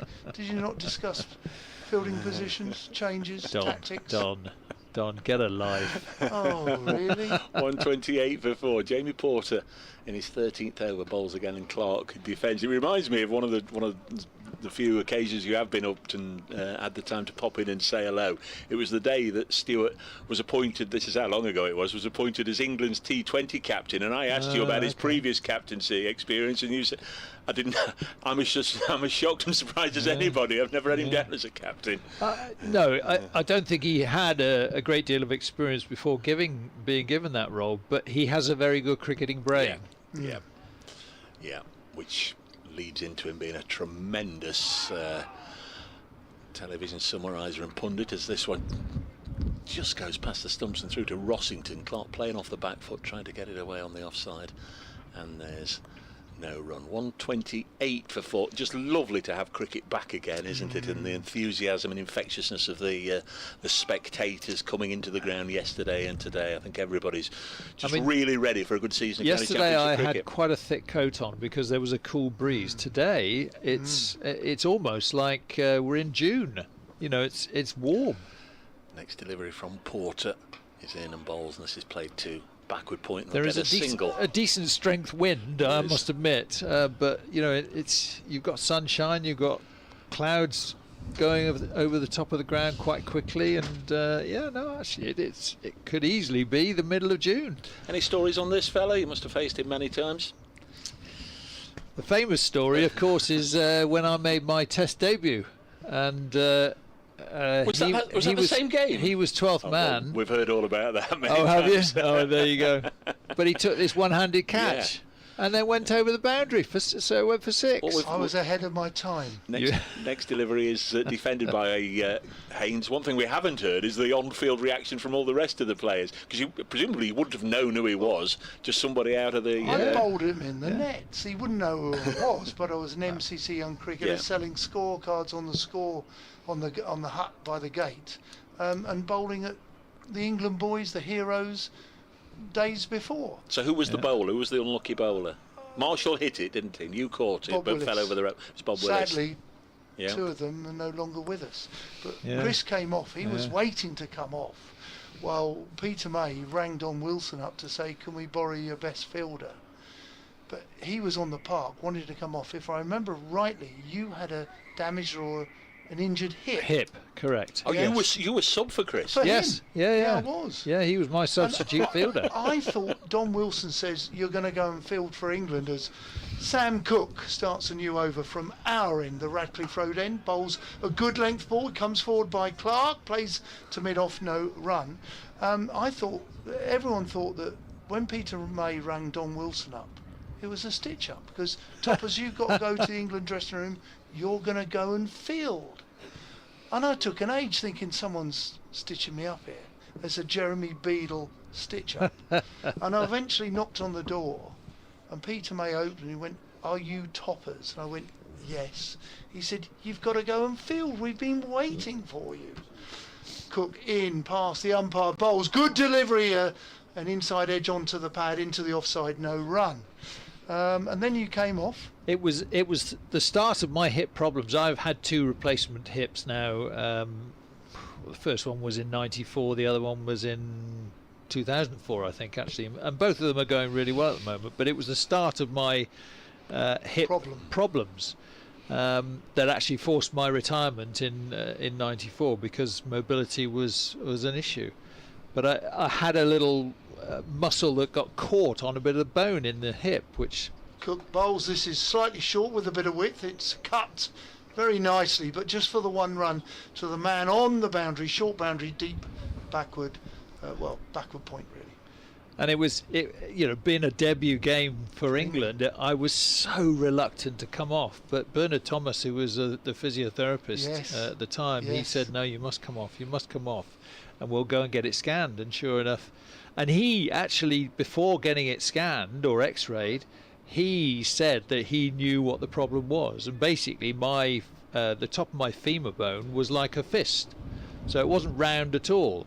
Cook in, bowls, good delivery, drags the batsman forward, plays into the offside, no run. And it was wearing away the cartilage on the joint. So that was the beginning of my problems. During your playing time then, post of that, did it periodically flare up, No, or actually did you bat for a long period and then find you suffered the next day? Funnily enough, I don't think I ever had an issue with it after that game. Oh, really? Bizarrely, but Well, obviously, thank you for coming off. but obviously, it caused my retirement at the end of my career. Cook in bowls the ball with width, and unfortunately for Cook, it's gone for 4. It's a very good shot there by Haynes, impressive with all his array of shots on the offside today, and that's going to be very productive for him. But Nottinghamshire have moved to 134 for 4. It's been a challenge today, hasn't it? They bowled really well, Essex, on a sluggish sort of pitch. Yeah. But they've put away the bad ball. Yeah. They have. Yeah. There's been quite a lot of 4 balls for me. Well, 40 overs, 134. It's a grind. It's not, Essex played a few more shots yesterday, I thought, that possibly caused their downfall, but, not so battling. Cook in again. Not so wide this time, a little bit straighter. It's played out to mid-on. End of the over, the Cook over. He's got 14 overs, 1 for 39, and Nottinghamshire 134 for 4. It's ebbed and flowed, but I do think Nottinghamshire are in the ascendancy here at the moment. Well, It's a way to go, isn't it? I'm going to say another wicket. That's a bold statement, Toppers, It but is. then you're known for bold statements, aren't you? I am. Yes. He's got half an eye on the IPL at the moment because Reece is currently playing, or they're Oh, just is he? about to start. Oh, is he? They've got him down at batting at 6, unless he's nicked Virat Kohli's bat. I don't think that's going to happen. We've Really? got a bowling change here, and tall Paul Walter is going to come on and bowl. Partnership breaker, Paul Walter. He's not so keen on bowling too many red ball overs. He can cope with the white ball overs, but he's viewed as a partnership breaker. 134 for 4. Adam Rossington standing He's a big lad, isn't well he? back. He is indeed. I mean, Giant he's of a man. about 6'9". Is he? Yeah. So how's things in the committee rooms then? Everybody Quiet. looking forward to the new season? Yes, I think so. I think it's always a long winter, isn't it, when you've got no cricket to watch here at Trent Bridge. But yes, there's some old familiar faces who have come in and enjoyed the hospitality. There's Walter bowling. His first ball well wide of the off stump. Clark lets it go through to the keeper. And Peter Hacker was there yesterday. Yeah, He was, yes. Who's other older players have come up today? Eddie Hemmings. Well, Eddie we've Hemmings seen. was there. No former players in there today. Normally Bashar Hassan used Well, to be Bashar about. popped in, Did he? but I'd he love wasn't. to see him. He wasn't there for lunch. Right. And he's coming back in tomorrow. He's got his wife is not very well, so he's doing a little job with looking after her.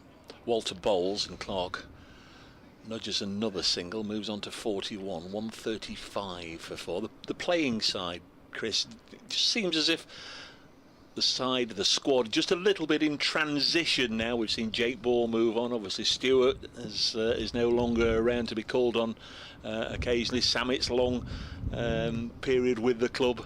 Whoever thought he would move on to Derbyshire? Well, but you go where the work is, yeah. And so on. And the new guys have come in from Worcestershire. We've got Will Young arriving in a week or so.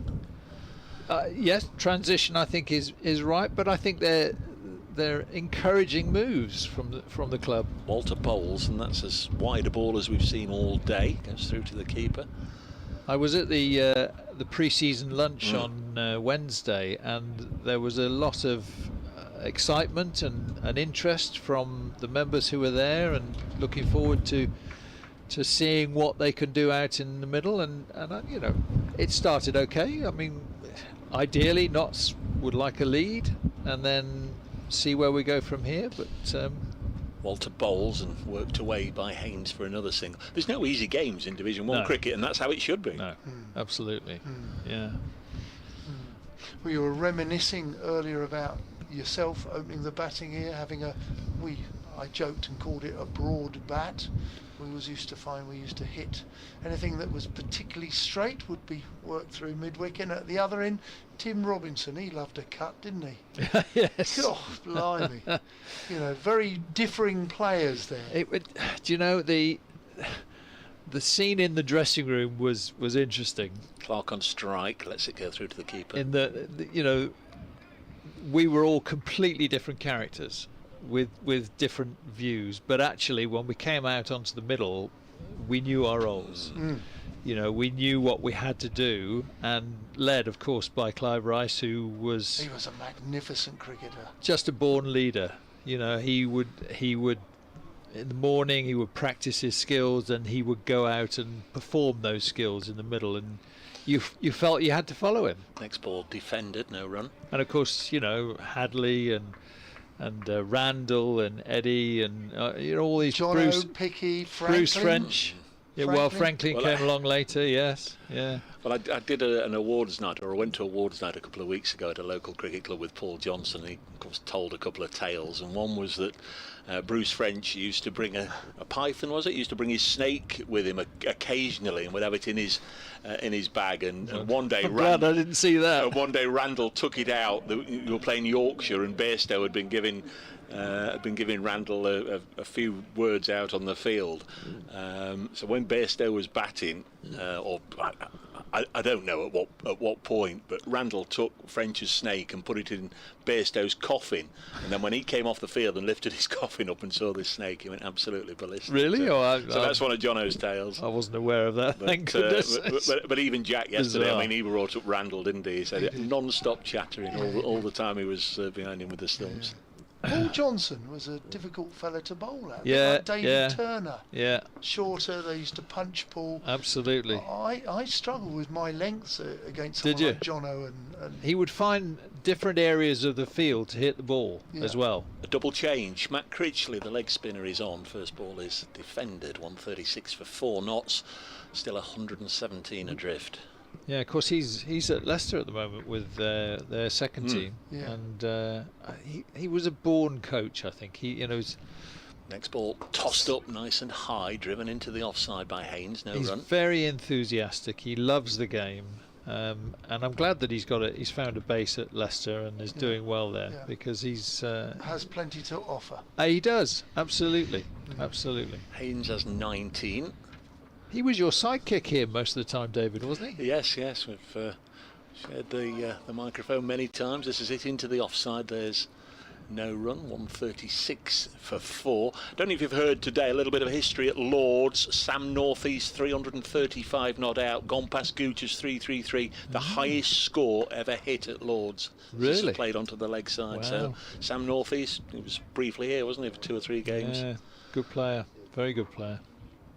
136 for 4. Yeah, great fun with Jono and Randall. This next one's dropped on the leg side. Critchley will give it plenty of air.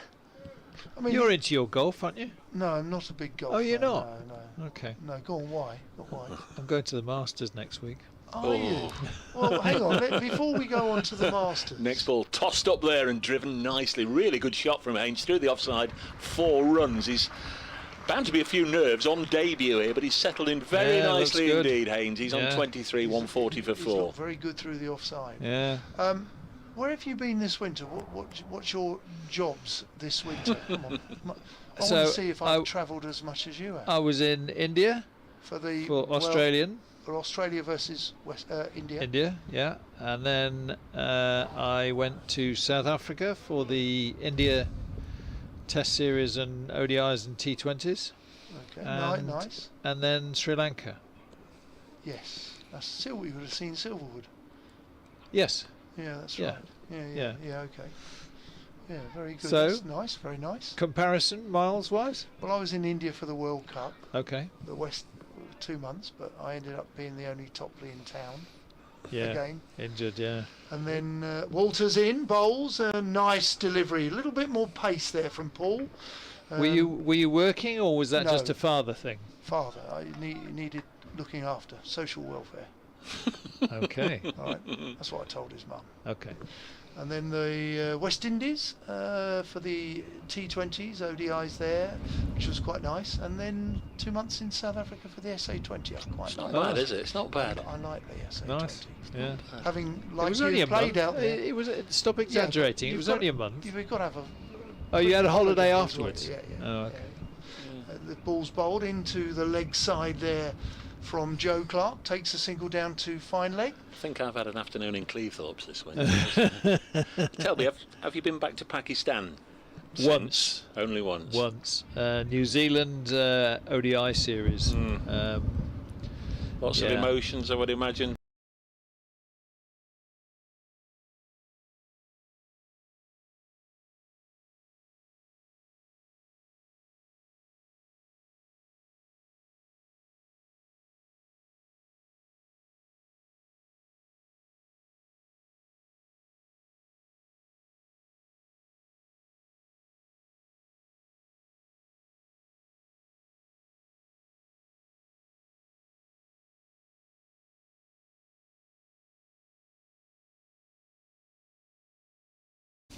Army and police following us around.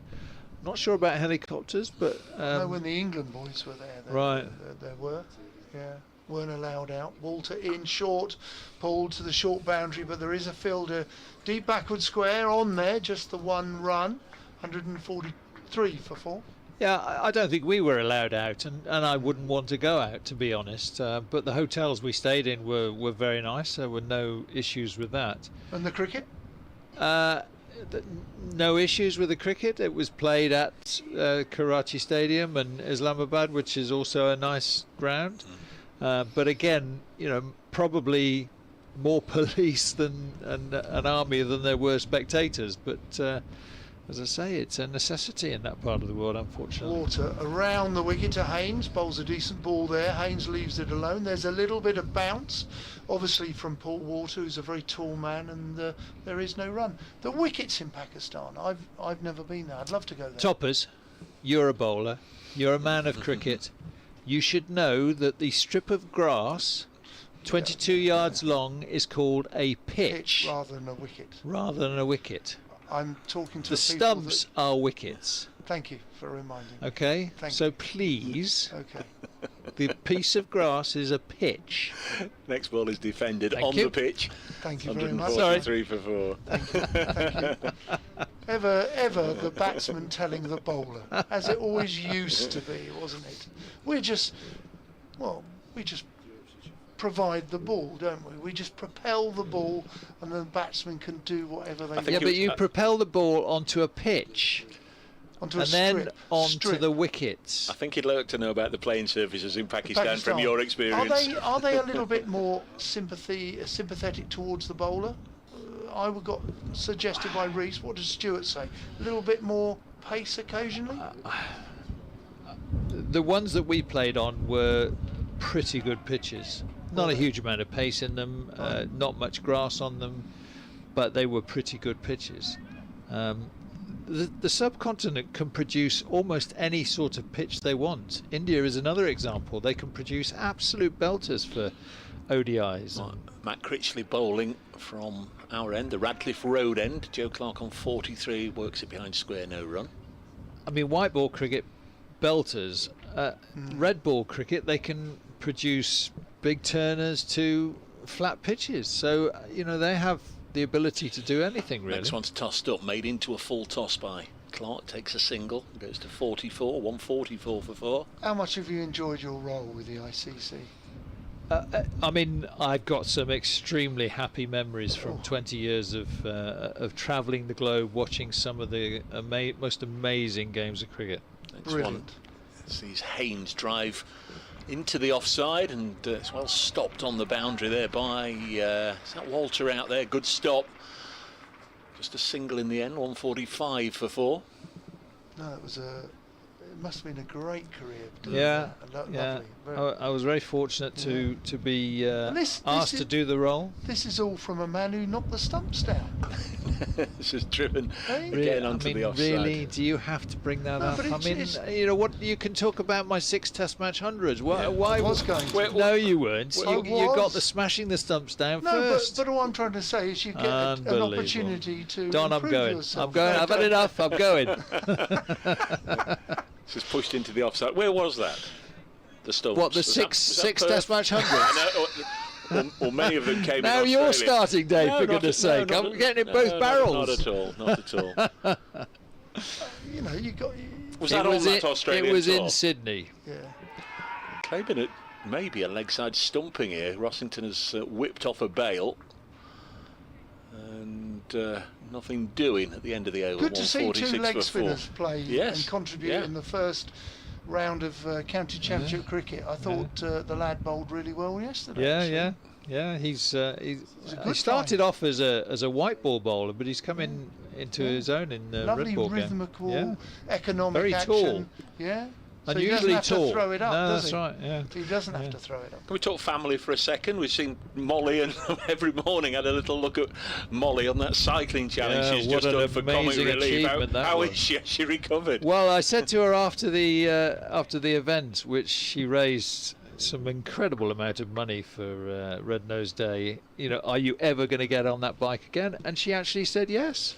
Walter starts a new over round the wicket to Joe Clark. Joe Clark plays it on the back foot into the offside, no run. Yeah, so she has obviously taken to cycling quite easily, but streets of London, I'm not sure how safe that is. So she did what? Was it 500 miles Yeah, or some 500 such? miles. Over 5 days. Yeah. Not having done much before in horrendous conditions. It I mean, was every morning they horrendous. interviewed her and it was pouring with rain and everything. It was Yeah, horrendous. terrific. It was an amazing achievement. Walter round the wicket again, slip in a gully. This time he walks his shot to Walter, back to the bowler on his follow through, no run. No, it's fabulous. And I guess Stewart was watching from afar because he was abroad then, wasn't he? Well, he was at home. He was looking after daughter while Molly was on the cycle ride. How's he taken to fatherhood? Loves it. Yeah, absolutely dotes on Annabella. She is an absolute delight. Walter short, pulled and gone for 6. Quite flat. It's gone over the head of the deep square leg into the short boundary, into the stand. Great shot. 50. That's the Fox stand, isn't it? Fox Road, yeah. Fox Road, yes. So 50 there for Joe Clark. Congratulations.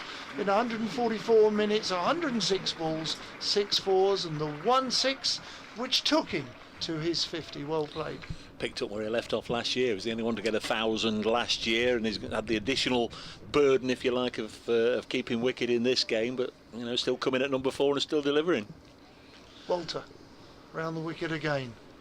This time he pitches it up, and Clark drives it into the offside. He goes across the large square Trent Bridge. They look for 2, turn it down, just a single. He's been quoted as saying that he was actually wanting to come here as a keeper batsman, and that he prefers keeping and batting at 4 because he's in the game all the time. And when he was just a fielder, he tended to drift off, which would affect his concentration as a batter. So, I mean, this is proving the point, isn't it? He kept really well in the first innings, and he's now got 52. Hopefully, he goes on and gets a few more, but it's good to see. Walter short and wide. It's cut out to deep cover where there is a man fielding for Kushi. They take the single, 154 for 4. So a little bit of history then. Your 600s. For you. I've shamed you into it. No.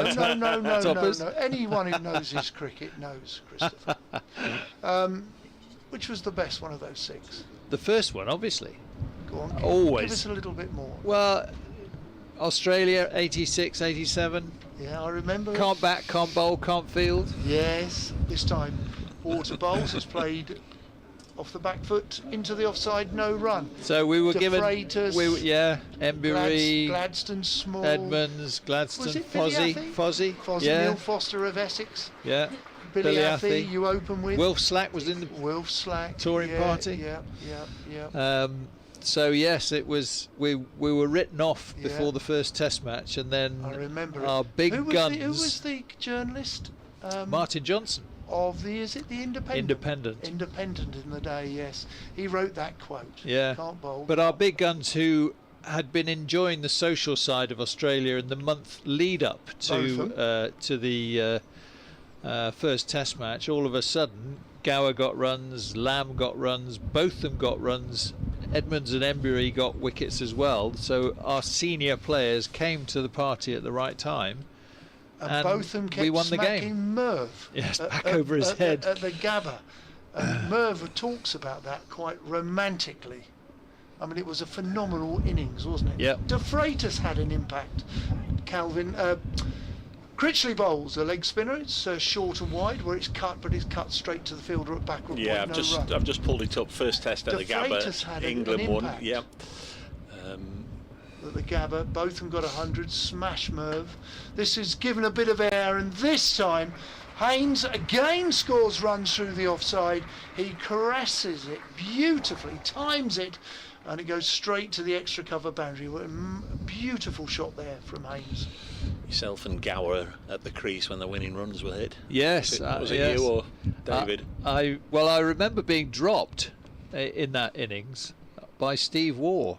Oh, of all people. This in time short and wide, tries to go for a cut, but he gets a bottom edge back into the floor. He was fielding at second or third slip, and I was dropped, and then the very next over he caught an absolute blinder, Bill Athy, in the slips. Critchley bowls, this is quite full, it's driven So square of the wicket, offside, goes out towards the boundary. quite where there is a man. fortunate to be there at the end, but I remember saying to one of the photographers that if I am there at the end, I'll shake Alan Border's hand, can you get a picture of it? So I've got a picture of that moment at home, actually. Who was the photographer? Yeah. I can't remember. Oh, Graham Morris, it might have been. Graham Morris, who's had his knees done. Has he? Yeah, he has. He's a very famous man, and there's a good-looking shot there. Driven down the ground to long off, where they take the single. 160 for 4. Haynes 31, Clark 53. So you're 1-0 up. You go to the Gabba, and yourself and Bill Athy. What have we put on there? 223 for the first wicket. Oh, at Perth. The Wacker, yes. The Wacker, yeah. As this is bowled down the leg side, clip round the corner to the man at 45, saving one, but they do get a single. 161 for 4, end of the over. The thing about that innings was I was 130 odd 40 not out overnight, and I had never really I never really experienced starting the next day being on 100 and something. 146 not out. There you go, 146 not out. I'd never experienced having 100 behind starting the next day, and I kept thinking, why am I not middling the ball in the middle of the bat when I've got 140 odd on the scoreboard? Batting? Exactly. But it was an interesting learning curve. I played the most terrible innings on the second day of not very many runs before getting out. Right. But 162 was a pretty decent score in a test match. Dave, who was the bowlers in those kind of test matches? You would have had Billy McDermott, Craig McDermott, Bruce Reid, Chris Matthews, Chris Matthews, Greg Matthews, Jeff Lawson. Oh yeah. Walter into the new over, and this time he bowls quite straight. Steve Waugh bowled a few, didn't he? Tickled into the leg side, but there is no run. 161 for 4. Yeah, Lawson, Chris Matthews, Greg Matthews, Reid, Waugh, none for 90 in that first innings. Yeah. And Alan Border Were just they bowled a couple of overs. Quite noisy, the Aussies? No, very quiet. Really? Yeah. I remember in the next test match at Adelaide, Greg Ritchie said a few words in my direction.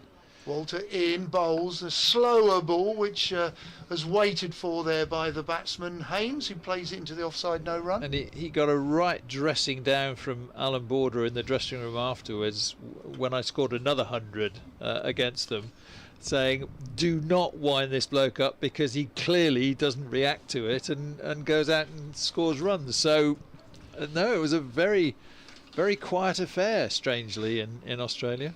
As Walter over the wicket, it's short, he's towed that. More chalk please, it's a bit of a snooker shop. I think that's actually hit the end of the bat. Wasn't the one innings on that tour, I don't know if it was a test match or one of the limited overs formats, where there was an appeal against you and you just went on a little walk towards a square leg umpire, and when you turned round you'd been given out because the umpire had actually thought you were taking 1 or 2 steps towards the pavilion. Really? That was in the Perth Challenge, right. The one-day competition which coincided with the America's Cup in Perth, and it was West Indies, Pakistan, England and Australia in this tournament, and we were playing Pakistan, and I think it was Wasim Akram bowled the ball, and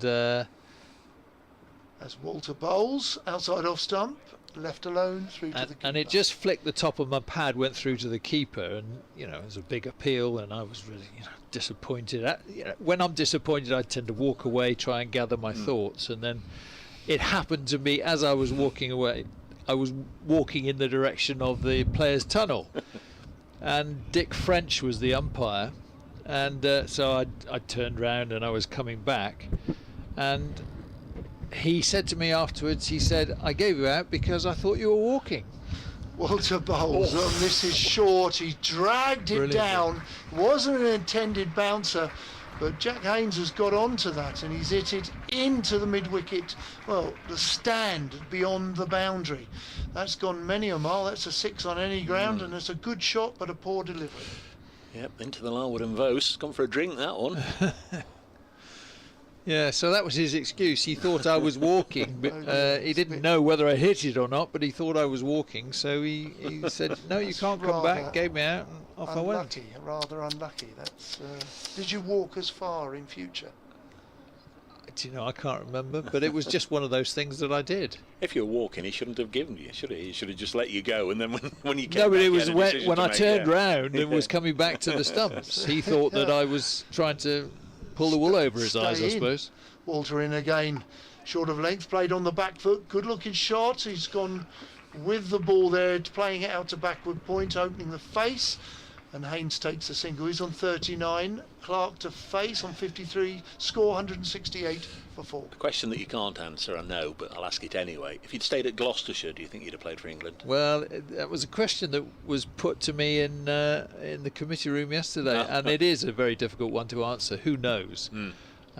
We had an exceptionally good player at the time, Andy Stovald, who was scoring runs for fun, and everyone was talking about him playing in the white ball, well, the one-day team as it was then, and he didn't get selected.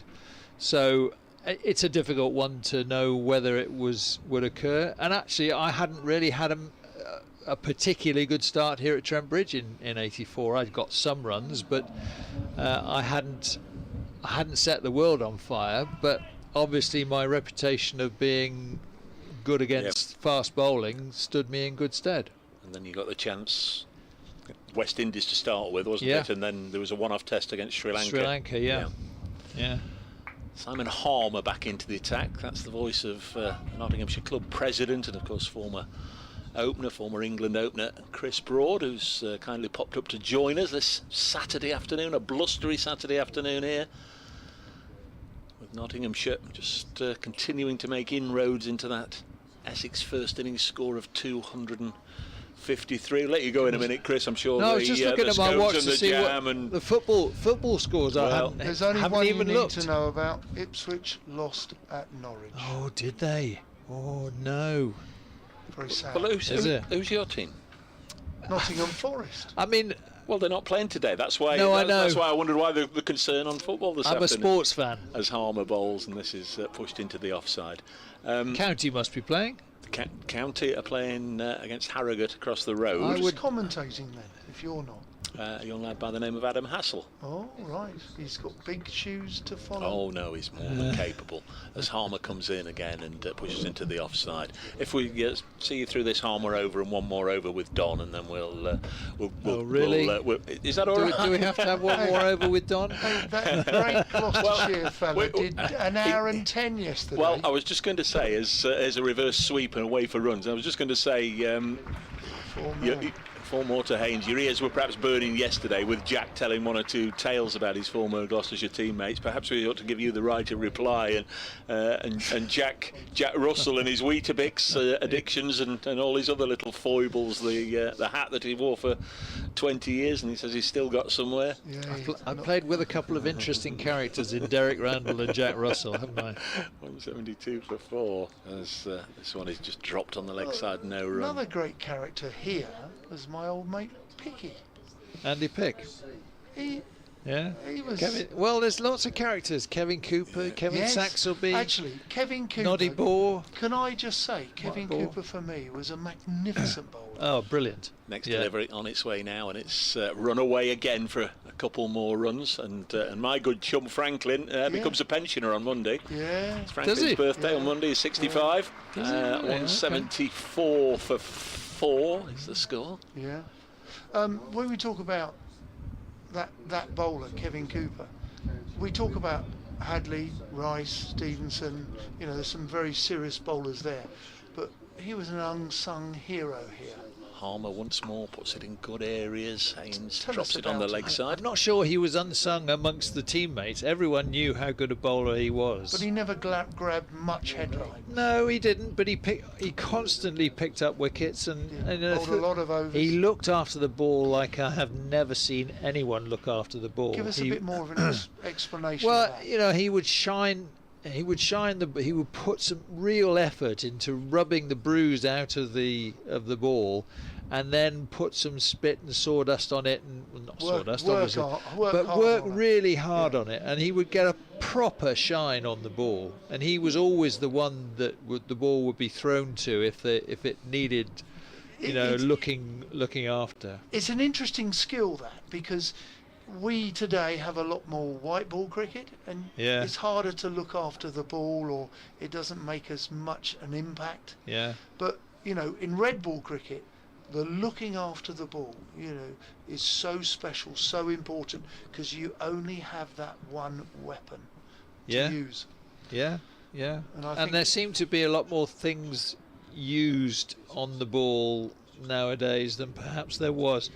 I'm sure there was, a bit of chewing gum spit that went Wine on there, gums. which, you can probably guide me through some of the things that were used in the 80s. Thank you. I thought you're the match referee.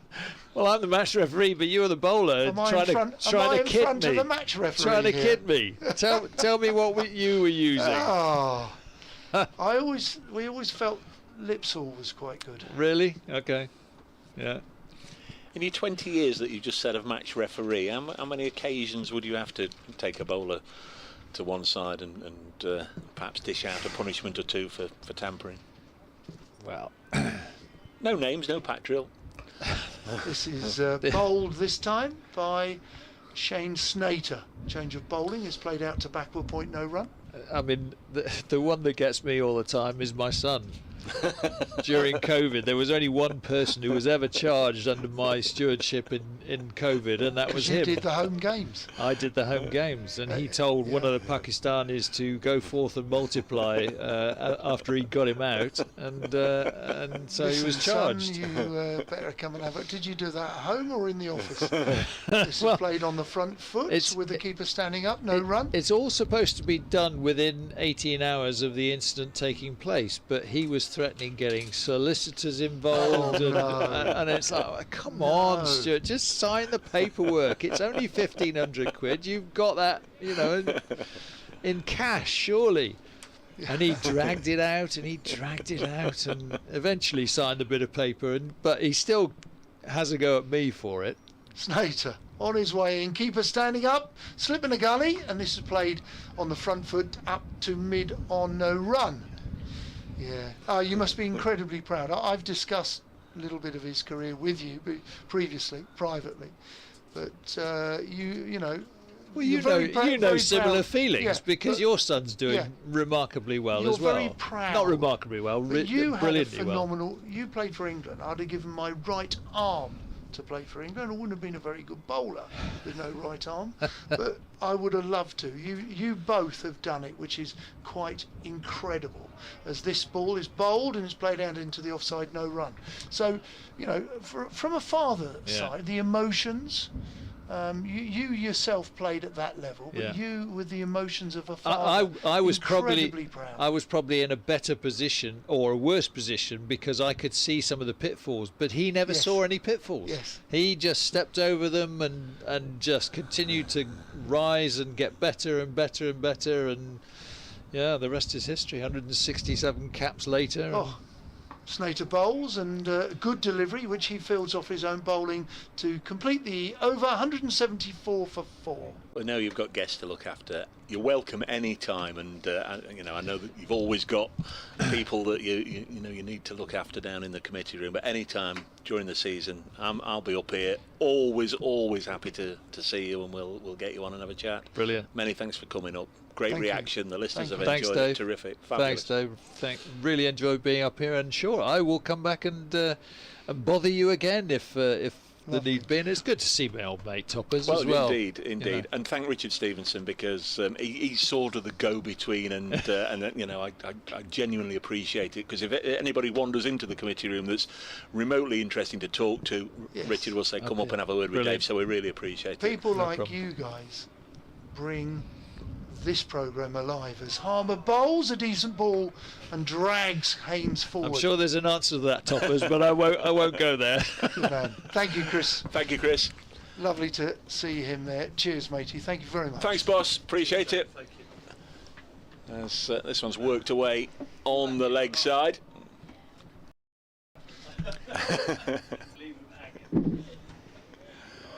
I hope you enjoyed that, folks. The Nottinghamshire club president now, former England international, of course, Chris Broad, dad of Stuart.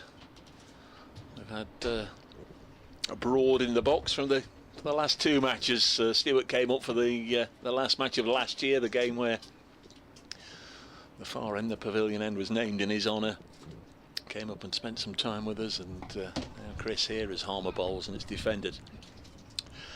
Enjoyed that, didn't you? I hope this is going to be the same when I come down to Chelmsford in September. Yeah. Are we going to sort some guests out there to come in and just help us through the day? In bowls round the wicket, drags Clark forward, plays into the offside. Of course I will. Do you know this partnership's now worth 75? Yeah. Whilst we've been talking there, the runs have been we've seen enough. flowing. That little naughty laugh from Mr. Bracegirdle. Harmer just offers a little bit of turn, just off the straight, and there it hits the batsman on the pad into the man's hands under the lid at bat pad. No chance of a dismissal. Harmer round the wicket, bit more air driven on the offside and past the bowler on the offside of the wicket. That was a great shot by Joe Clark there, who moves to 57, I think. I haven't called that earlier. 57 or 53? We will wait. 57. There you are. Did you enjoy listening to Chris Broad? Grace? I did, yeah. I've been having a few sweets in the back, to be fair, and listening. It's been good. Been watching this and a bit of the IPL as well. Oh, really? What score? 71 off 7. Okay. So Snater will continue. May I go and powder my nose? You may indeed. Thank you. Another good shift put in, Mr. Topley.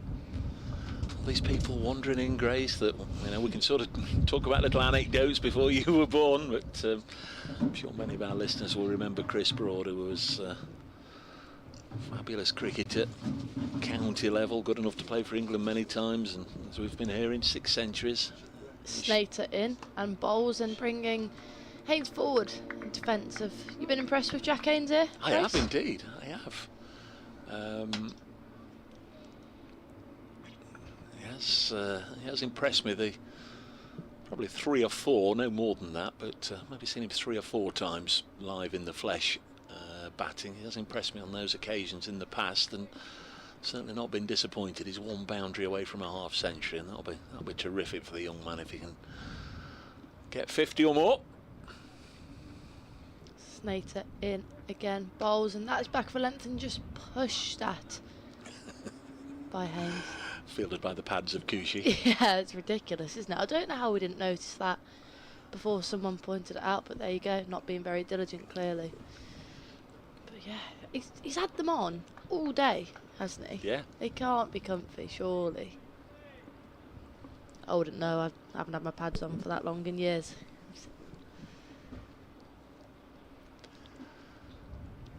Snater in, 1 slip, keeper up and a gully.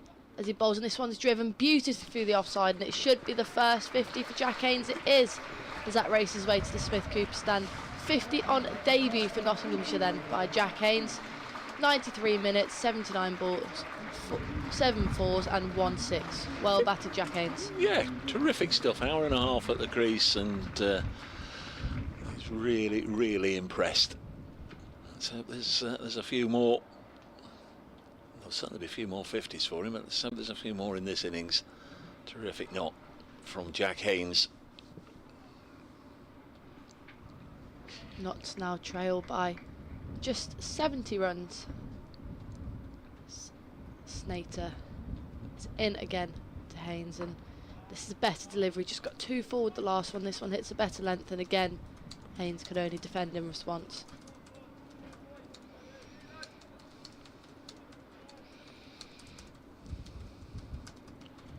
It's a nice day, isn't it, Brace? It's not as sunny and warm as we might have hoped, but it's a pleasant day out there. They don't look too cold, the Essex fielders. It's got a decent crowd in, no one looks too cold. It's been a nice couple of days of cricket. Certainly better than I was anticipating earlier in the week. Monday, Tuesday, very wet.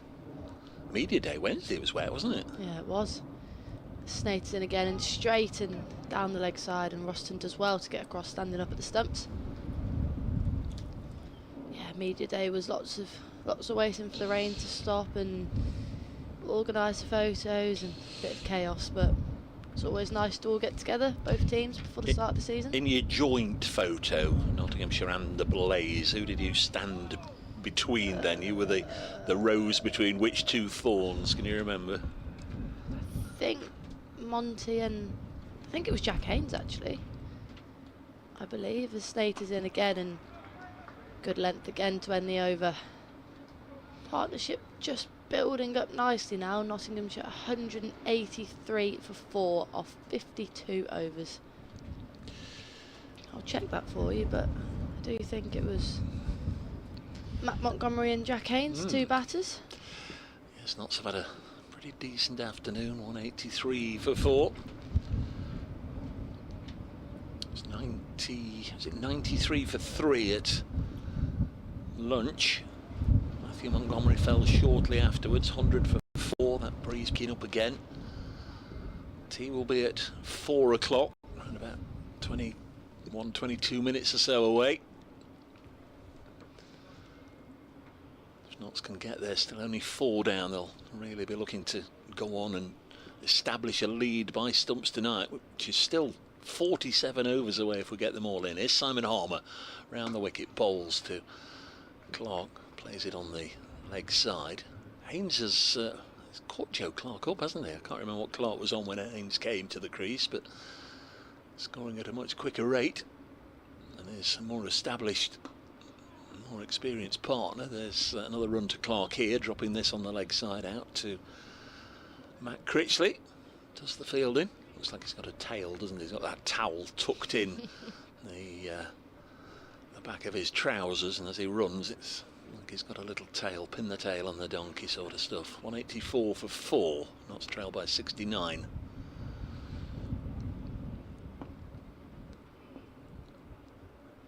There's Harmer once more, played with soft hands by Haynes, behind square, into the gap on the offside, defensive field set by the visitors. Or a short leg and a slip, but they've got protection out on either side of the wicket. Elgar in it, catching short mid wicket, as Clark once more just rocks forward and blocks. Essex over 8 will need attending to at some point. They're -3. Of course, as the game goes on, they will have plenty of time to adjust that as Haynes gets a single. My word, thank you very much. We've got a frothy coffee from Toppers Senior. Very nice indeed. But yeah, over 8 of -3 for Essex at the moment. 186 for 4. Final ball of the 53rd over. Whipped away now then. Just a single for Haynes. He'll keep strike. He's on 52. Clark 59. That partnership continues to prosper on 87. That's 187 for 4. Here on BBC Essex, BBC Radio Nottingham, and available via the BBC Sport website and app and on the live stream. Being regally looked after here, which is terrific. Nottinghamshire 13 away from 200. Liam Patterson-White has just popped out with some refreshments and towels and spare gloves for the 2 established batters. He'll be a little disappointed not to have made the starting 11. Liam Patterson-White.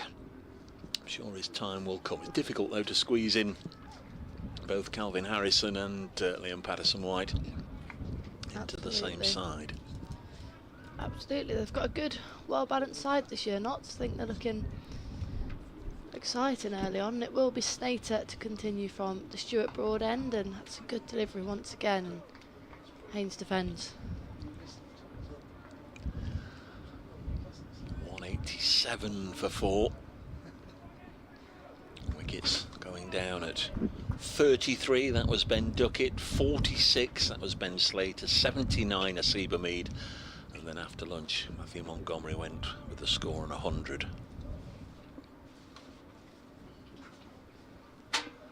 Snater, the end of his mark. Catching mid-wicket in play, and that's straight, and it's a play and a miss, and Slater has his head in his hands. Looked to be a good delivery, but misses everything, including the keeper's gloves. Yes, kept them nice and honest, hasn't he? Shane Snater got a wicket with the first ball he bowled, and it's a big one as well, because Duckett was just starting to create a little bit of havoc with his intent out there. He's going through the gears and then just suddenly punched a couple of 4s away, and you thought Duckett's got it on him here. He's going to score his runs quickly, but Snater ended that. As is in again, and that is... just edged that ever so finely. Very fine delivery, and again Snater's head in his hands as that's gone 4, and it brings Jack Haynes on to 56 as he's had a little bit of fortune there. So. Yes, Haynes only 3 runs behind Joe Clark now. He's faced far fewer deliveries. Really encouraging sign for Nottinghamshire and for Jack Haynes, the way he's settled in here. 56 from 87 he's on. Can't be too far off the 100 partnership now, these two. 91. Says up there, doesn't it? In comes Slater. Nice action. That's short and cut away by Haynes, but can't make it past. Point fielder, opener custody with his batting pad still on, so it seems, in at point. Quite an athletic position, isn't it? Backward point against a seamer. It probably doesn't help having big, thick set of pads on. Doesn't make it any easier. Yeah, and he's got no protection behind him, so he'll have to run and try and chase down any balls that are heading for the boundary with those pads on. Never easy.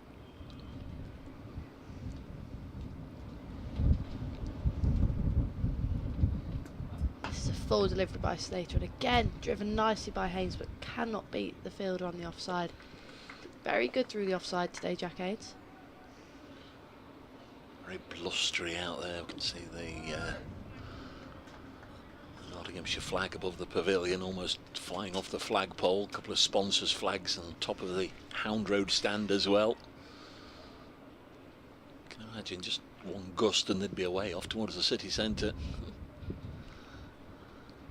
Final ball of the over, Snater in, and that is not the most convincing drive, but they'll take a couple runs from it. Will Joe Clark come back for 2? He will, as that goes into the mid-wicket gap, and another good over for Notts. They are 193 for 4. Yes, he's only 1 run behind him now. Clark 59, Haynes 58. Joe Clark won't mind at all. It's been a very productive partnership here. Nicely split and taking it in turns to just apply a little bit of pressure to the Essex bowlers. Simon Harmer bowled 5 overs so far, none for 21.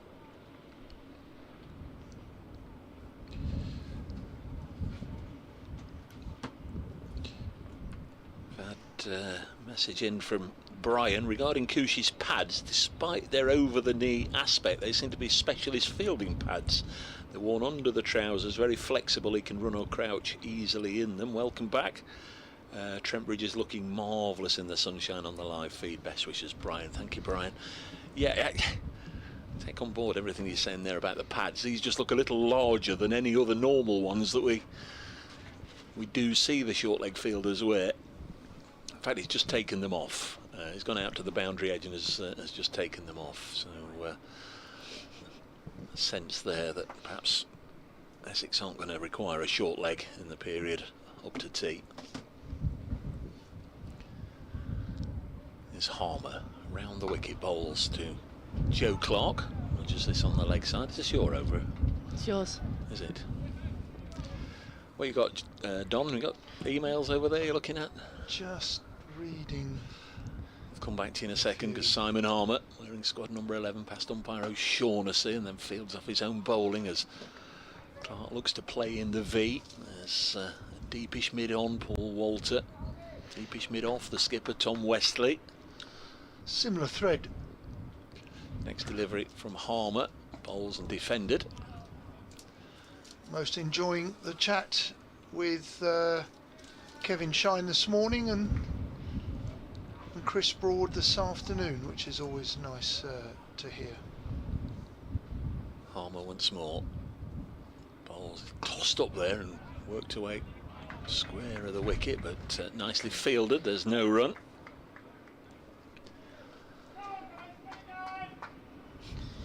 That's that Essex supporter cheering his troops on. He's here very early in the morning, waiting for the gates to open.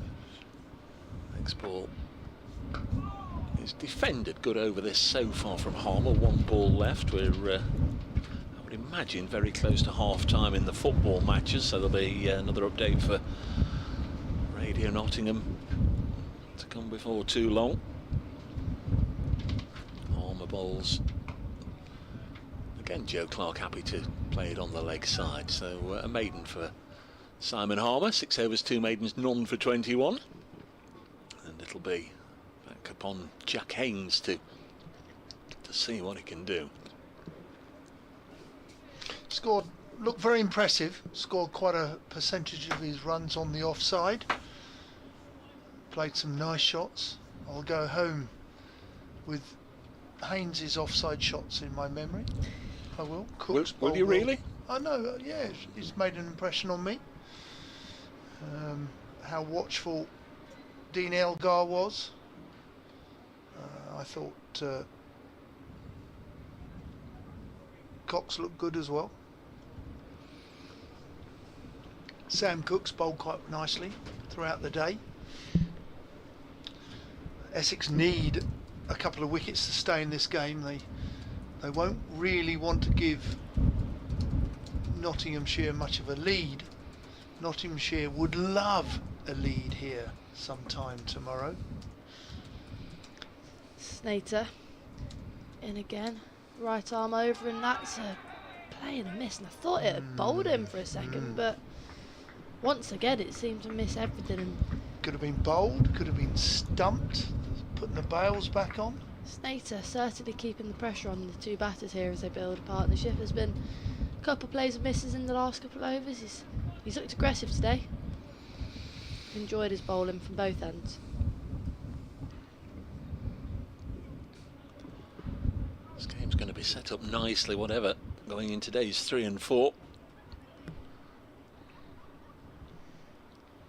Snater bowls and another straight delivery. Defended by Hayes. Essex were bowled out in the 80th over of their innings. Nottinghamshire only 4 wickets down in the 56th, so Essex could really do with a little Dane Patterson type burst.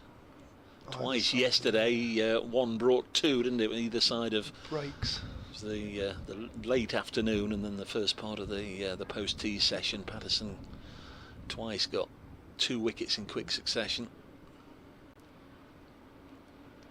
Snater in again, and this one's short and outside off and punched away by Haynes, but once again he just cannot find the gap in the offside field. And Be a dot ball, but once again nicely timed by Jack Haynes.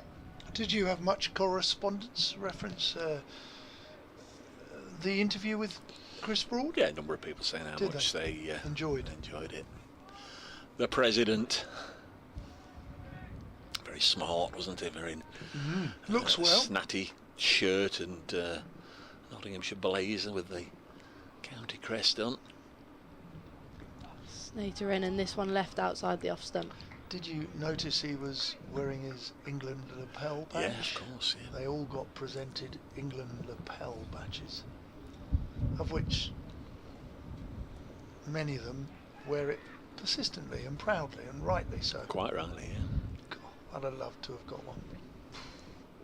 It's like Olympians, isn't it? They've all got to get the tattoo of the 5 rings to show that they represented their country in the Olympics. Quite a few of the England cricketers have tattoos of their numbers, according to the T20, 50 over, and indeed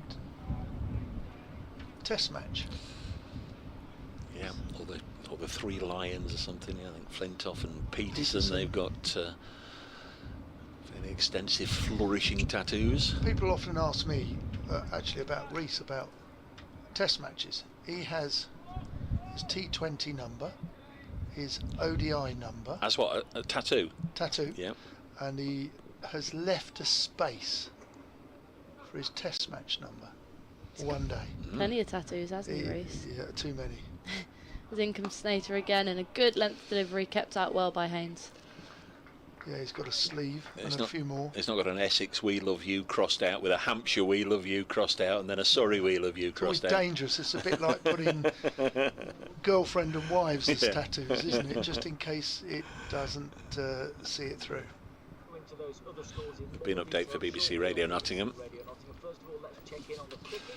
A decent hour's work with the bat today, Very, very much so, yes. Like the look of the debutant Jack Haynes. He's 58 not out. He's just about caught up the former Worcestershire player.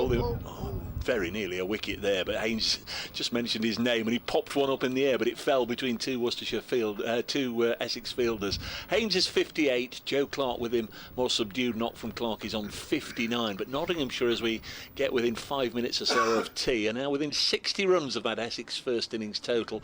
Essex making 253. Ben Duckett started brightly with 21. Asiba Mead made 34, but then Slater and Montgomery went quickly. Notts have needed this partnership, currently worth 93 as we approach tea. Notts 193 for 4, that's 60 behind. Quick update there, so obviously into half time in the 2 football matches on BBC Radio Nottingham this afternoon. Notts County playing Harrogate Town behind us. We've not heard any cheers coming from Meadow Lane. I think it's still 0-0, and Mansfield Town losing to Crawley Town as Simon Harmer bowls to Joe Clark. Maybe this over and one more, Grace, I'd say. Reckon that's a good shout, Dave. And then it'll be the race for your scones and jam and cream again. They were nice yesterday, in fairness. Well, you said you only had half. I can't get over half a scone as this one's dropped on the leg side, no run. Don't you think the second half of the scone's a bit futile? Like when it's on top of each other. It's just a bit of a waste, isn't it? Because you still get the scone and the jam and the cream. Don't know what you did with the other half. Here's Harmer. Bowls Didn't drop it on the floor. delivery that just goes on and defended. 193 for 4. Didn't cause chaos in the press lounge, unlike Mr. Don Topley did. Well populated press box for this first match of the season. This is dropped on the leg side. Sometimes only have 1 or 2 people in there. Of course, the big matches, the international matches, the tests, the ODIs and what have you, absolutely packed. People not getting accreditation because it's so full, they can't accommodate them. 193 for 4, this down the leg side. It is one of the larger press boxes in the country, but there's so many people want to come and attend the press matches. Both people want to buy a ticket and sit in the crowd and watch, and Lochner's descended. It's definitely brighter today, far brighter, so hope to get more in. Chance here for Haynes for the first time in the innings to go past Clark. It's Rossington back from the stumps now. He was previously up, and one slip in play. Snater will continue from the Stuart Broad end, and once again, good line and length and defensive stroke by Haynes.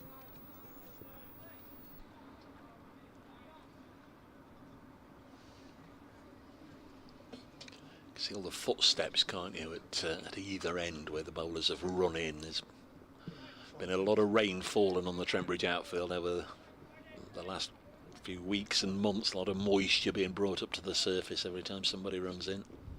Ground staff have definitely done a good job. It's been a good cricket wicket so far, and once again, much like the last, Snater just hitting that consistent line and length, and Haynes looks strong in defence. I don't know if you saw any pictures or indeed were even here for the warm-up friendly against Cardiff University, where they sort of had a bit of a zigzag with the rope around this strip they're playing on here. Yeah, it was right on the other end of the strip, the very long strip they have here at Trent Bridge of wickets. You can see which one it is actually. About 10 down as Snater's in again, and that is just pushed into the offside, but no run taken. Good bit of pressure here. Yeah. No play today for the second day running between Durham and Hampshire. Kent 227 for 8 against Somerset. Lancashire 101 for 2 against Surrey. Warwickshire 155 for 2, replying to Worcestershire's 360. No play at Derbyshire today. Middlesex 41 without loss, replying to Glamorgan 620 for 3 declared. Northants 292 for 7 against Sussex. And Leicestershire 296 for 8 against Yorkshire. Snater bowls, this time slightly back of a length, but Haynes strong in defence. He wants to be here for after the tea break, as does Joe Clark. Knots 193 for 4. They now trail by 60. So potentially just 2 balls left. I'm sure Haynes and Clark will make sure they don't rush round. It doesn't look as if Worcestershire have any intention of rushing round, does it, to get another over in? No, and that's another straight delivery by Snater, just hammering that line and length once again. And once again, Jack Haynes strong in defence. It goes into what was likely the final ball of the session, and definitely not his session, Dave. Yes, I think so. Just hearing that Notts County, actually, for those that are interested, scored deep into stoppage time, so they lead Harrogate at half time. Just behind us. Snater bowls into his 17th over now, and this is turned into the leg side. Could be a single, but Clark has already got his gloves off, and Haynes has decided against it, and that will end the over and probably the session as the players walk off. Yep, that's it. 4 maidens in a row to end that session. Began with Notts 90 for 3, so they scored 103 runs for the loss of Matthew Montgomery for 2 in this innings. Hamid 34, Duckett 21, Slater 9, Montgomery 2. Half centuries for Clark and Haynes. Notts are 193 for 4, trailing by 60 as we go to tea. Many thanks to Chris Broad for popping up to say hello. Once again, very much enjoyed the company and commentary of Grace Ballinger and Don Topley. I'm Dave Bracegirdle, and we'll be back with you for the post-tea session in 20 minutes, and we'll invite you to join us then.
trailing by 60, so all sorts of things could happen in this final session, but if it goes to plan for the home side, they could well have a lead of 40 or 50 by stumps. If things go to plan for Essex, then they could very much find their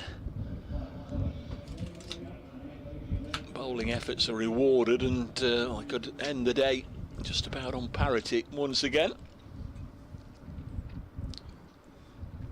Jack Haynes and Joe Clark, I beg your pardon, following the umpires closely out to the middle.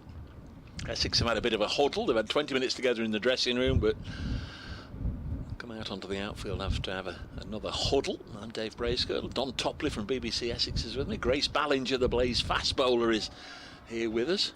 What's all that huddle stuff about, Grace? Hey, what do they say? What do you say in your huddles? Normally just a few words of inspiration from the captain, or keep it tight from the start. Or from elsewhere. Make them work hard for their runs. The old standards, the old favourites. Maybe a bit less generic than that. Don't know what the Essex boys will be saying, but now you've disappointed me, you two, because as always there's scones and jam and cream downstairs, and neither of you have gone to get one. And now the problem is, if everybody had that attitude, they'd stop doing it. Oh, why didn't you go get one yes. then? Didn't see you go and get one. Well, I never do. I never do. All the worse then, isn't it? Why do you care if they stop doing them then? Because they're for the visitors. We like to entertain for the visitors, and it's almost like, you know, if you go to somebody's house as a visitor and you turn something down, you sort of feel a little bit snubbed. So I'm feeling a little bit snubbed at the moment. So you'll have to be nice to me in this session for a change. In about 10 minutes, I'll go and have one. I will. Well, you've got the long journey this evening, haven't you? We have, yes. Yeah, back home. You lose us tonight. You're not here as Harmer comes in to bowl, slightly slowed, slightly shorter, tickled into the leg side. There is no run. Yeah, Grace, roll on tomorrow. No. Roll on tomorrow. There's a new team. I'll be here on my own. Apparently, Mr. Bracegirdle called it the A team. B team. All right, yeah. The second 11. We're sacked for tomorrow as Harmer comes forward, plays it back to the bowler by Joe Clark. No run. So you're not here, I'm not here. Mr. Bracegirdle is. He's joined with Paul Newton from BBC Essex. Harmer in.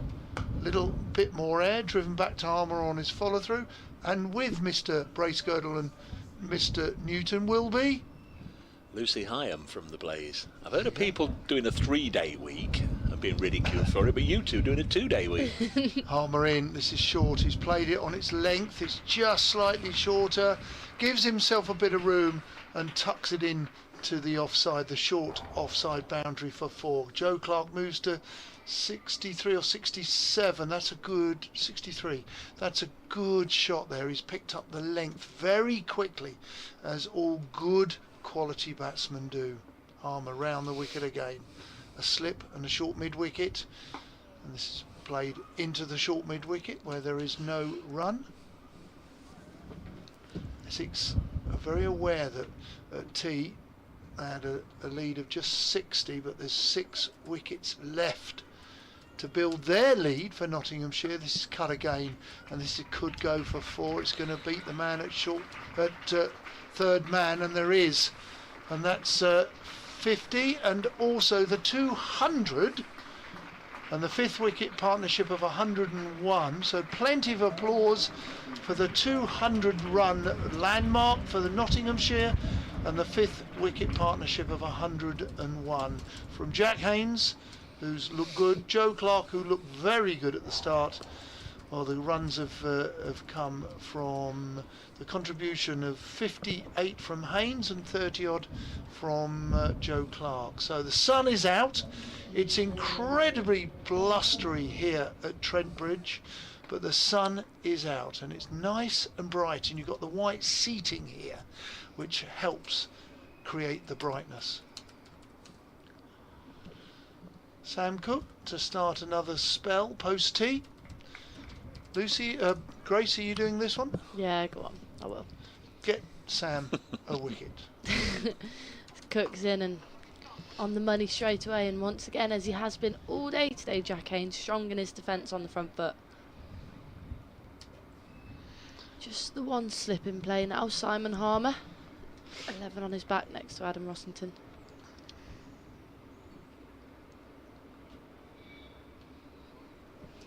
I had an email which I didn't read out yesterday from Christopher Fusk, and he's listing in Winwoodshire on Sabah in the Dutch Caribbean. Cook in, and this is back of a length and cut straight on the bounce into the hands of backward point. Enjoying the commentary over the 2 days. Wonderful to have cricket back and watching and listening from the Dutch Caribbean with a fine view of St Kitts. Oh. It feels especially appropriate. Very much looking forward to seeing how this the county cricket season will pan out. What island is that in the Dutch Caribbean? St Kitts. No, sorry, Sabah. Windward side on Sabah. Cook's in again, and this is just guided nicely through the third man backward point region as Essex players give chase, and it won't quite go to the boundary, but they do take 3 from it, and Dave's laughing because... Well, I'm laughing at Kusha because he's running with those pads on, and they are genuinely the size of batter's pads, and he was struggling to run then. There's no doubt about that. 3 to Jack Haynes nonetheless. Yeah, I sort of know of Aruba being one of the Dutch islands. I've not heard of Sabah, is it? Yeah, Sabah. S-A-B-A. Sabah. Listening in Windward side on Sabah in the Dutch and Caribbean. There you go. Cook in again, and as the edge that he has, and that's the wicket that Don was asking me for, and it's not. Cook. Controversy once again. Cook again, wasn't it this morning, Cook? On the outfield, I'm not too sure, but it's either a very, very convincing appeal by the Essex boys, or they were convinced there was a noise there. I'm not sure Cook was. And if we get the chance to see the replay again, let's have a little look. I don't think Cook was, to be honest. I think it was behind the wicket, but he was gusting again, wasn't it? So, you know, sometimes nicks can sort of not be heard at the umpire's end, but Clark wasn't to be moved, and nor was the umpire. Cook back in a similar delivery to the last, just Clark gets behind it nicely, back of a length on the back foot. I don't think Cook was convinced myself. He didn't even go up, did he? He only went up after slip and keep, but they clearly heard something, because it's a good ball. Well, it convinced me at the very least. Nottinghamshire 204 for 4. Trailed by 49 runs as Sam Cook is at the end of his mark. In and bowls right arm over the wicket, and a good ball to finish his 15th over, a dot ball to finish.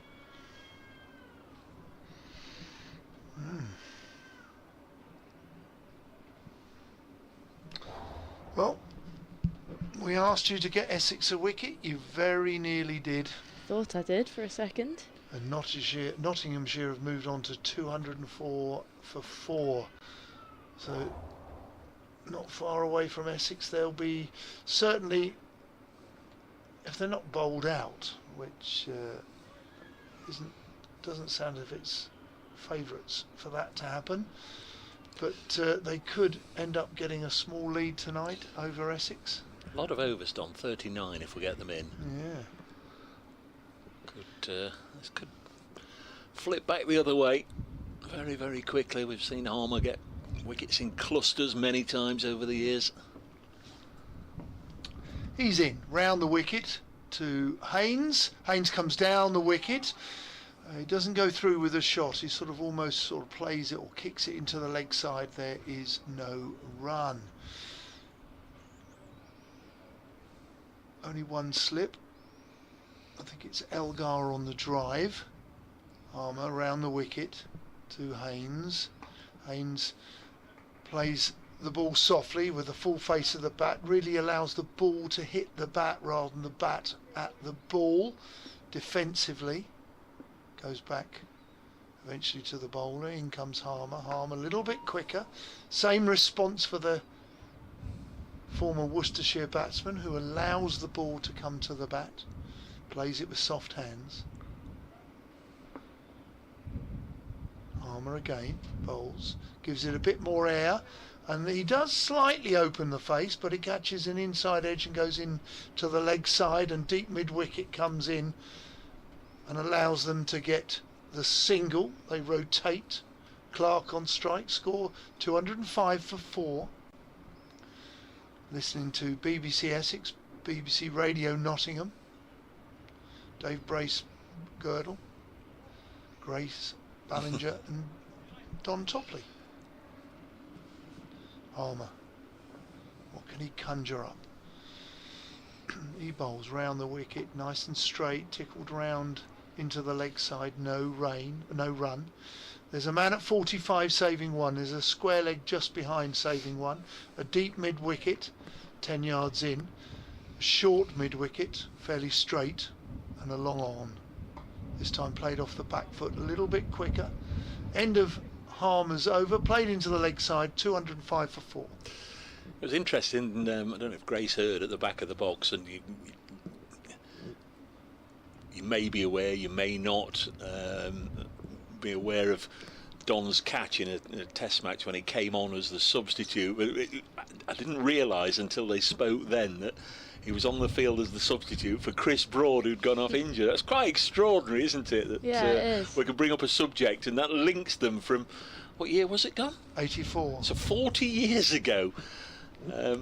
Two people in something that made the headline news. It was on the BBC News, wasn't it? It was on the front page of all the papers. You taking the catch and then sliding over the ropes. What was the two people 40 years ago sat next to each other in this box? It's Cook in again.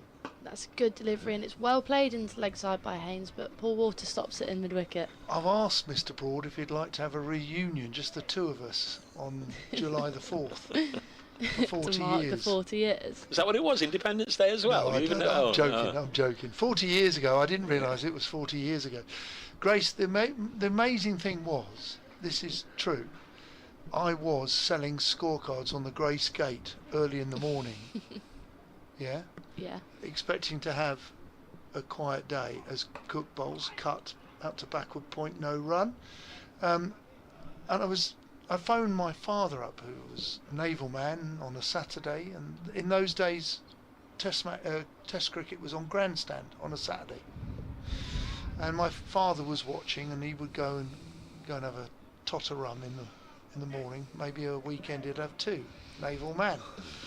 And Mr. Bracegirdle, former RAF, he will know all about that. Anyway, Cook's coming in, bowls, slip waiting, and played into the offside off the front foot, no run. So my father had a couple of rums, and I'd told him that I'm selling scorecards on the Grace Gate, and then it's a nice day, I'll be sitting with the boys on covers duty. Well, Don Wilson, the head coach, was phoned by the England Test selector Peter May and said, we need a fielder. So Wills came round to see me and said, Toppers, your country needs you, get to the England. And I thought they were winding me up. So eventually I went to the England dressing room as Cook comes in. Played into the leg side, that's a good looking shot off his pads. 2 straight from Cook, and it races to the Fox Road stand for 4. Deep backward square, good shot. So I go to the England dressing room, eventually knock on the door, open the door. Peter May says, where have you been? This is true. I thought it was a stitch-up, a prank. So I go and field. Chris Broad comes off. And this is true. It's just before lunch, about 25 past. Didn't he have to go to the shop to buy some trousers? I had to go to the MCC indoor shop to get some trousers because my whites were dirty. Absolutely right. Good delivery. Nips back against the batsman. Played into the offside, but it's cannoned off bat and pad. And so I went and got a fresh pair of trousers from the indoor school. Went on the park, and my father was watching this, and it was Peter West, all the great people on BBC TV at the time, and he was introducing, and the acting 12th man fielder is Don Topley, and my father thought this was alcohol. He thought this was the rum. This time it's cut, short, fielded, and they're looking for a misfield. He gets back, does Critchley up onto his legs and prevents the single. Well fielded in the end. End of the over, 209 for 4. So I took this catch with him 5 minutes been on. It was quite a good catch in a test match. Half an hour earlier, I was selling scorecards on the grass gate. Can you believe it? How old were you? I was 17, 18, yeah, no, it was amazing. I hadn't played any proper cricket at that moment. I was still an MCC young cricketer. Can we just have an asterisk alongside it? Was quite I took a catch, it was quite a good catch. Asterisk. What does it say with the asterisk? How do you mean? Go on. It was a good catch. It was a very one-handed catch on the boundary. Go on, however. I was ahead of time. Today it would be ranked as a very good catch, quality, but back then I was ahead of my time. However. Go on. Well, it doesn't say Marshall cut. LBW appeal turned down. No, it was. Well, listen, sadly, the two people involved in that, the bowler Bob Willis and the batsman Malcolm Marshall, are no longer with us. So I'm the only one that can really tell the story.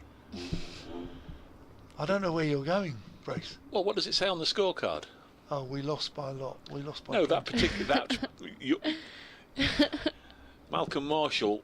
It doesn't say Malcolm Marshall caught sub brackets Topley, does it? No, it was 6. Because it was 6. Yeah, it was. I caught it on the boundary, stood on the rope. Harmer bowls, tickled round the corner. It's going to go fine. Porter has to chase after it. He prevents the 2, but one more run to, I think that was Clark. 209. Could you have not stood on the rope? Could it have been helped? Well, okay, that's a good question. Yeah, perhaps if I was aware of exactly where the boundary was. It was swirling and I took it one-handed. I haven't washed my hands since.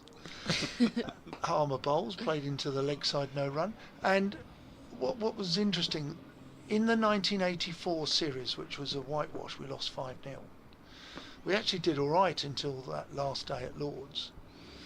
Harmer bowls, and this is smothered by the batsman, played into the leg side no run. But all the stewards at the West Indies tour were West Indians. And they used to, so they could get in to watch the cricket, because they were mad cricket folk who would want to support their beloved West Indies. Viv, Joel, you know, that was phenomenal. Clive Lloyd. Well, Greenwich. It Greenwich, ended up being Greenwich's match, that didn't it? It did. Greenwich and Haynes and Larry Gomez. It really interesting, that. And the West Indies stewards who were beside me, they would say, man, that wasn't out, because they were obviously very close, and I stood literally on the rope. Cook into, there's an outside edge that has gone short, but in between Rossington and Harmer at first slip. So well bowled Sam Cook, who's bowled pretty well all day, not too much reward, but he's gone for 4 there, Dave. It scuttled along the ground, and with only one slip, this sort of, they're having sixpence one way and and half a bob the other. Harmer had gone very wide there. He was almost at second slip, and the ball went straight along the ground through where first slip would be. Not a chance. No, all the way along the ground. 4 more runs brings Clark to 72. And this is also now the highest partnership of the match. They've put on 114. Hugely significant. Cook in, and he plays this down to third man, where there's a chase for Feroz Kushi with the pads on, and there's 2 easy runs again for Clark. Clark moves to 74, 216 for 4. You mentioned this is the highest partnership. Becoming effective and not being funny, that Essex need to put a close to this very quickly, as soon as they can. Looking dangerous from the debutant and the experienced Joe Clark, both of which came from Worcestershire. Both under that tunnel. Cook in. Again played out to backward point. This time he doesn't get it into the gap. What are you planning to do on Sunday, Grace? What have you got on? I've got to do a lot of my dissertation, unfortunately. Because you've been 2 days here. I've been 2 days here. All the other days at training, working hard, you know. So you were sitting at the back. I know you were talking about your dissertation to Mr. Hawkley. I was. He's seen many dissertations. He's helped many dissertations over the years. As Cook bowls, played into the offside. Essex trying to really stem the runs here, which is what Nottinghamshire did so well yesterday afternoon when Essex were 170 for 2. They finished up 253 all out, but they were able to just turn the tap off, and it became effective for them yesterday afternoon in their quartet of seamers. Cook turns, short mid wicket waiting, ring on the offside. Played off the back foot, runs it down to backward point. No run. So your dissertation is about? Brothers Karamazov. It's a Russian novel about gosh. philosophy from the 19th century. Oh, I'm so glad I asked. Yeah, I asked this Good. morning actually. It's very interesting. Really? I enjoy it, yeah, I do. That's why I chose it. You could choose anything. How many words? 10,000. How many have you done? 7,500. Okay, thanks for saying that. Cook in, the cut with a bit of width. Sam has bowled a ball of width and he's gone down to the third man boundary for 4. Got what it deserved really. 220 for 4 there. Catching Essex up here, just 33 runs away, Dave. Every time Haynes gets within 1 of Joe Clark, Clark has a little bit of a spurt. He had a good spurt in that over. He's now pulled 12 away with 3 boundaries coming in pretty quick succession, just quickly before the new over starts. So have you always had an interest in Russian philosophy or Russian history? Is there it's impossible at the moment, but a desire to go to Russia? I wouldn't say I consciously had a desire for Russian stuff. My dad studied Russian politics at university, I think, which has no relevance at all, but I just think it's a weird coincidence. And I enjoy philosophy, so it's a great philosophical novel. So Simon Harmer from this end, reverse sweep, nicely executed by Jack Haynes. Just gets a single on this occasion. He goes to 67, 221 for 4. Notts are only 32 behind now with best part of 35 overs left in the day, and we've got pleasant overhead conditions. Could well be here till getting on for 7 o'clock if they're going to get all the overs in. Another sweep, this time a conventional one, nicely executed by Joe Clark. And those 3 boundaries in quick succession now become 4 boundaries in quick succession, and he's on to 82, 225 for 4. Great execution there. He waited, and Harmer will be disappointed he swept in there, but he's hit that powerfully, isn't he? He's a great connection there, great strike of a ball is Joe Clark. I think many people around the English Shires and county cricket have been impressed with the way he bats. Had a terrific year last year, only Nottinghamshire player to score more than 1,000. This is pushed back to Harmer. Duckett, well, we'll never know because he was away with England. He started off with some big scores last year, Ben Duckett, so he almost certainly would have reached the target. Joe Clark on the strike on 82, now becomes 83. Last year made 1,053 runs at an average of 50 point, or near enough 50.2, 2 centuries, 750s, top score of 229 not out. Played really nicely. He's got 20 first class hundreds now, Joe Clark, 26 years of age. Next ball from Harmer is just worked behind square, no run. Against Essex, this is his 10th match, averages 36.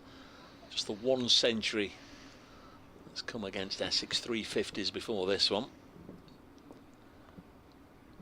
Harmer in again to Haynes.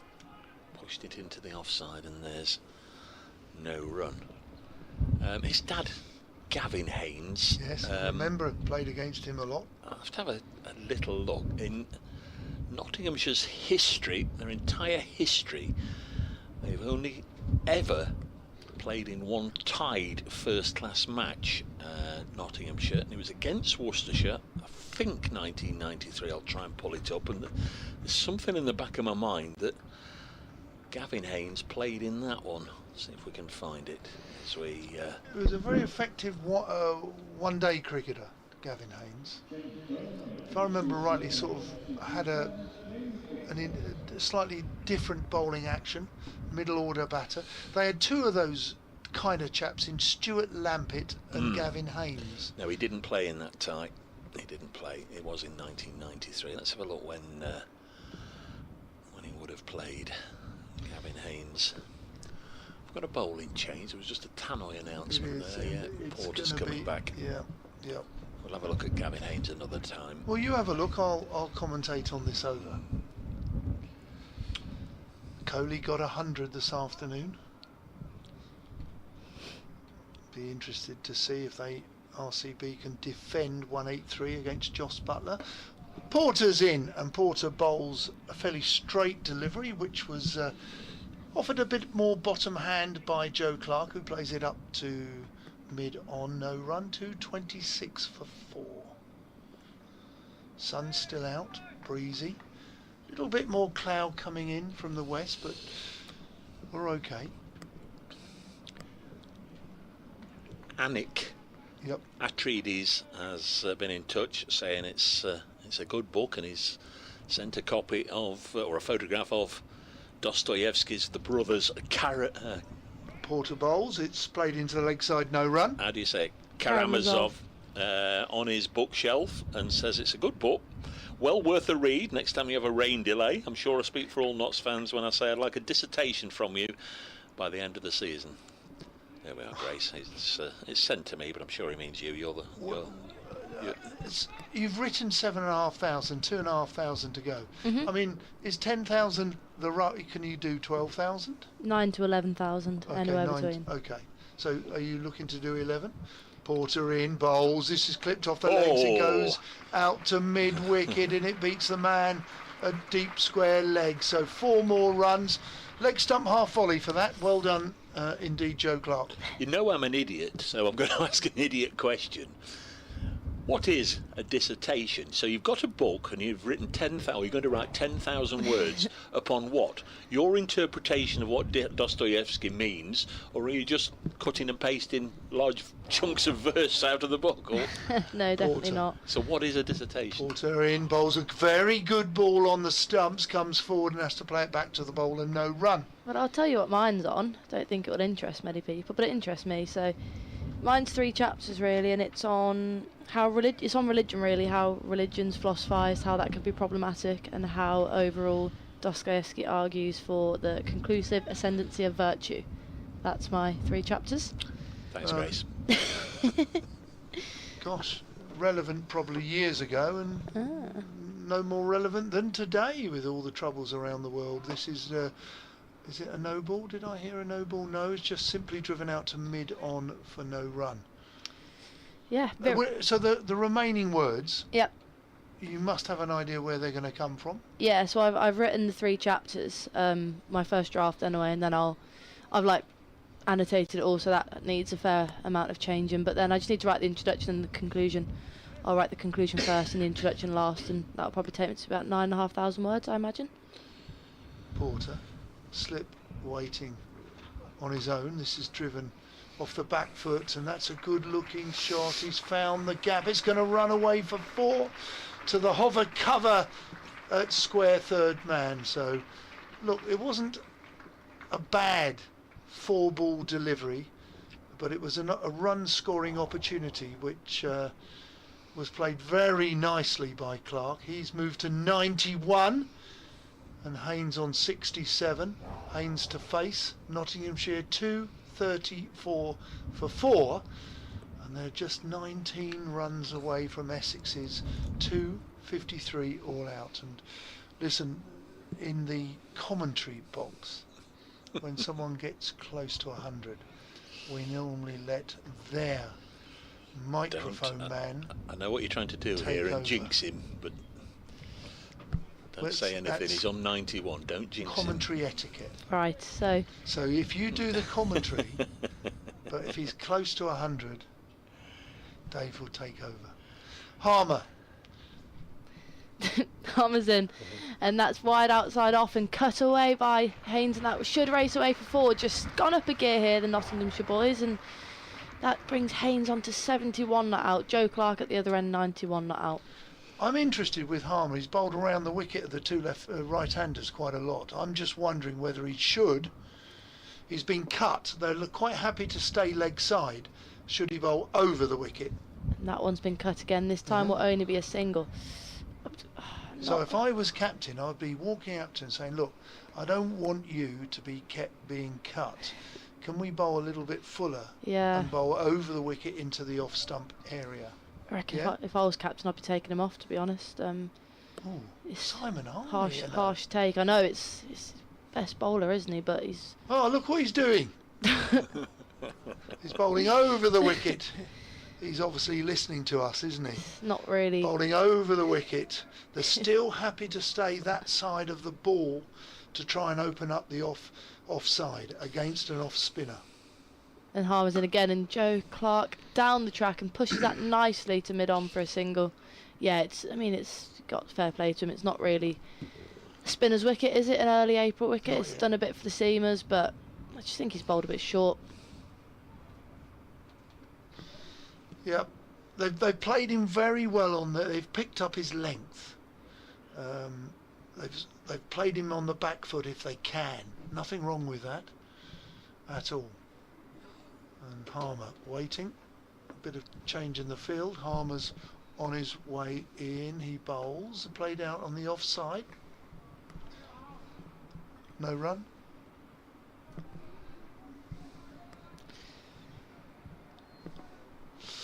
Oh dear. As Harmer starts from his run up, bowls a little quicker down the leg side. I believe they're going to take a leg by. There's a half-hearted appeal. We look at the umpire signals leg by. 2:41 for 4, end of the over, and I'm going to go and have a 2-minute break. Thank you, Don. Superb stuff as always. 2:41 for 4. Just when you think you're going to get a nice end to the day, blessed with blue sky, a little bit of sunshine, warm weather, the dark clouds come rolling in again, and you wonder if it's going to be like yesterday and we end up heading off early. We'll have to see. 2:41 for 4. Certainly while this pair continue to prosper, Notts will want to stay out there. Deficit is now only 12. This partnership worth 141, and Joe Clark on 92. There's Jack Haynes on strike on 72. Drawn within one, hadn't it, 2 or 3 times, and the last time was when Haynes was 68 and Clark was 69, so Haynes has only scored 3 runs whilst Clark has scored 23. 2:41 for 4. The other thing as well is Nottinghamshire will be eager to gobble up as many batting points as they can. It goes hand in hand, of course. They want to build the lead as large as they can, but in doing so they'll try and get some points as Haynes works this on the leg side. There's a 2-man short mid-wicket wall there posted by Essex. Jordan Clark and Paul Walter there. That's the 68th over of the innings,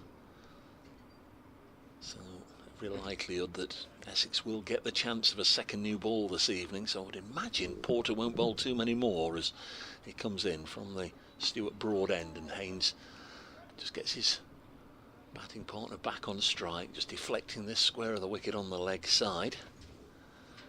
Even though there's 2 right-handers there, umpire O'Shaughnessy is on the offside at point.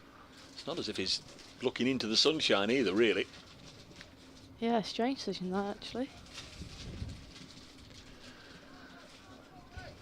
Clearly finds it a little easier to see the lines, or maybe the background's a little easier to look into. Standing a long way back as well, actually, isn't he, as Porter bowls to Clark within 2 blows of 21st career century. Pushes this back to Porter. 2:42 for 4. Men out in this innings: Duckett for 21, Slater for 9, Hamid made 34, and Matthew Montgomery didn't hang around for long either side of lunch. He was out for 2. But this pair have been batting since just after lunch. Clark playing from the crease, pushes this into the covers, no run. Fielded by Critchley, one of 6 bowlers used by Tom Wesley.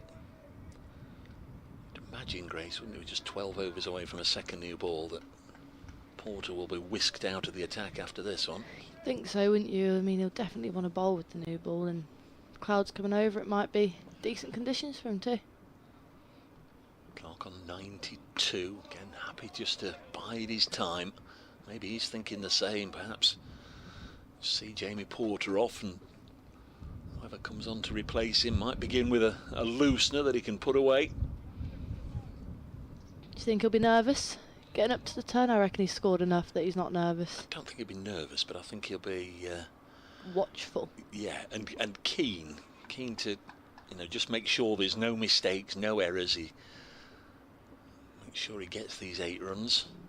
Next delivery is defended again, because we all know in terms of cricket statistics there's an absolute world of difference between 99 out and 100 out, because it doesn't say, you know, how many 99s did you get on your career stats. It does say hundreds. The same with you. I mean, you won't get, you know, you might bowl better and get 4 wickets than you do in getting a 5 for 5 catches on the boundary. Might happen, and although that looks nice in the 5 wicket column, you know, you might have another day 5 for 10. Ball's gone round corners. They've not been able to lay a bat on you. You've know you've bowled better, but you know, on another day you might get better figures for poor batting. It's not a proper opening bowler's wicket, that, is it? Caught on the boundary. No, but it can happen, can't it? Well, it does happen. Yeah. Not to me. Simon Harmer bowls over the wicket and Haynes pushes that into the leg side. Dot ball. In the sense that what? They don't catch him off your bowler. It's not what I meant, no. No luck. No luck, Brace. Just grafting from the long runners. Harmer's in again, and that one's short down leg side and won't be a wide, but the poor delivery, and Haynes will feel like he missed out there. Well, then again, it's true, isn't it? You know, some bowlers can really bowl beautifully and have no luck at all. Edges go down or what have you, and then, you know, somebody else can come on, bowl a long hop, and it'll be caught at deep mid wicket. Story of my life, as Haynes pushes one out to the sweeper at mid wicket and rotates the strike. Clark back on strike.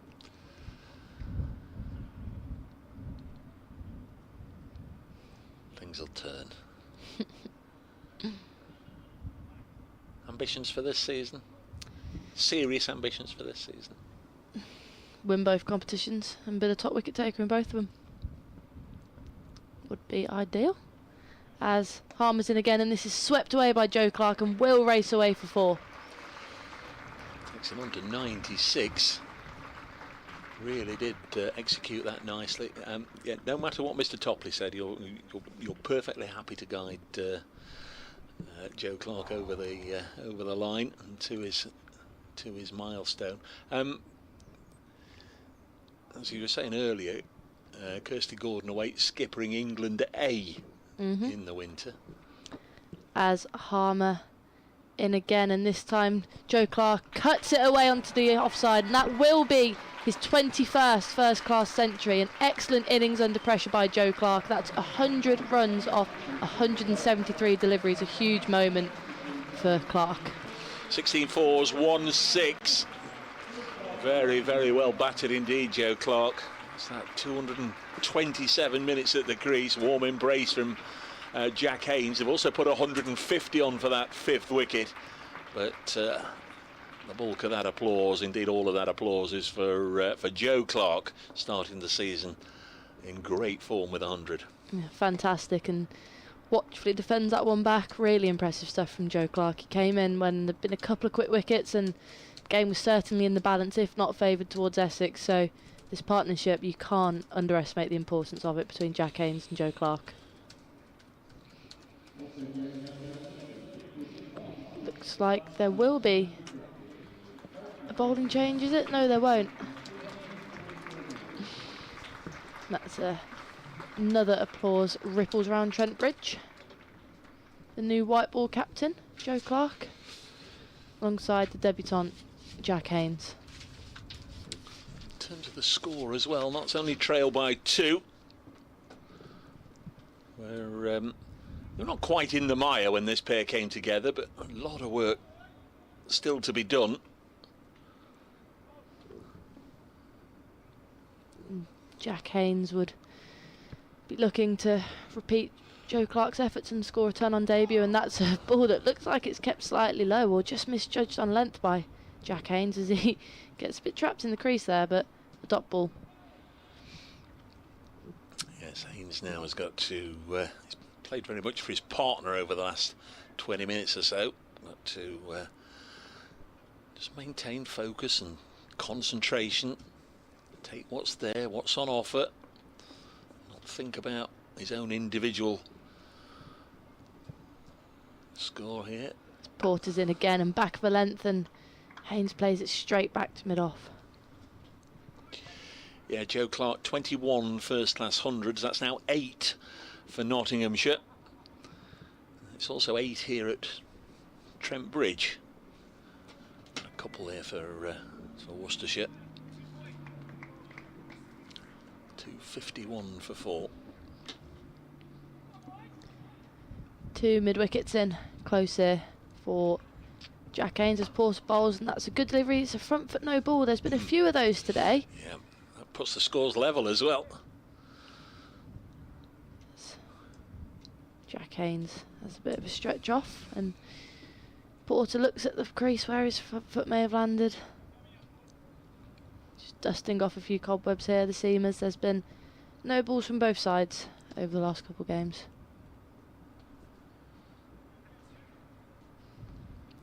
Scores now level, as Brace says. Nottinghamshire 253 for just 4 wickets. As Porter's in again, and another good delivery. He's been relentless in his line and length today, Porter. That's a dot ball. It's not good radio this, but I'll just show Lucy. You do want to show Lucy, she's not here. I'll just show Grace. Nick Morell says my copy of that book, whatever you were talking about, is it Dostoevsky? Yeah. Is amongst this lot, and sent a picture of his bookcase that we've seen before, Nick. Thank you. That's Fabulous. lovely. Somewhere in there. 253 for 4. My book's lost its cover, unfortunately, as Porter's in again, and that's driven through the onside, but there won't be a run taken. Shane Snater does the field in there at mid-on. Jack Haynes 74 not out. Yeah, partnership is 153. Really making the most of this old ball. Porter's having another over here. This is over number 70. Porter bowls again, and Jack Haynes keeps it out. No runs scored from this over other than the front foot no ball. Just held his line and length nicely here, Porter. Don't have to take that second new ball, of course, but certainly I think Worcestershire would appreciate the chance of bowling with a newer one, hopefully one that might just do a little bit more off the surface. Final ball of the over then. Porter in, and that's back of a length and down the leg side, and thought he might have got an edge on it. I really don't have a clue when they've edged it or not, to be honest. Can't quite tell from here, but dot ball to finish the over. Notts score level with Essex's first innings score of 253. It's like James Hayes with the 12-man bib on, just bringing out change of gloves for both Haynes and Clark there.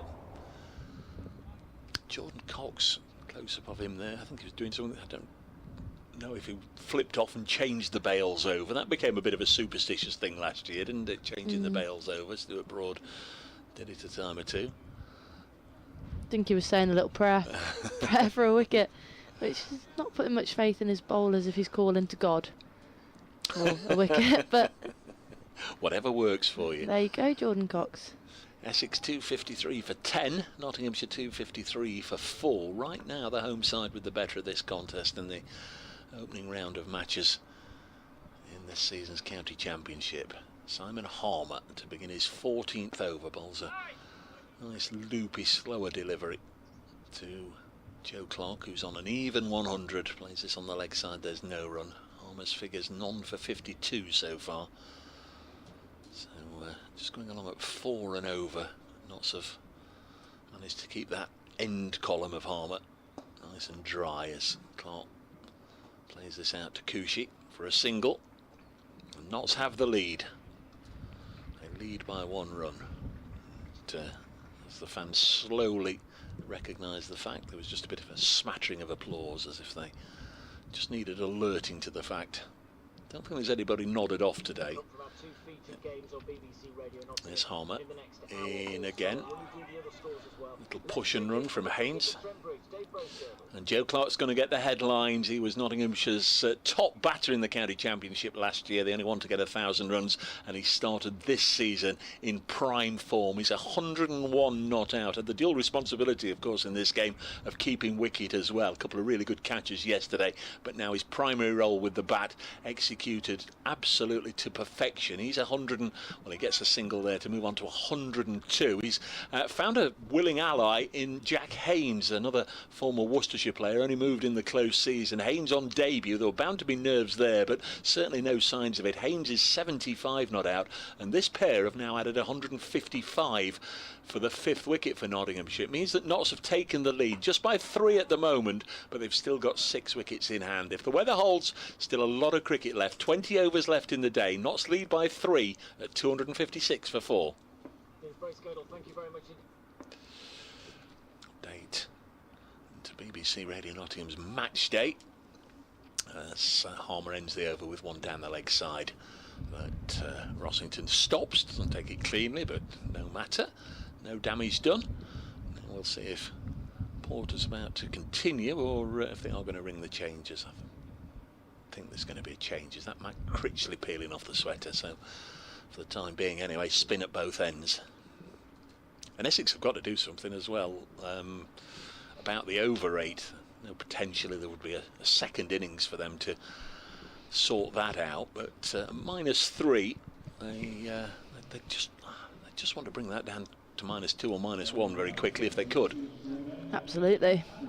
There's been a lot of steam, hasn't there, from both sides, understandably. Early April wickets, but this is the first time we'll see spin at both ends, isn't it, Brace? Yeah. Only the one spinner used by Nottinghamshire, Calvin Harrison. Nearly said Calvin Harris then, but don't think he'll be playing at Trent Bridge anytime soon. Maybe only at the 100 as a guest DJ, but we'll see Critchley for the 2nd time today. So far, 3 overs, none for 14. Defensive field setting again. There's 2 out on that leg side fence on the shorter Fox Road side. An offside sweeper Cushy out there. Just the 1 slip. In comes Critchley then, and first ball short outside off, but defended by Clark to backward point. It's Jordan Cox who's gone in at slip as well. We've had Elgar and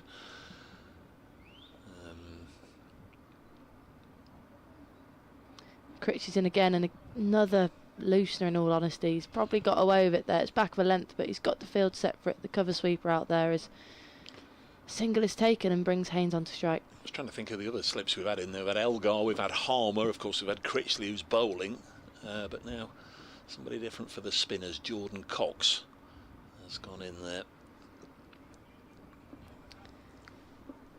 Stays over the wicket to Jack Haynes, and that's short and cut away, and again goes to the point field. And they think of a quick single. It's a bit of a misfield, but smartly decide against it in the end.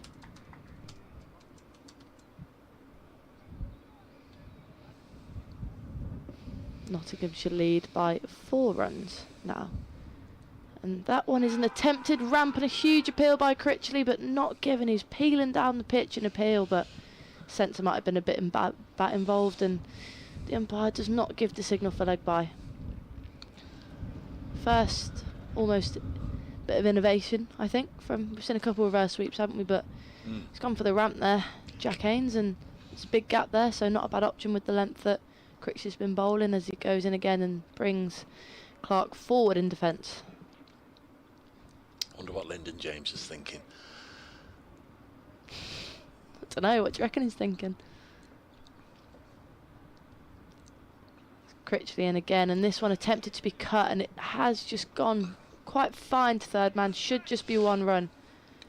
Is just 1 run. Well, the point I was getting at, he'll be thinking, crikey, there's been a really good opportunity to score runs this afternoon, and quite rightly Joe Clark and Jack Haynes have scored runs, and he'll be delighted for them. But he, along with everybody else, will be aware that there'll be a new ball just around the corner, and he'll be thinking, crikey, it'd be just my luck, wouldn't it, to to have missed out on the old ball all afternoon and then go in to face a new ball. So that's something that this pair have just got to be aware of, and just try and make sure they don't lose their wicket either side of that 80 over mark and expose Lyndon James or whoever else, because things could turn around quickly if that new ball just suddenly gets up 2 or 3 wickets in a cluster, and then you find yourself into Brett Hutton, Dylan Pennington and Dane Patterson.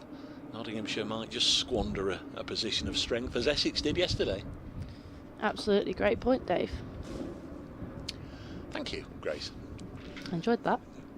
2:59 for 4. I hadn't thought about it. Notts lead by 6. Harmer coming round the wicket. Bowls to Joe Clark. It's on 104. Works this to Shane Snater at mid-wicket. Short sleeve shirt for Snater. He's not feeling the chill. Most of the spectators are, I think. This one's pitched right up there and drilled hard by Clark and well fielded by Elgar at short mid-wicket. Elgar, who got a superb delivery from Dane Patterson yesterday, which clearly Patterson enjoyed, getting rid of the fellow South African. Next one's played back to Simon Harmer, another South African. 2:59 for 4. Might just be in one of those little periods weather-wise where the clouds part again. Can see a little bit of blue sky as Clark lifts this in the air. Paul Walter underneath it. Paul Walter takes it, and Clark has gone in the 73rd over. And Simon Harmer's got a wicket, floated it up there. Clark couldn't resist, didn't properly get hold of it. Walter at deepish mid-on, only 3/4 of the way back, and Walter's a tall man, judged it nicely, and a splendid innings has come to an end. 2:59 for 5. Joe Clark out for 104. Yeah, real shame that it's been dismissed that way. As you say, can't take it away from him. Absolutely fantastic innings from Joe Clark. A century in his first innings in the county champo this season, but a bit of a soft dismissal, do you think, Dave? I mean, if it would have gone over Walter for 6, everyone would have been saying great shot, he's taken it on, he's been in for a while, but it's just the first bit of recklessness we've seen from Joe Clark, really, and with the field out there, it's surprising that he's made that decision, but it's a big wicket, a breakthrough, and it leaves Jack Haynes out there, and it will be, I imagine, Lyndon James, the all-rounder, to come into bat next. Joe Clark receives well-deserved applause from the Nottinghamshire members. Yeah, just what I was speculating wouldn't have been ideal for Nottinghamshire. I suppose, just flipping it round to Lyndon James, he's coming in the 73rd over rather than the 80th or 81st, so yeah, he does have an opportunity just to play himself in over the next 20 minutes, but looks as if he's going to be playing himself in against spin at both ends, and the spin of Harmer at the moment in particular, who's just taken his first wicket of the innings. 2:59 for 5, so terrific partnership in the middle order, just what's needed to get their noses in front. They've done that now, but as I was just alluding to, can't afford really, ideally, to let a position of strength go to waste here. Need another solid partnership if they can. Lyndon James to support and guide and encourage Jack Haynes to his own individual milestone if he can get there. Haynes doesn't need to do anything different to what he's been doing already. Lyndon James 42 previous first-class matches, 11 50s, 3 centuries, top score of 164 not out. High quality player, he's batting at 5 much of the last 2 seasons, but a little bit of a rejig around now with him taking on extra bowling duties, and finds himself with a little bit more time in the dressing room to prepare and recover from his bowling exploits, so he comes in at 7.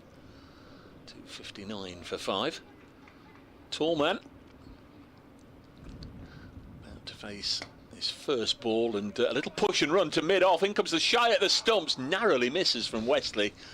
Lyndon James up and running with a single. That would have been particularly nasty way to get out, wouldn't it? A push and run out first ball that you'd faced, but the new number 8, it's not Stuart Broad under that helmet. The number 8 has been handed from one former Oakham School pupil to another former Oakham School pupil, and a single from the last ball means that James will keep strike on 1. Haynes 76, Notts 260 for 5, a wicket in that over for Harmer, who's got 1 for 56 now, and just turn down the effects microphone whilst the gusty conditions are buffeting the microphones around. Yeah, it's a bit windy, isn't it? Those are some... Look at those clouds, Brace. Straight ahead, they're interesting, aren't they? Look a bit cartoon-like. Yeah. I mean, The Simpsons. The Simpsons. Not that I've ever watched it, ever. Not seen a single episode. But How do you know the theme tune then? Well, like, you see the start, don't you? You know. And then you switch it off. Then you switch off, or switch over. Fair enough.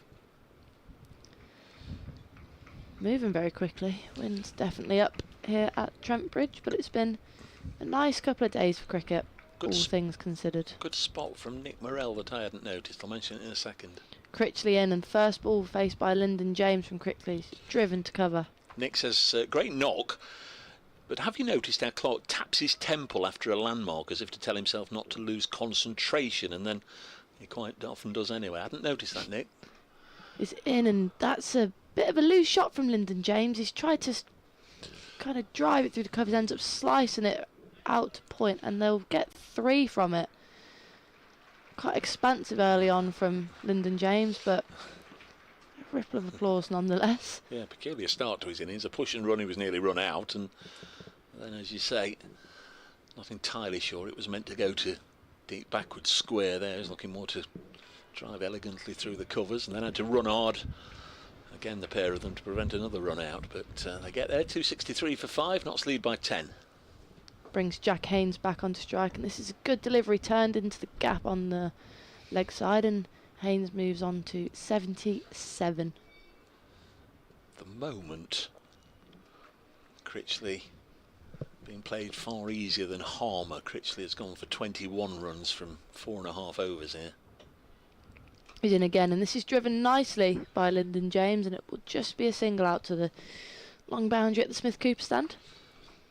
Yeah, you mentioned that side of the ground, the floodlight at the side of the Smith Cooper stand. The shadow is now just encroaching onto the playing strip.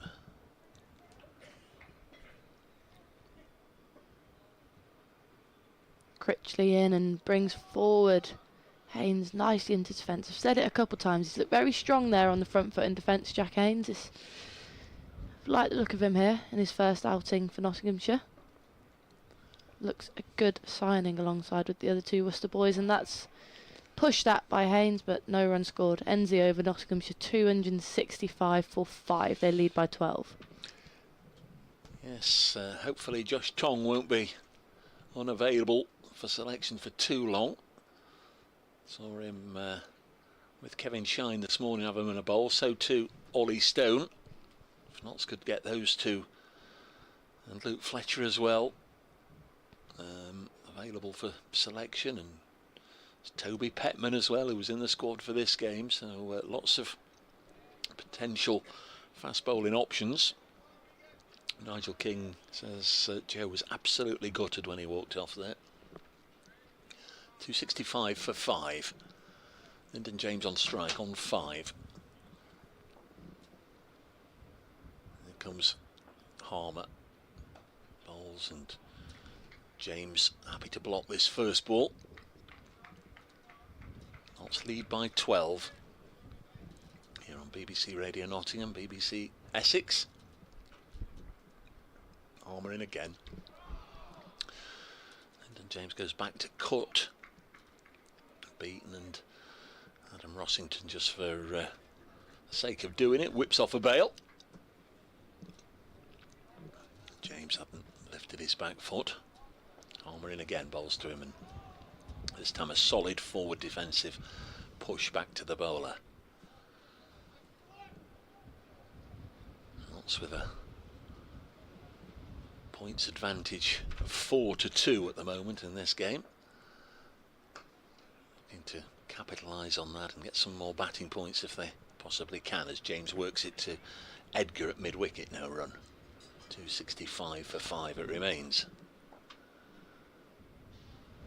Palmer in once more. Slower delivery, which Lyndon James again just drops out to mid-wicket. No run. What's the county score, Dave? Notts County won 2-0 today. No, they didn't. They won 3-0, I beg your pardon. They won 3-0. End of the over, 265 for 5. Not seen your lot, and you're not saying a deal. Oh, I can see why you're not saying a deal. Was inevitable, wasn't it? Unfortunately. 265 for 5. Birmingham City nose diving towards relegation. We're officially in the relegation zone now. We've Huddersfield winning. Fantastic news. Honestly, it's a chore supporting Birmingham City the last 10 years or so, Dave. Honestly, very little pleasure comes of it. Very little. I reckon about 3% good, 97% bad. In honesty, but yeah, you're right. You're in the drop zone. no good. No good again, but will be Critchley to continue. Dark clouds are rolling in again like they did last night, but They absolutely are. just hope we get another hour's cricket at least. In comes Critchley in a fuller delivery, a full toss, and it's hit away and it's caught. Diving to his right mid-on, and Jack Haynes can't believe it. He's got himself out on a low full toss. It's 77 and out. A fine innings, a bit like Joe Clark's, has come to a bit of a bitter end in honesty, and Notts now going to have 2 fresh batters in just before the new ball, 265 for 6. Yeah, like Joe Clark, who shook his head as he walked off. Jack Haynes doing the same. He just couldn't believe it. Ben Allison, the catcher, on as a sub-fielder. I think he's only just come on as a sub-fielder, and what an involvement as Critchley bowled full toss, slapped away, and diving down low to his right. Ben Allison takes the catch, and Essex have got their second bowling point, 265 for 6. And I did point out the possibility that Nottinghamshire would have to be very, very wary. He's getting a great ovation, Jack Haynes, 10 fours and a 6, 145 balls, but he's followed Joe Clark back to the middle, back from the middle to the pavilion, 265 for 6.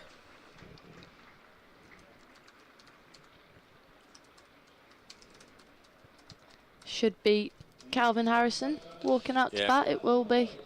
He's a handy batsman, isn't he? Probably. Yeah, very much so. The last of the all-rounders, would you say? Yeah. Last of the all-rounders. Got a ton against Notts when he was playing for Oxford UCC, which impressed, and his career's gone uphill from there, and he's got a job to do here now with Lyndon James. Notts' lead still below 20, I believe, so they've got a bit to go here. Notts, they lead by 12.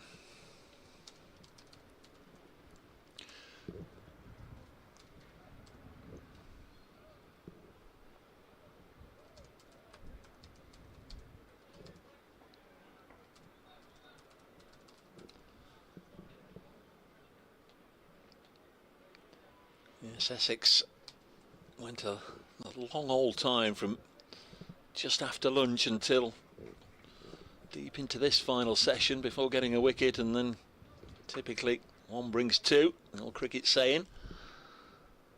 Wicket for Critchley. He's now 1 for 22. One in the previous over from Harmer, who's 1 for 56. Critchley drops this short, and Calvin Harrison's away, cutting this through the offside, and that will go, I think, for 4. It will indeed. So Calvin Harrison amongst the runs, changing of the guard out there. Clark and Haynes for so long. Now 2 more young guns, Lyndon James and Calvin Harrison, just starting their partnership together. 269 for 6. Notts' lead is 16.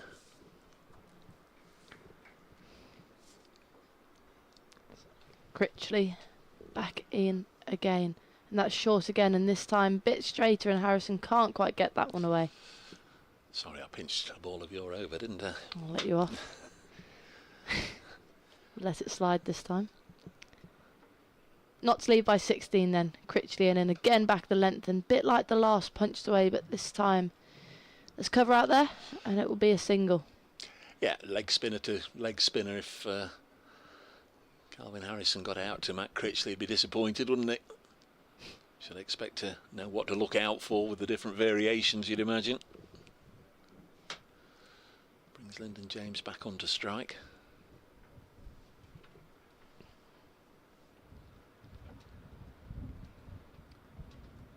Critchley in and this one once again cut away and Point does well to stop that on the bounce. Who is that there? That's Edgar. Edgar, yeah. Keep saying Edgar. Elgar. Good effort. That was an uncomfortable bounce. He's done well to get something on that. So it could have raced away for 4 actually. It had some pace on it from Lyndon James. Final ball of the over then. And that's driven nicely. And once again, a smart piece of fielding by extra cover. End of the over, not 274.6. Yeah, different dynamic, and it's sort of something that's been brought upon Essex as they got closer to that potential 80 over mark. They had to take Porter out of the attack. Went with spin at both ends and it's reaped a great reward. Wicket at both ends. The two long-standing batters, Joe Clarke and Jack Haynes, following each other back. And Essex have got a foothold once again. Another wicket and Brett Hutton will be coming in, and Dylan Pennington and Dane Patterson. Notts might have been thinking about getting a lead of certainly in excess of 100. If things go pear-shaped here, then they might not even have a lead of in excess of 30 as Harmer bowls, and a reverse for 4, nicely put away by Calvin Harrison. Harmer offering width outside the off stump, fullish delivery, and Harrison, got to give him all the plaudits in the world there for spotting the line of that one immediately and just playing it so well. Yeah, excellent shot, but a bit pessimistic from you there, Dave. Might not get a lead of 30. You'd have to lose 4 wickets for 10 runs. Well, didn't we see that in the Essex innings? I mean, it could happen. That second new ball is due in 3 and a bit overs time as the next one's played to short mid-wicket, no run.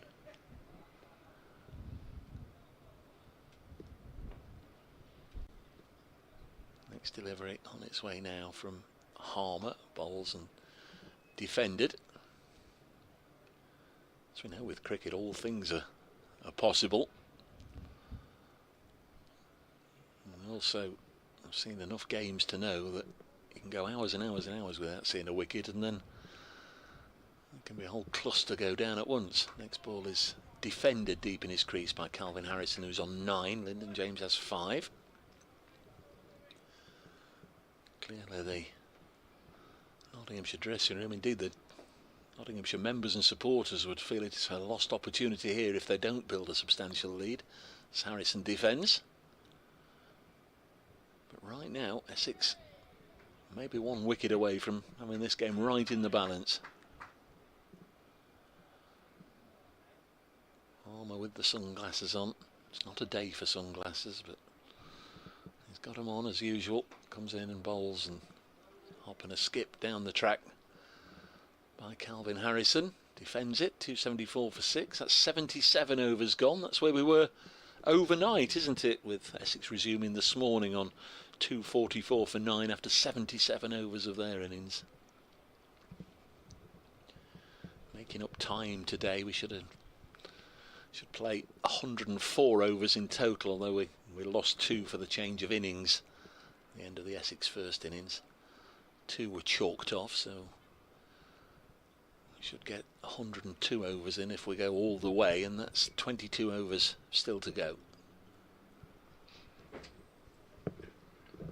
Well, they've brought their over rate back, haven't they? Back to 0 now. With the 2 spinners on. Critchley's to continue into a 7th over. Lyndon James to face, and that one's driven nicely and quite powerfully, but a good one-handed stop in close quarters by Simon Harmer. Prevents any runs being taken. I thought that was going to go for 4, to be honest with you. Timed it nicely, Lyndon James. This is in again, and this time just defends into the leg side. Better line and length there from Critchley. You can imagine Joe Clarke and Jack Haynes still sat in the dressing room with their pads on, shaking their head, can't you? Critchley in again, and again driven nicely by Lyndon James. This time it will be a single out to the sweeper by the Smith Cooper stand, who still has his pads on. Coochie, as he has done for most of today, I think, Dave. Yeah, ground staff just attending to the large tarpaulins as they did around this time yesterday, just getting them ready to drag on at the end of the day. Critchley in and back of a length, and does Harrison a little bit. I don't know if it's a bit more bounce than he expected, but ends up going through to Rossington behind the stumps.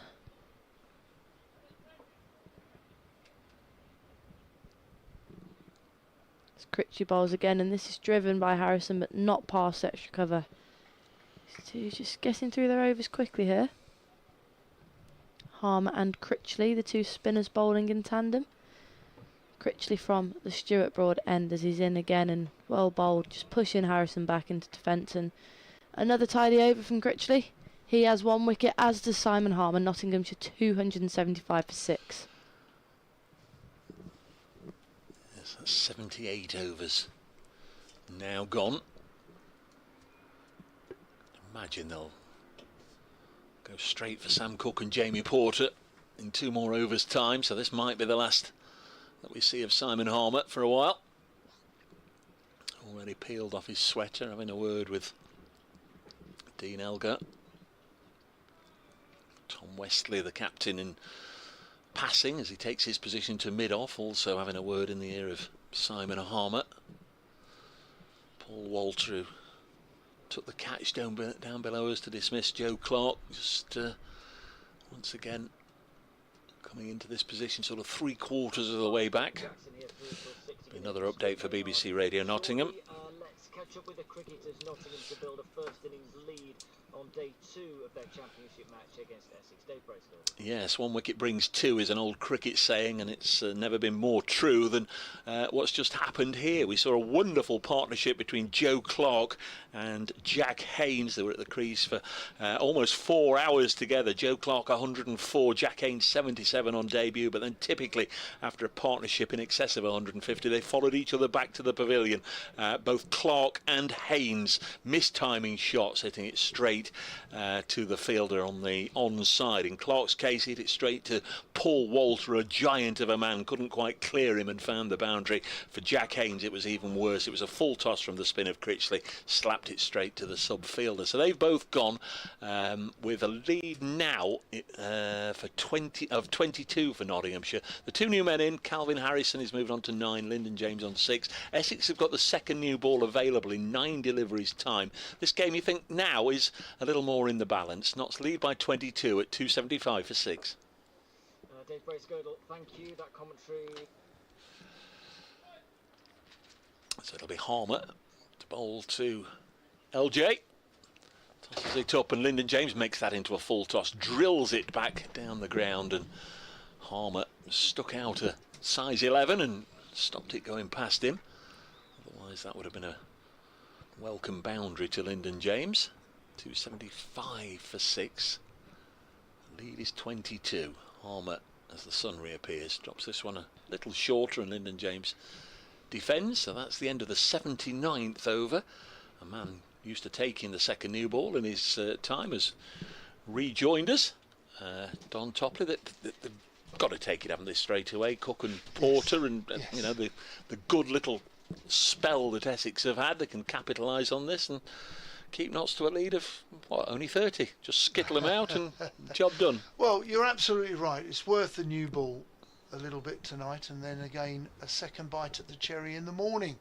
So yes, I would certainly take the opportunity if you can, but we're indebted to the 2 spinners to have broken that 159 run partnership. It was good, wasn't it? Critchley to bowl, and this one's back of a length and cut away nicely by Harrison, but a diving stop in the extra cover region by Shane Snay to prevent any runs.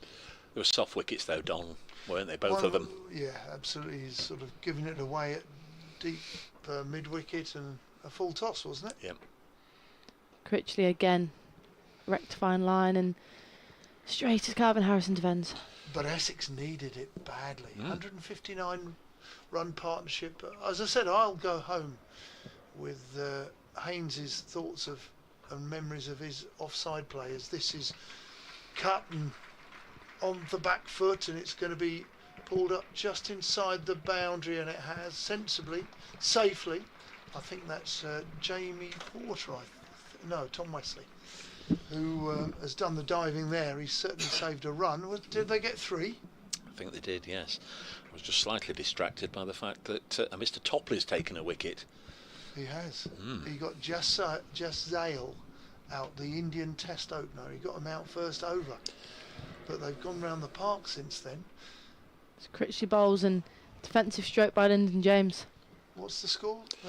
74 for 1 in the 8th, Right. chasing 184. Butler was lucky to survive, and he's now playing very nicely. Critchley in again, and a bit of a swipe by Lyndon James, but he can't get it past that ring on the offside, which are fielding well for Essex. The opening bowler, Topley, got the ball to swing early doors, but Sampson and Butler look in ominous form just now. Beautiful sunny evening skies here. Critchley, good length delivery to finish his 8th over, a dot ball. All eyes on the umpire and the Essex skipper to see if that second new ball comes in. No play today then for 2 days running at Derby in the Division 2 game, Derbyshire-Gloucestershire, or at Durham, between Durham and Hampshire. Division 2 games, Glamorgan 620 for 3 declared. Triple century there for Sam North East. In fact, the highest ever score registered at Lord's, 335 not out. Middlesex 103 for 1 in reply. They finished for the day at Hove, where Northants 292 for 7. Bad weather has forced an early abandonment there for the day. Off for bad light at Canterbury, Kent 284 all out against Somerset. At Old Trafford, Lancashire 159 for 3 against Surrey, and at Edgbaston, Warwickshire 238 for 3 against Worcestershire, who made 360. David, the new ball has been taken. Porter has it in his hand. The umpire gave it to Porter. A nice brand new cherry, a brand new Kookaburra machine stitch ball. Here we go, Porter. Sometimes you see teams get off to a flyer with a second new ball. Need to be sensible in this passage of play. If they can keep runs down and pick off a wicket or 2 in the remaining 19 overs of the evening. A little bit of overtime probably, but if they get their wickets they will not mind. He's up into his rhythm, he's bowling, he goes past the umpire, he bowls full, and this has gone off an inside edge down to fine leg, where Harrison will come back for the second. He didn't know much about that. That was a good first delivery, almost yorked, inside edge down to fine leg. Well, the wind is still there, but it's not as gusty and windy as earlier today. Maybe this. We've got a whole host of lows coming through, haven't we? As Porter on his way in, away from us. This is running down to third man, no fielder. I'm going to say he's played open the face of the bat to run it down. So he collects 4. Harrison, Nottinghamshire 284 for 6. Any lead. I mean, there's a lead now of 31, but 50, 70, or if you're greedy, close to 100, that would be invaluable. Any lead. Harrison facing Porter. Porter bowls outside off stump, nips back. There's an R as he shoulders arms safely, but it did nip back. Can we say, Don, what an absolute joy Grace has been to work with these couple of days? And I say that in all sincerity, not just for the fact that Paul Ballinger is listening in. She has been an absolute joy to work with, Paul, as always. She has, yeah. Great character. Great conversation. No, well done, Dad. As Jamie Bolter bowls. This is cannoned off his pads into the offside. No run. And Dad was a cricketer? Yeah. Part-time cricketer. What was his main sport? Football. Soccer, was it? Decent footballer, yeah. Where's he from? Birmingham? He's from Birmingham. He played down... Does he support? Birmingham City. Okay, so he'll be down tonight. Yeah, well, we're always down, aren't we? We lose every game. You try supporting Colchester. As Porter comes into bowl, and this is a good ball, but a good shot.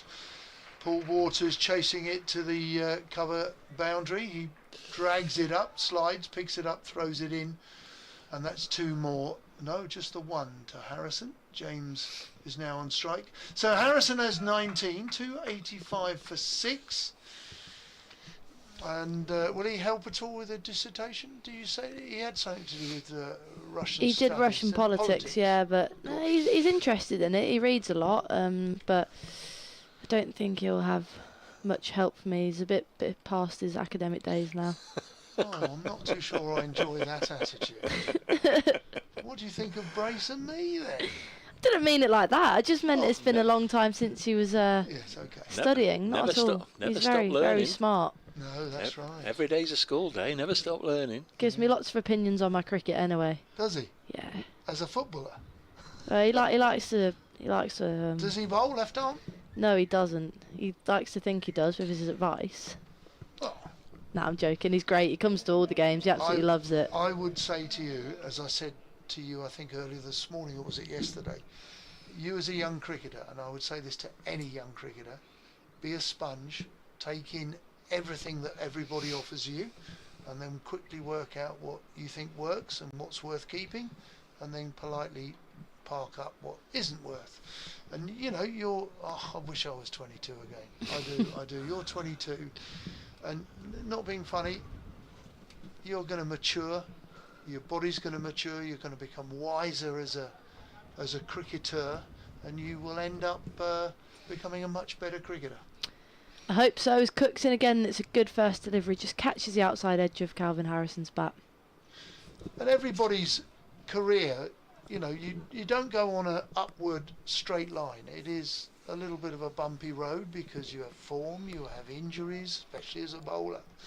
Nobody has a divine right to be selected. You may think you should play, but the coach doesn't, and it's a different. You've got lots of ups and downs as a young cricketer. You really have.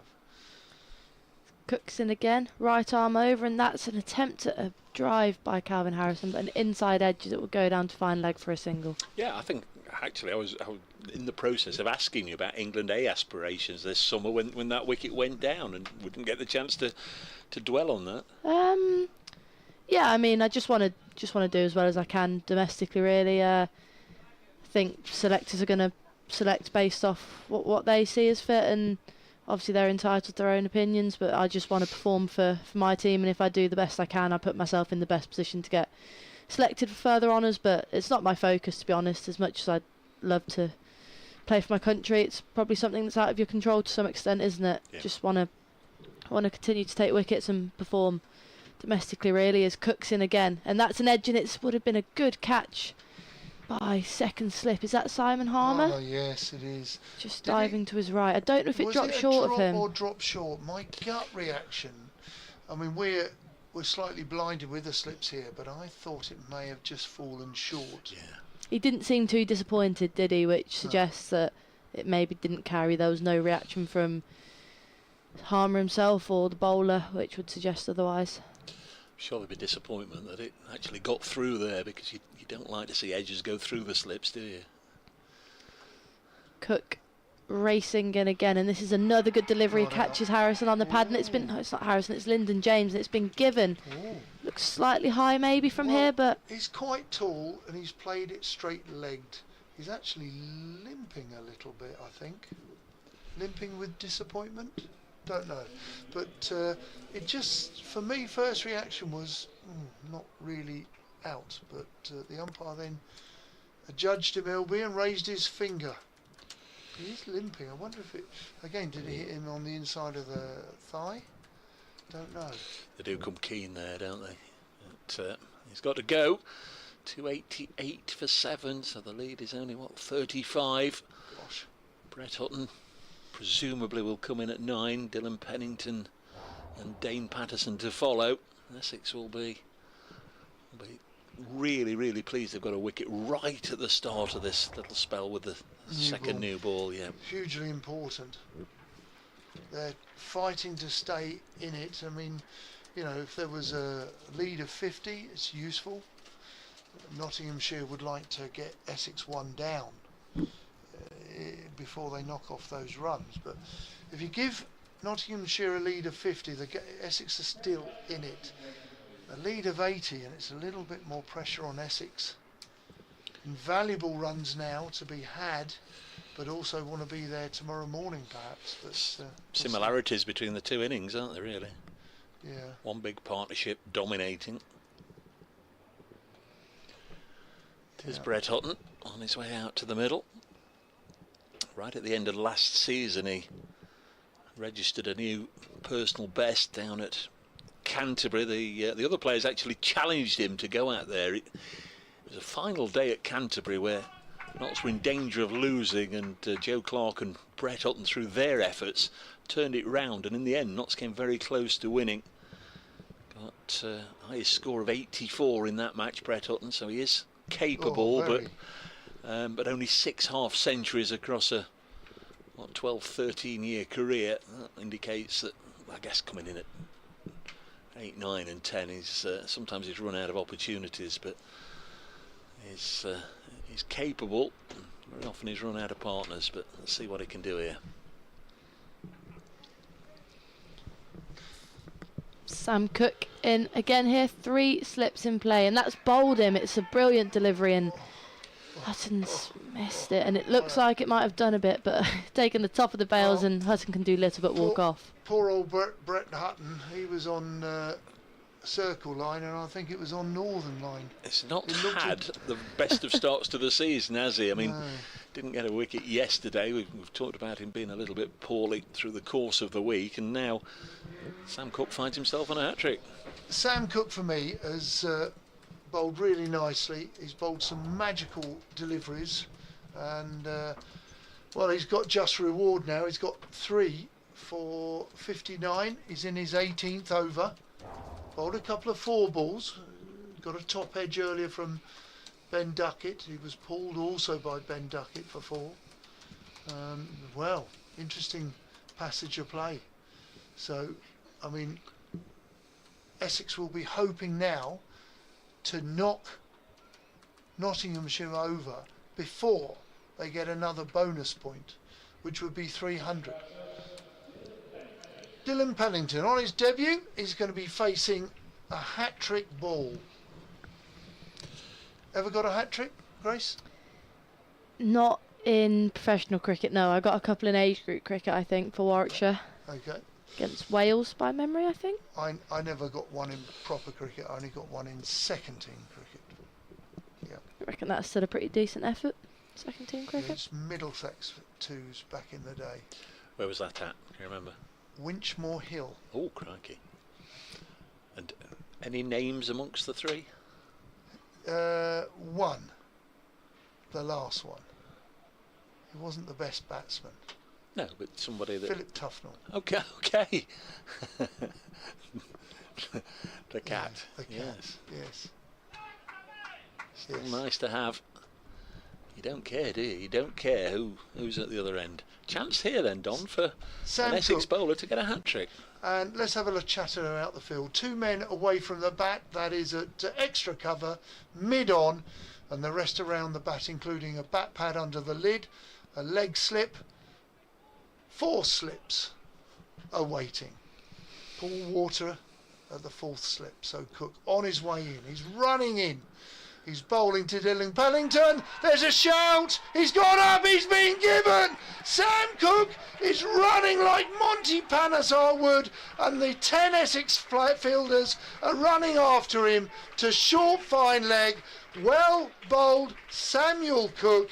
I don't know if it's first, but it's a most memorable hat-trick at a test ground of Trent Bridge, and he's got 3 Nottinghamshire batsmen out in 3 bowls. Dylan Pennington as LBW Cook for 0, and Nottinghamshire are 288 for 9. What a hat-trick. Brilliant hat-trick, and a sad walk-off for Dylan Pennington on debut. He bowled nicely, but he has to go, and it's 3 good deliveries there by Sam Cook. We've been saying all day that he's possibly not got the reward he's deserved. He's bowled very nicely, but he certainly has now. He's picked up 3 wickets in 3 balls, and that's a 4th now. Be looking for the 5th, won't he? Well, I spent a little bit of time with Sam. He played at the SA20. He played for the Joburg Super Kings and saw him around and enjoyed a coffee or two. But I should imagine he'll be up for interview tonight, wouldn't he? Where's your money on the interview? Nicely called, Don. Beautifully done. Congratulations to Sam Cook. That was a terrific moment, and Grace gave me the funniest of looks and made a comment when I said this could all centre on the taking of the second new ball, and the fact that if Clark and Haynes are parted before the taking of the second new ball, what did I say? And you looked at me and laughed when I said might yet get a situation where Notts only have a lead of about 30. I They're didn't look at you and in front. laugh. But you did no. I mean, I said it was pessimistic. Well, it still is. I've had to take a hat-trick for it to be near true. but it's. It has happened, though, yeah. It's happened. It's happened. I wish I'd been a million miles off, to be perfectly honest. But what was the score? What was the score when Clark got out? 259 for 4. So they've added 29 for 5. Well, a hat-trick. Well, I've never commentated on a hat-trick. Well, you've got one now. Many congratulations. You might get a 4 in 4 if there isn't a wicket in this over. It's going to be Porter. Are you taking this, Porter, over? Yeah, can do. What did I say earlier today? Get me a wicket. Porter in to Calvin Harrison. He's defended that nicely. I wonder how Calvin Harrison's going to go about this now. They're 9 down. He's a handy batsman, and he's 20 not out.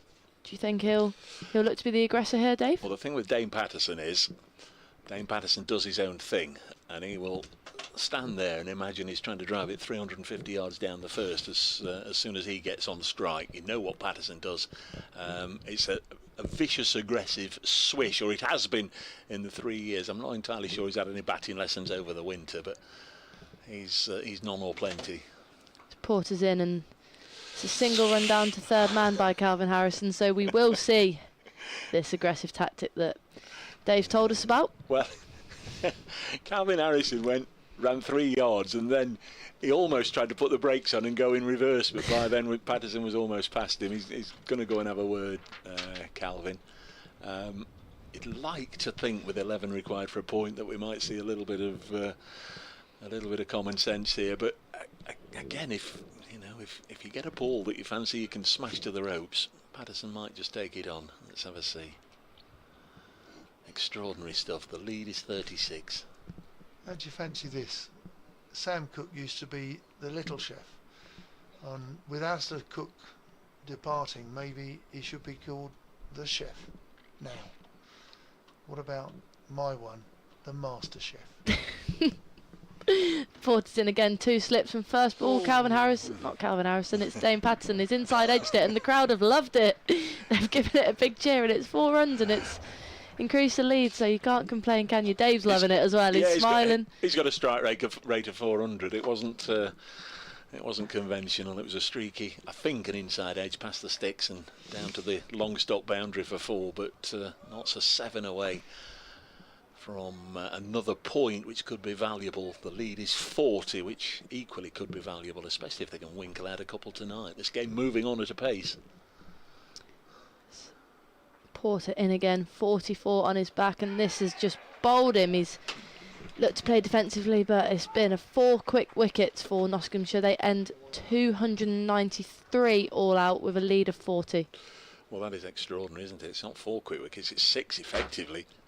From 259 for 4 to 293 all out. What's that, Grace? 34 for 6. Dane Patterson, a strike rate of 200. He's bowled Porter for 4, having faced 2 balls. And Nottinghamshire have been blown away here. The board says there's 16.2 overs to go in the day. I don't think the 2 have come off. So we'll take the 2 balls off 16. So there should be 14 overs left in the day. So Essex have really come back strongly there, helped a little bit by some indifferent batting, it has to be said, in the fact that they'd hardly done anything wrong, Clark and Haynes, yet they were loosey shots. Joe Clark looked to take on Simon Harmer, couldn't beat Tall Paul at a deepish mid-on. He was caught, and then in the next over, a full toss from Critchley that Haynes slapped to the subfielder at mid-on, and from then on they struggled as we got closer and closer to the second new ball, and the hat-trick from Sam Cook. What a start to the season for him. What a start to the county championship season we're having. It's magical stuff, enjoyable stuff. The last 20 minutes have been more enjoyable for Essex than for Notts. The afternoon was dominated by a Nottinghamshire partnership, and we've still got, as I say, probably the best part of an hour to go, provided the light holds. But Notts are all out for 293, and we'll be back underway in 6 or 7 minutes' time. We're all going to have a quick comfort break here. As soon as the players return to the middle, we'll pick up with the commentary. But Notts all out for 293. Cook finished with 4 for 59. Porter 2 for 62. Top scorers for Nottinghamshire: Joe Clark 104, Jack Haynes 77. We'll be back with you very shortly.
Trail by 40 runs, but they made 253 in the first innings. Nottinghamshire, the hosts, made 293. And well, that was thanks largely to Haynes and Clark. Clark made 104, Haynes 77. One big partnership, just like Essex enjoyed yesterday, and that was a partnership between Cox and Elgar. Just looking at the hat-trick stats, Don.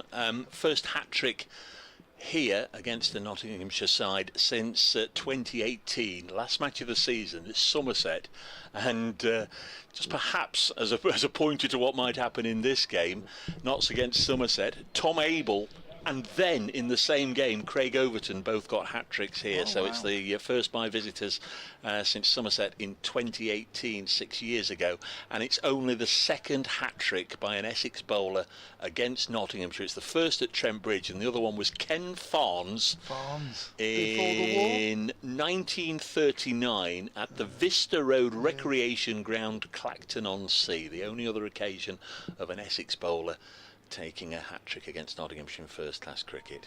Yeah, well bowled, Sam Cook. He deserved some wickets. I thought he bowled some cracking deliveries throughout the day, and he had a good spell before lunch.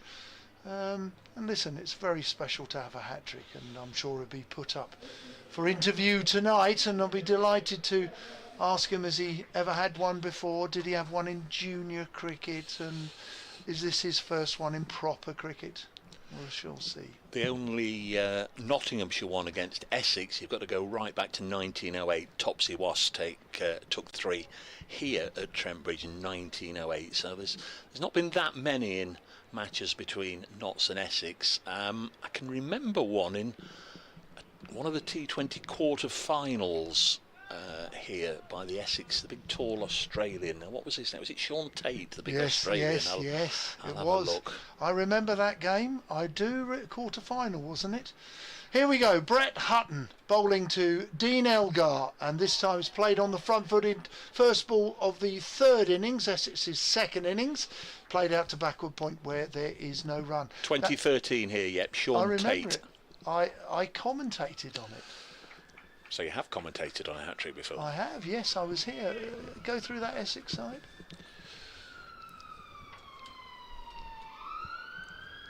I remember it. Sean Tate, I think, went for a few runs as well, actually, in that game. Brett Hutton bowls, played into the offside, nice and compact, tight, defensive shot from Elgar.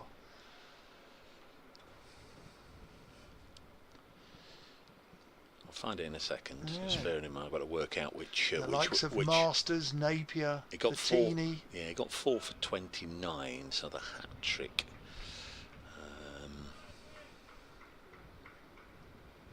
Hutton turns away from us. The wind will be helping it bring it into the left-handed Elgar, who's pulled that into the leg side, and he's dismissed that for 4.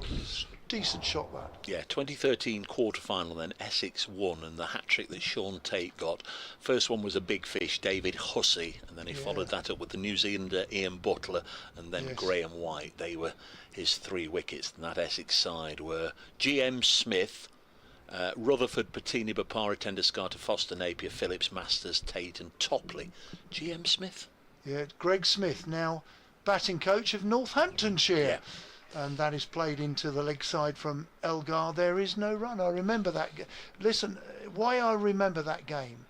Over the years, Nottinghamshire have done Essex quite a lot in quarter-finals, and we haven't walked away as winners too often. And that evening we did, and it was a little bit of a surprise. It was. Essex played well in 2013. I remember it. Hutton in again. 3 slips waiting. Right arm round the wicket, driven into the leg side. That's a confident shot, and it's played into mid-wicket where it's fielded by 22. Is that a sub? I think it's Patterson White. Liam Patterson White, yeah. So he's on as a sub. I'll attend to it in a moment. Right. Unless Grace can spot who's not out there. 6 for no wicket, all 6 to Elgar.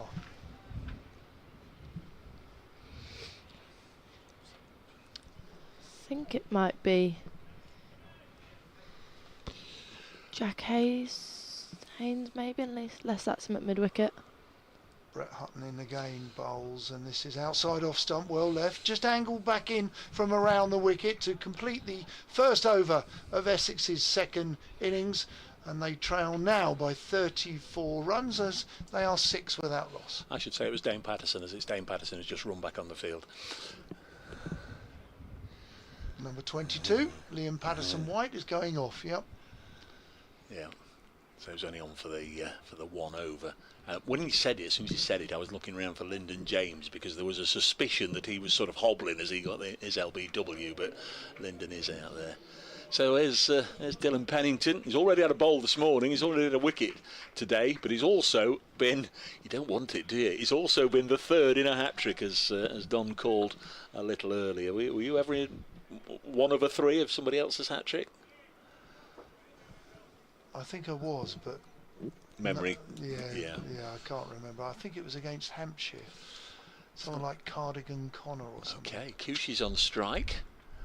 And down the leg side, well taken by a tumbling Joe Clark, who's had a good day. Cool, that was a great take, wasn't it? Yeah. That was a difficult ball to take when he was blinded by Cushy. And he sort of cartwheeled and one-handed, one glove, cleaned the ball up. Very good take indeed. A lot of people getting in touch. Again, always really appreciate your messages. If we don't get round to them, they are still sincerely appreciated. Obviously, there's been a lot happening, a lot of people getting in touch. 6 without loss as Pennington bowls again and Cushy defends. Yummy Bear says shame Notts collapsed there. They were in a strong position half an hour ago, looking at a 100-run lead. 40 not bad. Notts, remember, were 100 for 4 in that innings at one point. Very much game on, thank you, Yummy Bear, amongst others, to send in their messages. Tim Sanders has said it's 9-year-old Levi's big day out at Trent Bridge. Thoroughly enjoyed his day to Trent Bridge, enjoying the county championship game. Next ball is forced away on the offside, and there'll be a boundary. Nice looking shot from Cushy to get him up and running.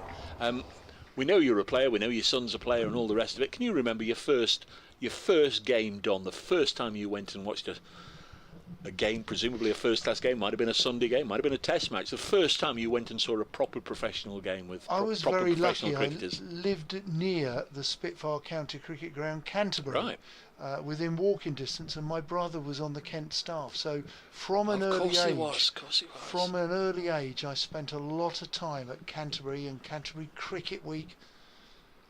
Next delivery is beating Cushy. Was squared up a little bit there, flinched at it, goes through to the keeper. Can I suggest that was of good pace and bounce? Yeah, That yeah. looked a very quick delivery. Looks a good pick-up to me, actually. Yep. He sort of said to me on Wednesday at the press day, Dylan Pennington, you know, he just felt it was time in his career for a move. He's enjoyed his previous performances here and the challenge of coming to a new county to, you know, test himself, and also the chance to work with Kevin Shine. Has England aspirations. Comes in again and bowls wide of the pegs this time, but good pace here. So I spent a lot of time at Canterbury. In fact, I did the old white scoreboard, which is no longer there because it's now part of a very famous Express, Market Express, on the edge of the county cricket ground. So I grew up with Colin Cowdrey. I remember watching Gary Sobers, Mike Smedley, people like that from the previous Nottinghamshire era. Cushy on strike on 4. Just slightly missed times this. Back to the bowler, end of the over, 10 without loss. And you, Grace, can you remember the first time you either came here to Trent Bridge? Would you have gone to Edgbaston first as a Birmingham girl? Did your dad take you? Yeah, Dad used to take me to Edgbaston quite a lot, I think. Did any players have an influence on you as a young girl? Cricketers. I liked like Chris Wokes, like the sort of people you'd expect. What a lovely chap. Yeah. I mean, yes. Look. Yeah. Do you remember a lad called Aaron Thomason? He used to play some pro cricket. Yes. Yes. Yeah. Yes. He Yeah. went off somewhere else. He went to didn't Sussex. He went to Sussex and Yeah. he's not a pro anymore, but Hutton commences new over. Elgar plays into the leg side, very tight, compact, closes the face, no run. Why did he have was he a good cricketer? He was a very good cricketer when he was younger. We were like family friends. Right, oh, so really? I used to go watch him a lot, him and his older Yeah, brother. I understand that. He was a fantastic cricketer. Had so much raw talent. He did, Aaron. But I remember my brother bringing home some of these second team cricketers, James Graham Brown, Richard Hills, and there was one particular fella called Bernard Julian, a West Indian. BD Julian. And I remember him making a fuss of me. Trinidadian. Yeah, this time Elgar plays into the leg side to the same spot to Pennington, who's fielding at a fairly squarish mid-on. He was a wonderful cricketer, played for Kent for many years. Yeah. The overseas players for Kent were Bernard Julian, Asif Iqbal, John Shepherd. Yeah. They were true county cricket legends of that era. And Kent were a pretty good side. Underwood, Deneth, Luckhurst, Knott, Warmer used to bat a sort of 8 or 9. Outside off stump, left alone, through to the keeper, no run. Kent were around the 70s were a very, very successful side. Trying to think of any cricketers that played both for Kent and Notts. Dave Halfyard. Oh, good call. He played for Kent, and then he was involved in a fairly serious motoring accident. Became a first-class umpire because he couldn't play anymore. Yeah. In comes Hutton. Short mid-wicket in place, and this is played with the full face of the bat down the wicket, and there is no run. Recaptured his health and fitness, and as the story goes, came here to umpire a game, and each morning asked if he could have a bowl in the nets to some of the Notts boys, and bowled well enough, and it gave him the encouragement and gave them a bit of encouragement, offered him a trial, and they took him on for a few years. Hutton round the wicket to Elgar, bat aloft, and this is smothered. Textbook defensive shot, no run. Retired to North Devon. When I was down in the Air Force at North Devon at Chivenor, played at the local club Braunton. Dave Halfyard was the groundsman, so I got to know him down there, and then he sadly died a few years ago. Notts, they always had Middlesex and Notts had a few. They were thinking of Harry Latchman and Pasty Harris. Yeah. Somerset, I suppose there's a few that have gone down there. This is driven beautifully, but straight at the captain, Hamid, where there is no run. Derbyshire over the years, Tunnicliffs. Have they swapped counties? Have you? No, there were different ones. There was Trevor here and Tim there. But because when you think about it, 16 miles away. Yeah, over the years now, there's been dozens and dozens and dozens. And of course, Samit Patel is going to be the newest. Is going to be the next. Hutton on his way in. This is driven beautifully. He's missed the fielder this time. The skipper Hamid is running after it, but it's a lost battle as Elgar collects another 4 runs. He moves on to 10. His partner Cushy on 4, and Essex have moved on to 16 for no wicket, and they trail by 24. Yeah, I mean, we're still waiting for this Derbyshire game to start. Don't think Samit's going to play in this, but there'll be Zach Chappell, you'd imagine, who will be in the Derbyshire 11, who of course had a spell here. He was injured for a lot of the time. Anoj Dal was here. He's now at Derbyshire. There's been a lot of players over the years. So Essex getting off to a respectable start in these first 3 overs. The deficit, as far as they're concerned, is 24. Nottinghamshire's lead is only 24. They'd love to get a wicket. Don't mind if it's Feroz Kouchi, but they'd love to get Elgar. If you offered them one prize tonight, it would be, can we get Elgar out before stumps? There's Pennington into bowl to Kouchi, who's deflected this fine for 4. It's always angling down the leg side, and just needed a little tickle off the face of the bat. Just guided it away down nice and fine, and Calvin Harrison's gone to try and find the ball under a tarpaulin down here, rescues it, and lobs it back to his keeper Joe Clark. So 16 for none becomes 20 for none, and Cushy on to 8 now with a couple of boundaries. Coley may have got 100 today, but Joss Butler's closing in. 20 without loss. Next delivery on its way now, and driven through the offside for 4 more. And crikey, this has very much been, you'd probably say, getting on for 3/4 of an hour, that Essex have really dominated here. If you go back certainly an hour, but maybe 3/4 of an hour, when Nottinghamshire were looking at potentially a 3-figure lead and still being at the crease at the end of the day, and now potentially they could be well behind here. Interesting, Dave. You mentioned about the soft dismissals. Those 2 soft dismissals, that has made an impact on this game. Yep. And this is where coaches say we don't need or don't want soft dismissals, because it's allowed Essex to get back. Next ball on its way now, and Cushy eases this out on the offside, no run. Why is it allowed Essex back? Because, well, you had 2 set men that have gone. It brought in a few guys, then Essex either side of tee, and you had the new ball, second new ball, which has made an imprint on this game, and especially with Cook's hat-trick. Eventually Nottinghamshire got bowled out, and when you unwrap it backwards, it comes back to those 2 soft dismissals when they were set. It's amazing game, cricket. This one goes through to the keeper. Yes, Notts were only 6 down at the taking of the second new ball. But the previous 2 wickets, so at 4 down, they lost the 2 soft dismissals. They did. That second new ball, 5 for 4, Notts.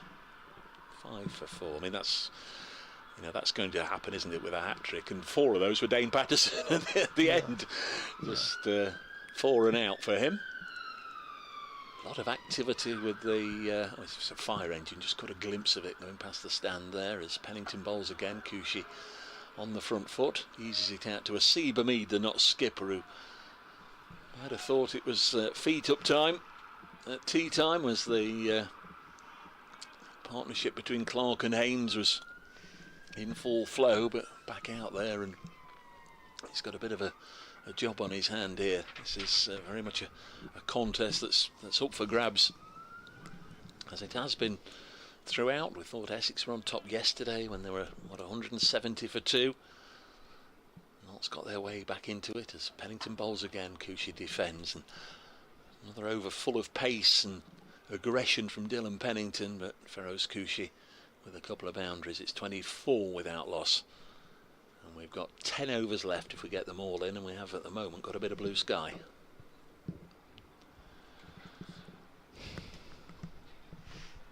One or two people just starting to head for the exits, going off to attend to their Saturday evening plans, or head for the buses or the trains or the car park. Or the A52, like myself. Hey? A14. Back to East Anglia. It's a long drive, that. Yeah, well, it will be. There'll be a long drive back from Norwich this afternoon for Ipswich Town. Don was saying he'd be going back with memories of the Haynes and Clark partnership. Yes. I'm guessing now we'll be going back, reliving the Sam Cook partnership, especially when he's had the chance to chat to Sam at close of play as well. Hey, Sam Cook, delightful young man, Loughborough University. Was he? Yes, he was. I think he had a younger brother that went there as well, that was in my year. I'm pretty sure. His actual father comes from Norfolk, you know. Brett Hutton in bowls, and this is played up to mid-on, no run. Yeah. And we were talking Kevin Shine, another intelligent bowler. Well, I hope Sam's father, hope his family and friends, if they're not here, hope they were watching the live stream, or at least get the chance to get a glimpse at the pictures, because that's something worth keeping, isn't it? They are memories you can't buy. Absolutely. I'm sure that second new ball he's collected and keep it. Well, I hope so. I hope so. I hope so. Brett Hutton in Bowles outside off stump, good leave, watchful as ever, like his predecessor Sir Alistair Cook. We wish him well. I'm sure he's on the farm in a tractor listening to BBC Essex, BBC Radio Nottingham and the live ball by ball coverage. Do you reckon he is lambing? I don't know if the lambing season has kicked in yet. No idea. Yeah, it has. Hutton. Oh, and that's an attempted ball, just slightly dragged down, not an intended bouncer, but it perhaps wasn't short enough, and he's inside edged it onto his inner thigh, and that's going to be a little sore for Dean Elgar later in the evening. He'll probably have a nice brandy and coke and use the ice to rub the inner of the thigh. Eh? South Africans enjoy their brandy and coke, I think. In comes Hutton. Hutton bowls a very good delivery. That squares Elgar, all ends up there. Beautiful delivery through to the keeper. That was a fantastic delivery, that, Grace. It was, and it looks like Brett Hutton's a bit back to himself this last over. As we said, he's been a bit off the mark last couple of days, and even the first 2 overs he was a little bit expensive, but he seems to have found his line and lengths that we've seen so much at Trent Bridge here this last over or so. He's on his way in away from us. Bowling to the left-handed Elgar, who plays off the back foot into the covers. There is no run. 24 for no wicket. Essex still trail by just 16 runs. Yes, if you're just joining us, there's been an awful lot of action today. A day that began with Essex 244 for 9 in their first innings. 5 wickets yesterday for Dane Patterson. He was the pick of the Nottinghamshire bowlers yesterday. We had 80 from Elgar, 84 from Jordan Cox on debut. It didn't take long this morning before the last wicket fell.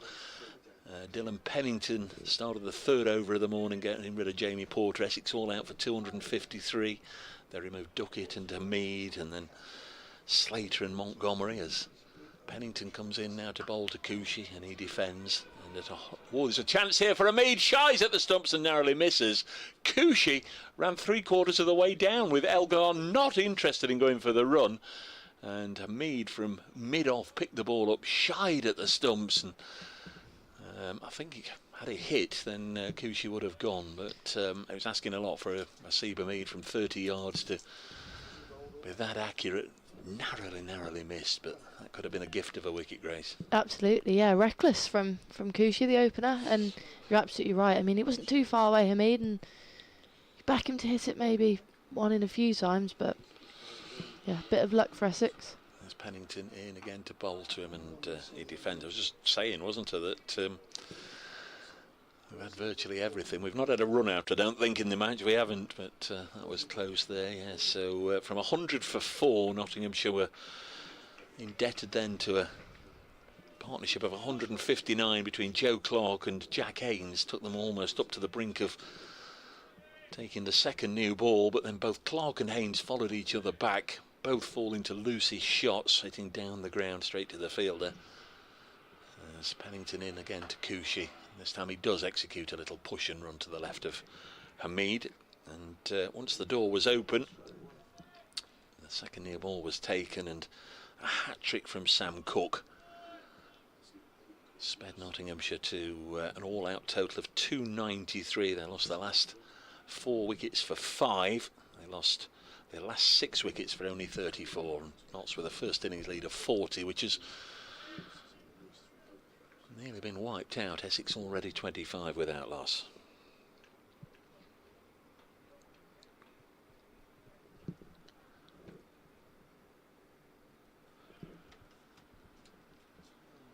Pennington going round the wicket to Elgar. 4 runs.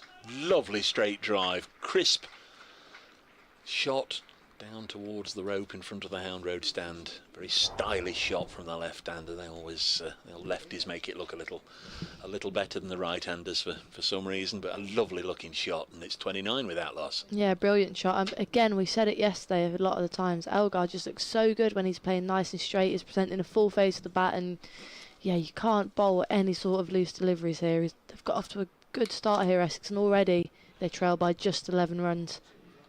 Game's turning on its head quite quickly once again here, Brace. It's been a good couple days of red ball cricket to begin the 2024 season here at Trent Bridge. Really enjoyable. Pennington bowls to Elgar, going in the same area again, but hits it straight to Dane Patterson at mid-off.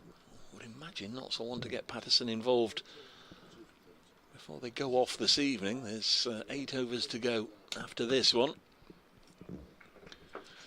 Pennington got the first wicket of the match, and then Patterson got the next 5. You don't want to go off the field with any regrets, do you? You don't want to think, well, maybe we should have given Dane a bowl. See what he could have done as Pennington comes in again to Elgar, and that one just scuttled through, kept a whisker low, and Elgar with a bit of a teapot, putting his left hand on his hip, and Dylan Pennington denied. There's another look at the potential run out, and wasn't too far away. Asiba Mead with the shy, with Kushi desperately trying to make his ground. Wasn't too far away indeed. It was an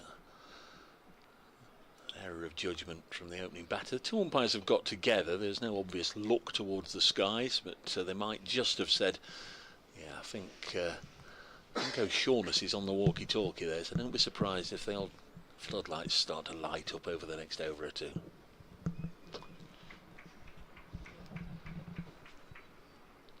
Hutton coming over the wicket to the right-handed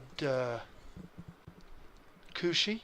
Kushi not faced Brett Hutton for a little while. No, he's taken guard. I don't know if he's faced him at all. Must have done. Looks as if he's batting out of his crease. He's on his way in, is Hutton, and he bowls. This is clipped in the air into the slot there, over mid on, and that's a good shot. Ambitious, but a good shot from Feroz Kushi. 33 for no wicket. We're having one or two people saying Essex have got to do something about their over rate. They're -3 as they were in that lead up towards the second new ball. Critchley and Armahon worked wonders, and then obviously those wickets going down as the floodlights do come on here at Trent Bridge, and Essex finished up with a +1 over rate. You can quickly turn it round if you can get your wickets in clusters like that and bowl your overs quickly. Yeah, so we've got the floodlights on as we head towards the end of the day. Brett Hutton on his way in. This time is shoveled into the leg side from Kushi. No run. Finds the fielder at mid wicket.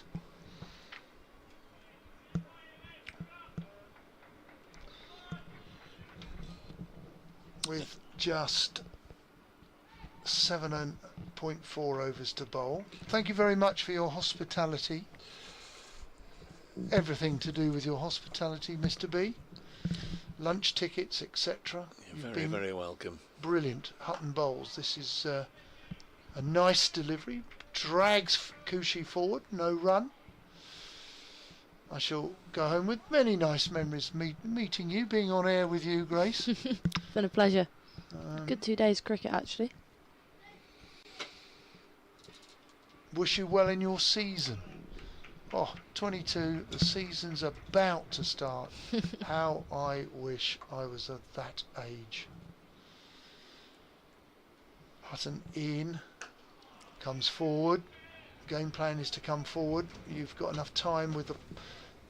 he's not a hugely fast bowler, is Brett Hutton, so you can always come forward with a view to going back, but your game plan's got to be coming forward. So you're playing a fortnight, Grace, your first game. What cricket prep have you got before then? Well, it's been a bit difficult with the weather, to be honest. We've struggled to get outside. I mean, we went to Abu Dhabi in February, so we've got 5 games in there already. Hutton in. There's an LBW shout, and it's been declined. He did shovel the bat around the front pad then, and he's now just practicing trying to play a little straighter. Dangerous movement there, playing across your front pad. We call that planting. Coaches will be very aware of that, where you plant your feet and then you have to play around your front pad. Kushi will be aware of that. Hutton will be desperately disappointed that he didn't get his first wickets of the match or the summer. This time it's whipped out to mid-wicket, end of the over, 33 for no wicket. Essex trail by just 7. So yeah, we've got a couple of games. Well, we've had a couple called off already, warm-up games, because the weather and the amount of rain grounds, and just haven't managed to get on the pitches, have they? But yeah, hopefully we'll get 1 or 2 in. Then we've got 6 50-over games in the space of about 2 or 3 weeks. It's a big start to the season, almost a third of it done, and then we're going to the T20 stuff. Obviously, a couple double headers here, a couple at Leicester and Derby. So that's always an exciting time of year. But yeah. Well, I will keep my eye out for your name, as in how your stats are going and the scorecards that I can catch up on. I'll be interested to see, 1, if you have to bat, and 2, how your bowling's going. Going for the promo at the order this season. Oh, listen, every bowler thinks they can bat. That's Pennington from the broad end, the far end of the ground. First ball of this new over, taken by Joe Clark outside the off stump, standing a respectful distance back. Joe Clark with 3 slips alongside him. Matthew Montgomery at first slip, Ben Duckett at second, Calvin Harrison at third. There's a backward point, an extra cover and a mid-off. The 6 fielders on the offside on the leg. Fairly standard stuff, mid-on, mid-wicket and long leg, as Pennington comes in again, accelerating to the crease and bowls and well bowled. tucks Elgar up, and the ball just drops down the side of the wicket. 33 without loss. Essex trail by 7. 7 overs, all but those 2 deliveries to go. Seba Mead has gone across to have a word with Dane Patterson.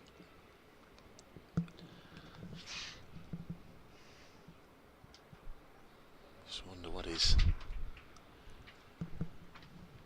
asking. Patterson's loosening up. Wonder if he's asked him, do you fancy a go just for a change from this end of the ground, the Radcliffe Road end? This one goes through to the keeper. Prefers the far end. Dane Patterson got his wickets in the first innings from the broad end. 33 without loss.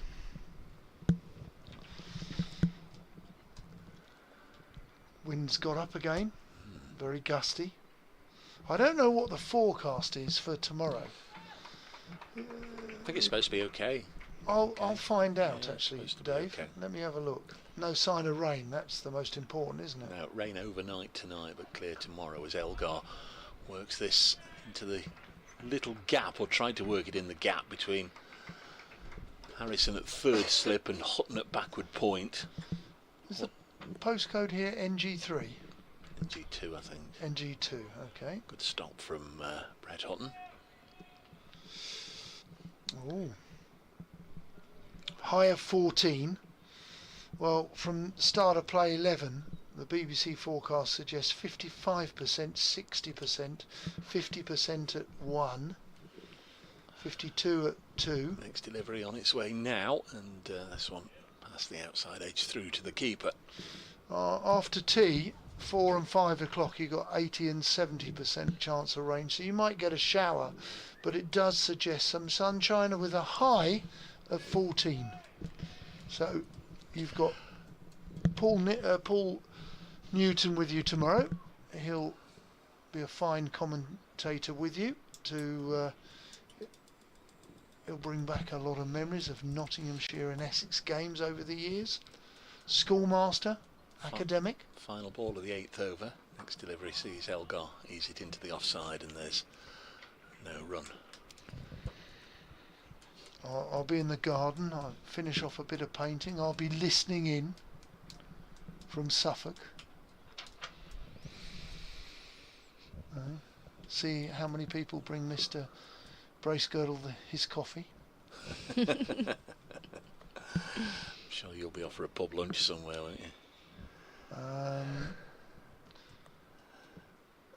I'll be listening and watching you guys. I'll do a bit. I've got to cut the grass. The grass has grown.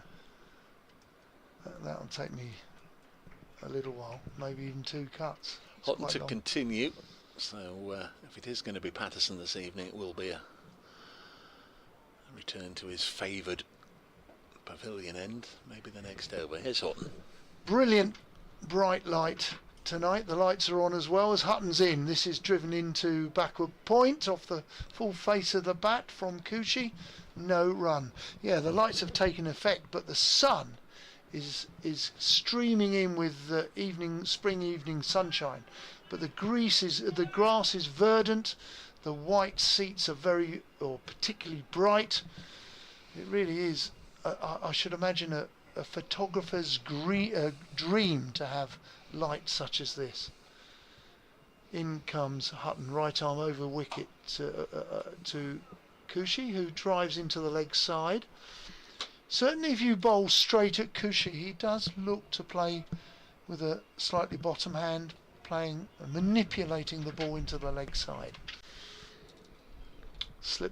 Two slips is it? And a backward point or a ring on the offside.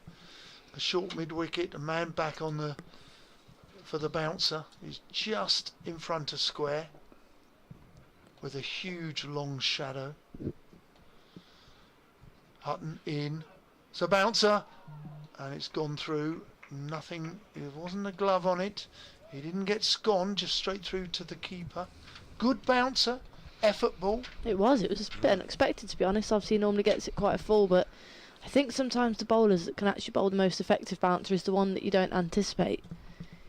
So yeah, it was good delivery. I was trying to think, how did Coochie get out in the first game? He nicked off to Pennington, is that correct? Yeah, he did. Good catch. It was a good catch. Joe Clark diving to his right, I think it was. Change of field position. Fine legs going a little finer. Large area at fine leg. He bowls, and this is just carefully, diligently, and it's just coming out to the offside. A decent forward defensive stroke by Coochie. How do they play these last 5 overs? 5.2 overs. Both batsmen, opening batsmen, will want to be here tomorrow morning, will want to walk out representing Essex to bat tomorrow on the 3rd day in the first week of April 2024. This is driven beautifully on the up. It wasn't a bad ball, maybe just outside the off stump, but it's caressed on the up in through the offside to the Fox Road stand. Short boundary on that offside, 4 runs. Quite a good shot that, timed beautifully. Once again, timed very nice to the offside. A lot of the top orders of both sides, in honesty, have just played beautifully, haven't they? You wouldn't think it was first game of the season based on the quality of some of these batsmen. Elgar waiting at the non-strikers. He backs up as Hutton bowls. This is down the leg side. There's a shout, but it's a no ball, but also a leg by, of which Joe Clark has to run the best part of 20 metres on the leg side to collect the ball. You're going to have to re-bowl that. You get upset, you bowl a no ball because it's an illegal ball. You have to bowl it again. I always think, well, I've bowled a no ball. I didn't get a wicket with it. I've got a chance. I've got a 7th ball this over. I've got a chance of a wicket. So you turn the negative into a positive. Unless it's white ball and then they get a free hit and they tee you for 6. Free hits weren't around years ago. That is dangerous. Hutton bowls. This is on the front foot from Elgar, who plays it into the offside, and there is no run. At Old Trafford. Yes. They didn't have any play yesterday, Lancashire. Yes. And Surrey. Today, Lancashire 202 all out. Dan Lawrence on debut, bowler, 4 for 91. At the other end, Cameron Steele, 5 for 25. So 9 of the 10 wickets have gone to the spinners. Lancashire 202 all out against the reigning champions, the defending champions, and no doubt favourites again this year. Good start of the season for Surrey, but unexpected wickets really in that Lawrence 4 and Cameron Steele 5. Just going through their bowling attack, Dave, you would have Roach, Clark. Well, it was Roach and Laws who opened the bowling. Laws, youngster. Clark, Jamie Overton, and Lawrence and Steele. And I mentioned to you one of the the reasons that we've got to stop in play. The two umpires are checking. I think it's something to do with the helmet or bat of Dean Elgar's.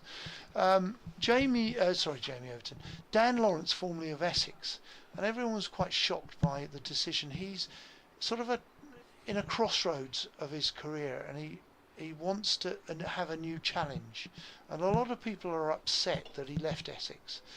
He wants to play for a big club in front of a big crowd. Some people want to do that. They do get excited. What's happening? Well, just at the moment, the umpires appear to be checking the bat of Dean Elgar, and again, I don't want to read anything into this that isn't actually genuine proof, but it looked as if that bat that the umpire has taken off Dean Elgar wouldn't go through the grid.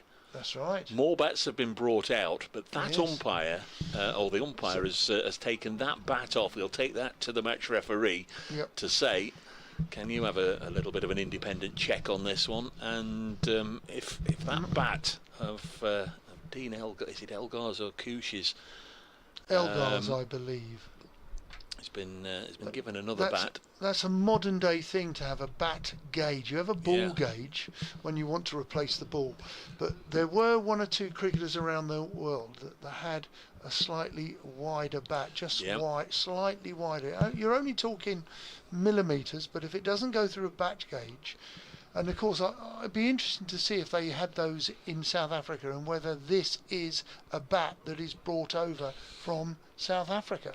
Tom Lungley's returning, minus his bat. I'm sure he'll have handed that over to the match referee, who's Steve Davis, the former Australian Test match umpire, and that will no doubt feature in the post-match inquiry, and any possible sanctions will go primarily, I guess, against Dean Elgar. I think it was Elgar's bat. It's difficult because the 12 men got out there with replacement bats and they've all been swapping them out, but you'd imagine, as Don said, don't want to read anything into it that's not there, but you'd imagine if that's an issue, it might be a bat that's come in from South Africa rather than one that Feroz Kouchi has perhaps bought here. Dane Patterson's coming into the attack, but there might be sanctions against primarily Dean Elgar, but maybe against Essex. But it won't affect, I don't think it'll affect the result of this game, whatever happens. It's not like at the end of the game Essex win by whatever and then suddenly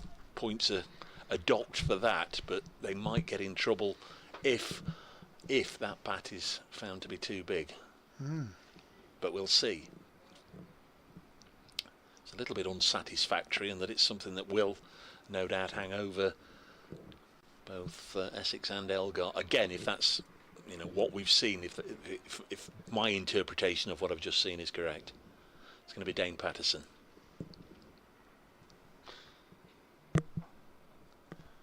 Five for 49 in the first innings. Here he comes and bowls, and Kouchi has a little go at him. First ball, no respect, and he's got it away for 4. One bounce out towards deep mid wicket towards the Larwood and Vos, and clatters into the railings there for 4. As I say, no respect whatsoever, and Essex have the lead now. Essex lead by 4. They'd have wanted to do that, wouldn't they? Wipe out the deficit and then press on. Wow, amazing. Bowler comes on. Do you want to have a little look first? No. No, not at all. This is the fella that ran through the middle order yesterday. Have a little look at him. No. In comes Patterson again. Bowls, and Kouchi drops it on the leg side. Looks a talent. Feroz Kouchi, not seen much of him, obviously. Do we know background, where he hails from? Metropolitan Essex. I think he may have played at the same club as Ravi Bopara did. No, huge talent. I remember he announced himself onto the scene in a particular game at Canterbury where he got some runs, and I think he may have got a century against Kent as well. There's Patterson in to bowl to him. They had a good pre-season, got the nod for this one, and well, there's another no ball from Dane Patterson. This is a session that Notts, I'm going to say, would quickly want to forget. I don't think they'll be allowed to forget it, will they? At tea they were handsomely poised, and at the end of the day, unless some wickets go down, a bit of a clatter here, at the end of the day they're going to just wonder how on earth in one session have they gone from a position of undoubted strength to one where they're going to be playing catch-up tomorrow. Here comes Patterson again. He's bowled 2 balls and figures a none for 6.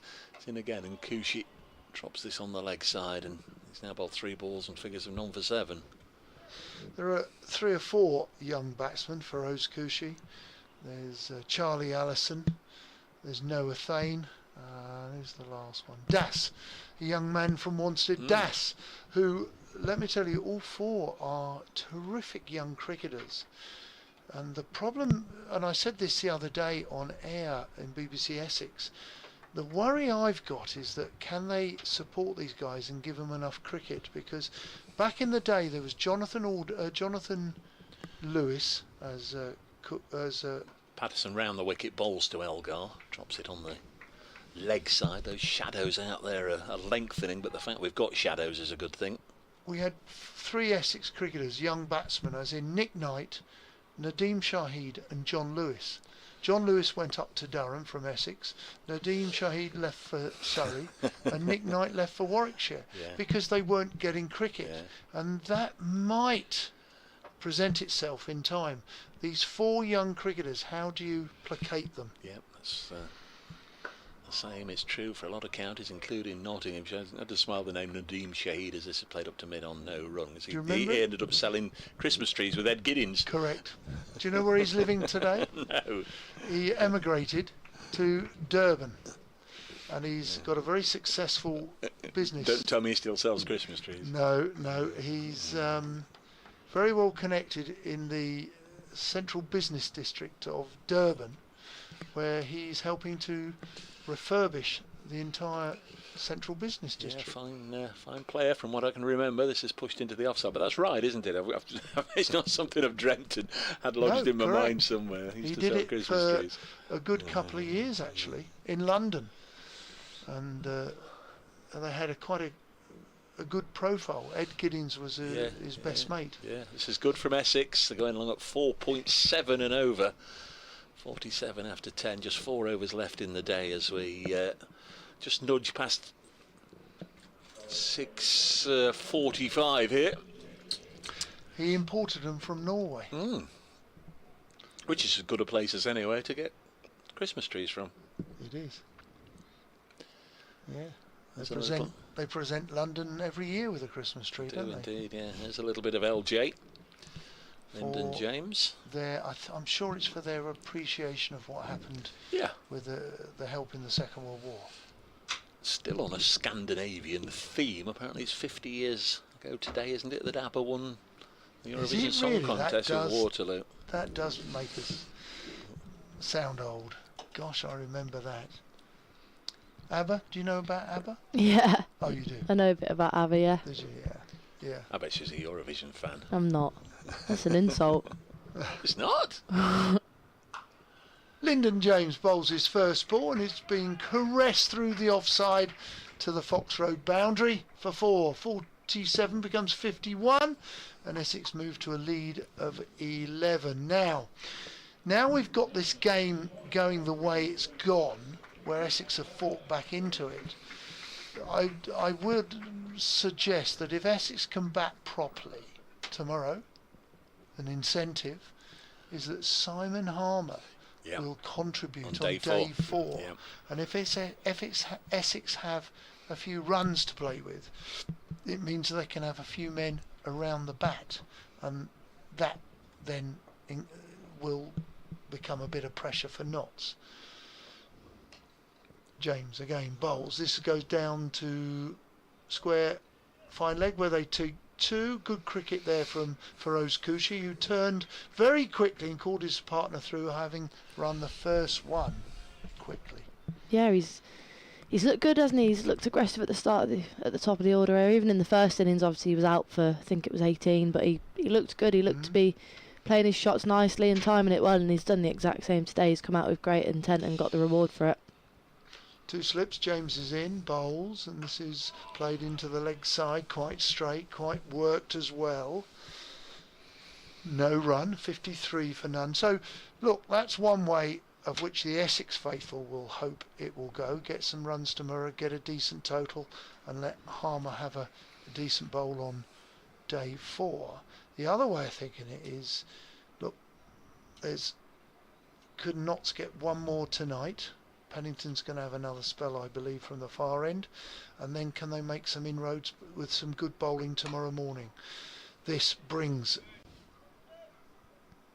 Cushy forward, played into the offside, no run. It will go one way or the other, won't it? Yeah, you're looking the same as me. Pennington's whirling his arms around. Dane Patterson's only had the one over.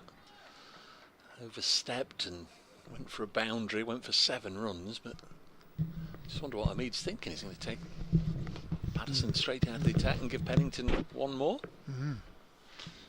He's on his way. He bowls. It's a bouncer. It's pulled. It's a top edge. No, it's not. It's gone through to the keeper.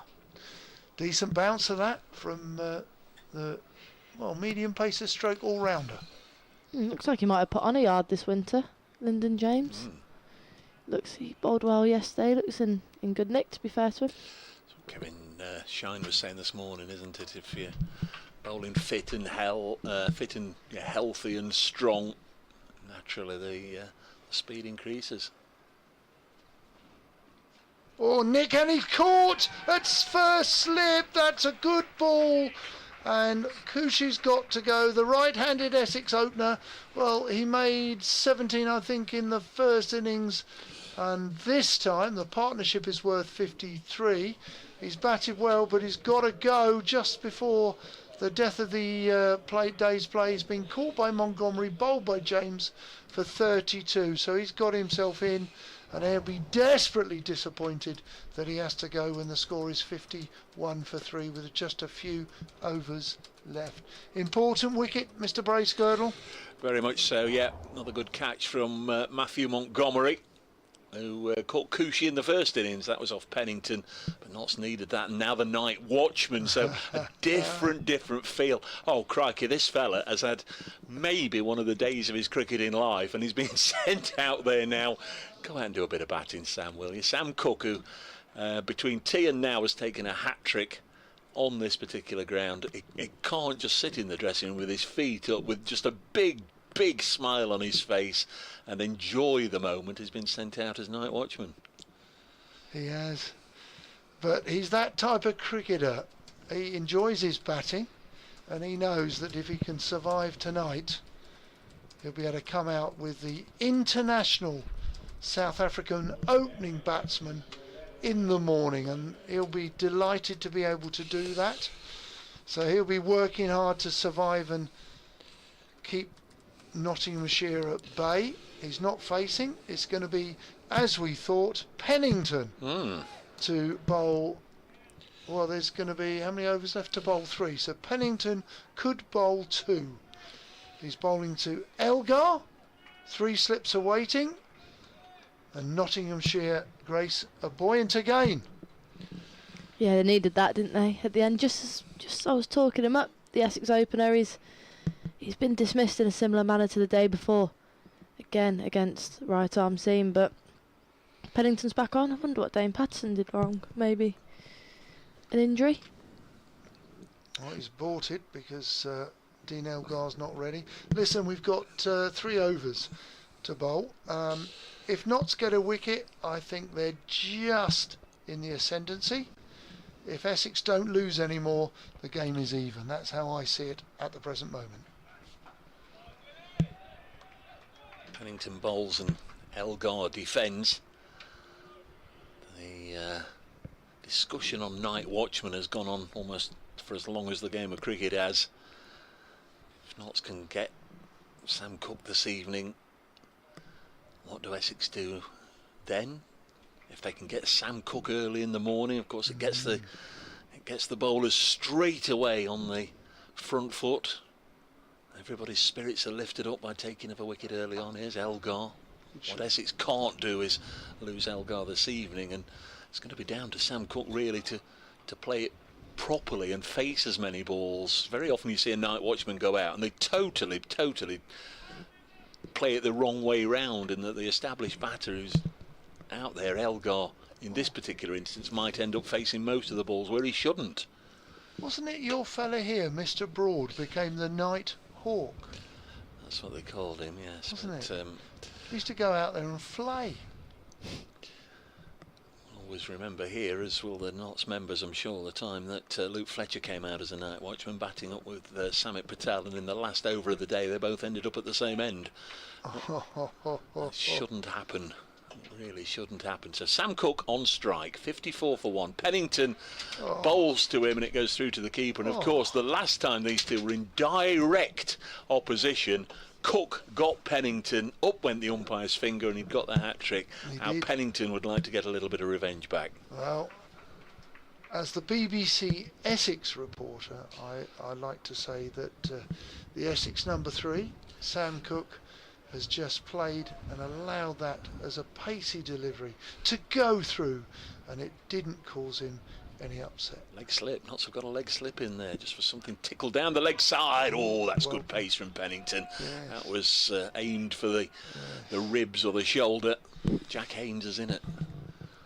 Leg slip there, so he can't fend one off his body, but a little bit of the old-fashioned body line Larwood and Vose would approve, no doubt. 54 for 1.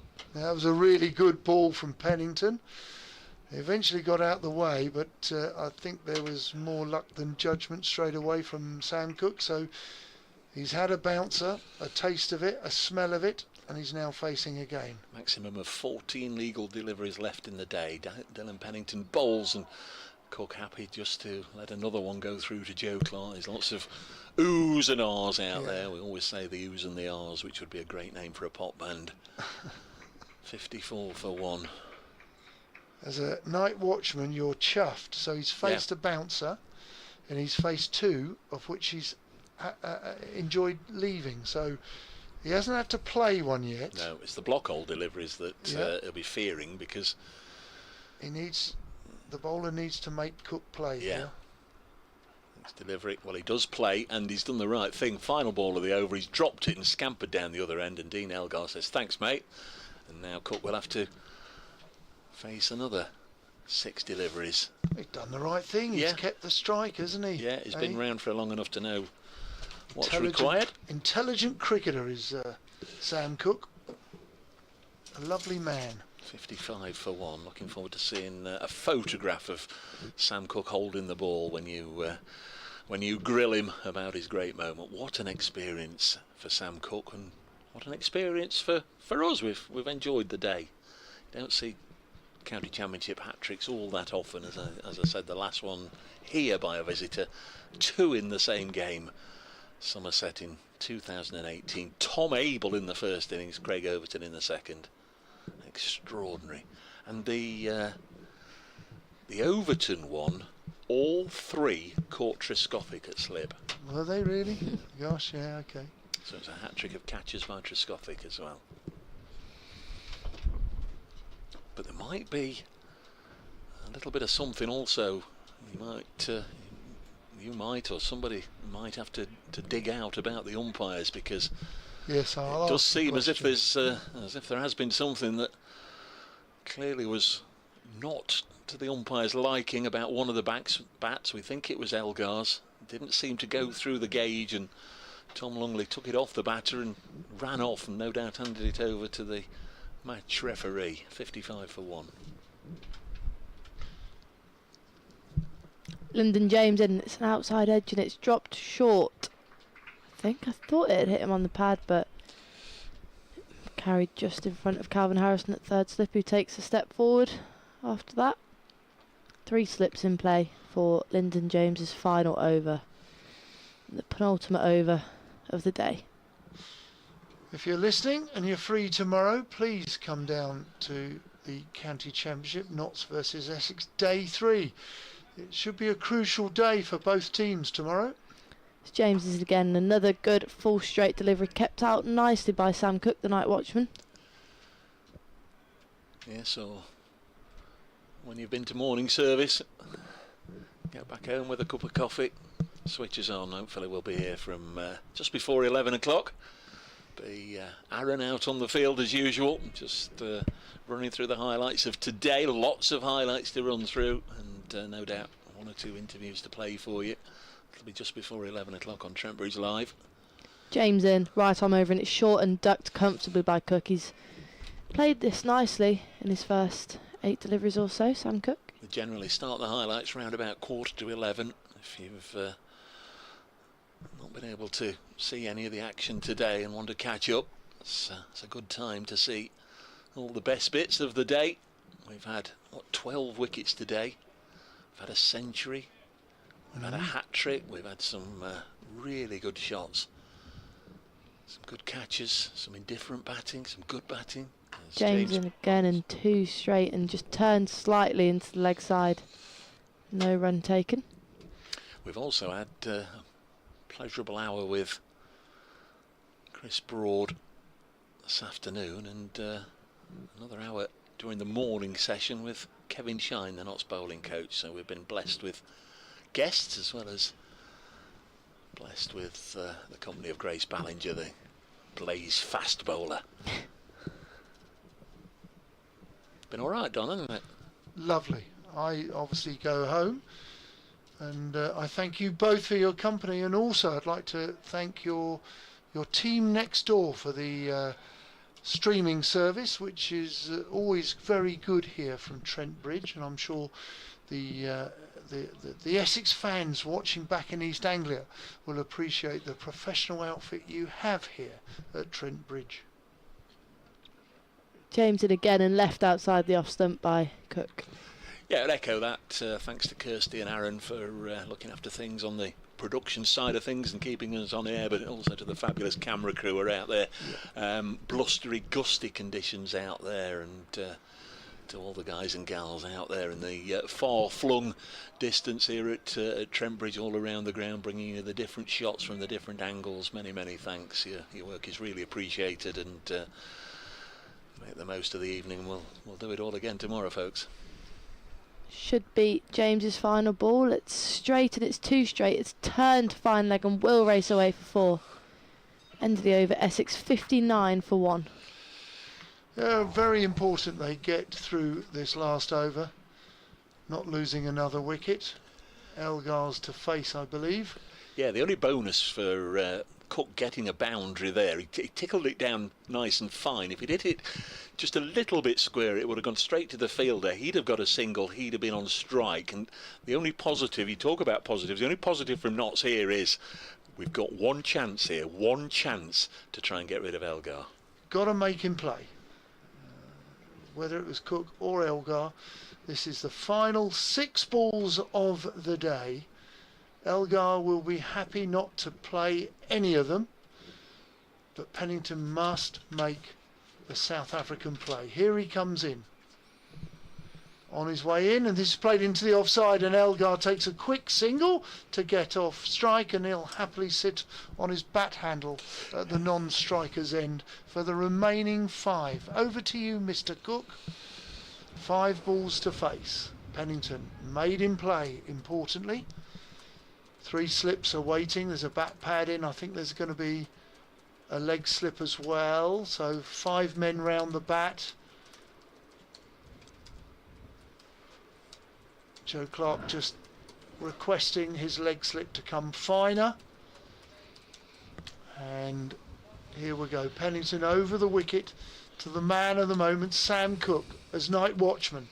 And this he gets behind. He moves across his stumps and just plays and misses. Yeah. Plays and misses. Wasn't leaving it. He shaped up to play. And the ball whistled past his outside edge. So 3 slips awaiting, leg slip, bat pad in, bat pad probably 2 strips over. In he comes Pennington, running hard, and this is driven into the offside. It's going to go for 1, 2, it's gone for 4. Sam Cook has driven the opening bowler through square cover for 4. Yeah, decent shot of a top order batsman, that, Don. Yeah. Just a bit too full from Pennington. I mean, you don't blame him. He's trying to make him play. He's trying to get him out, nick him off. But just needs to find top of off.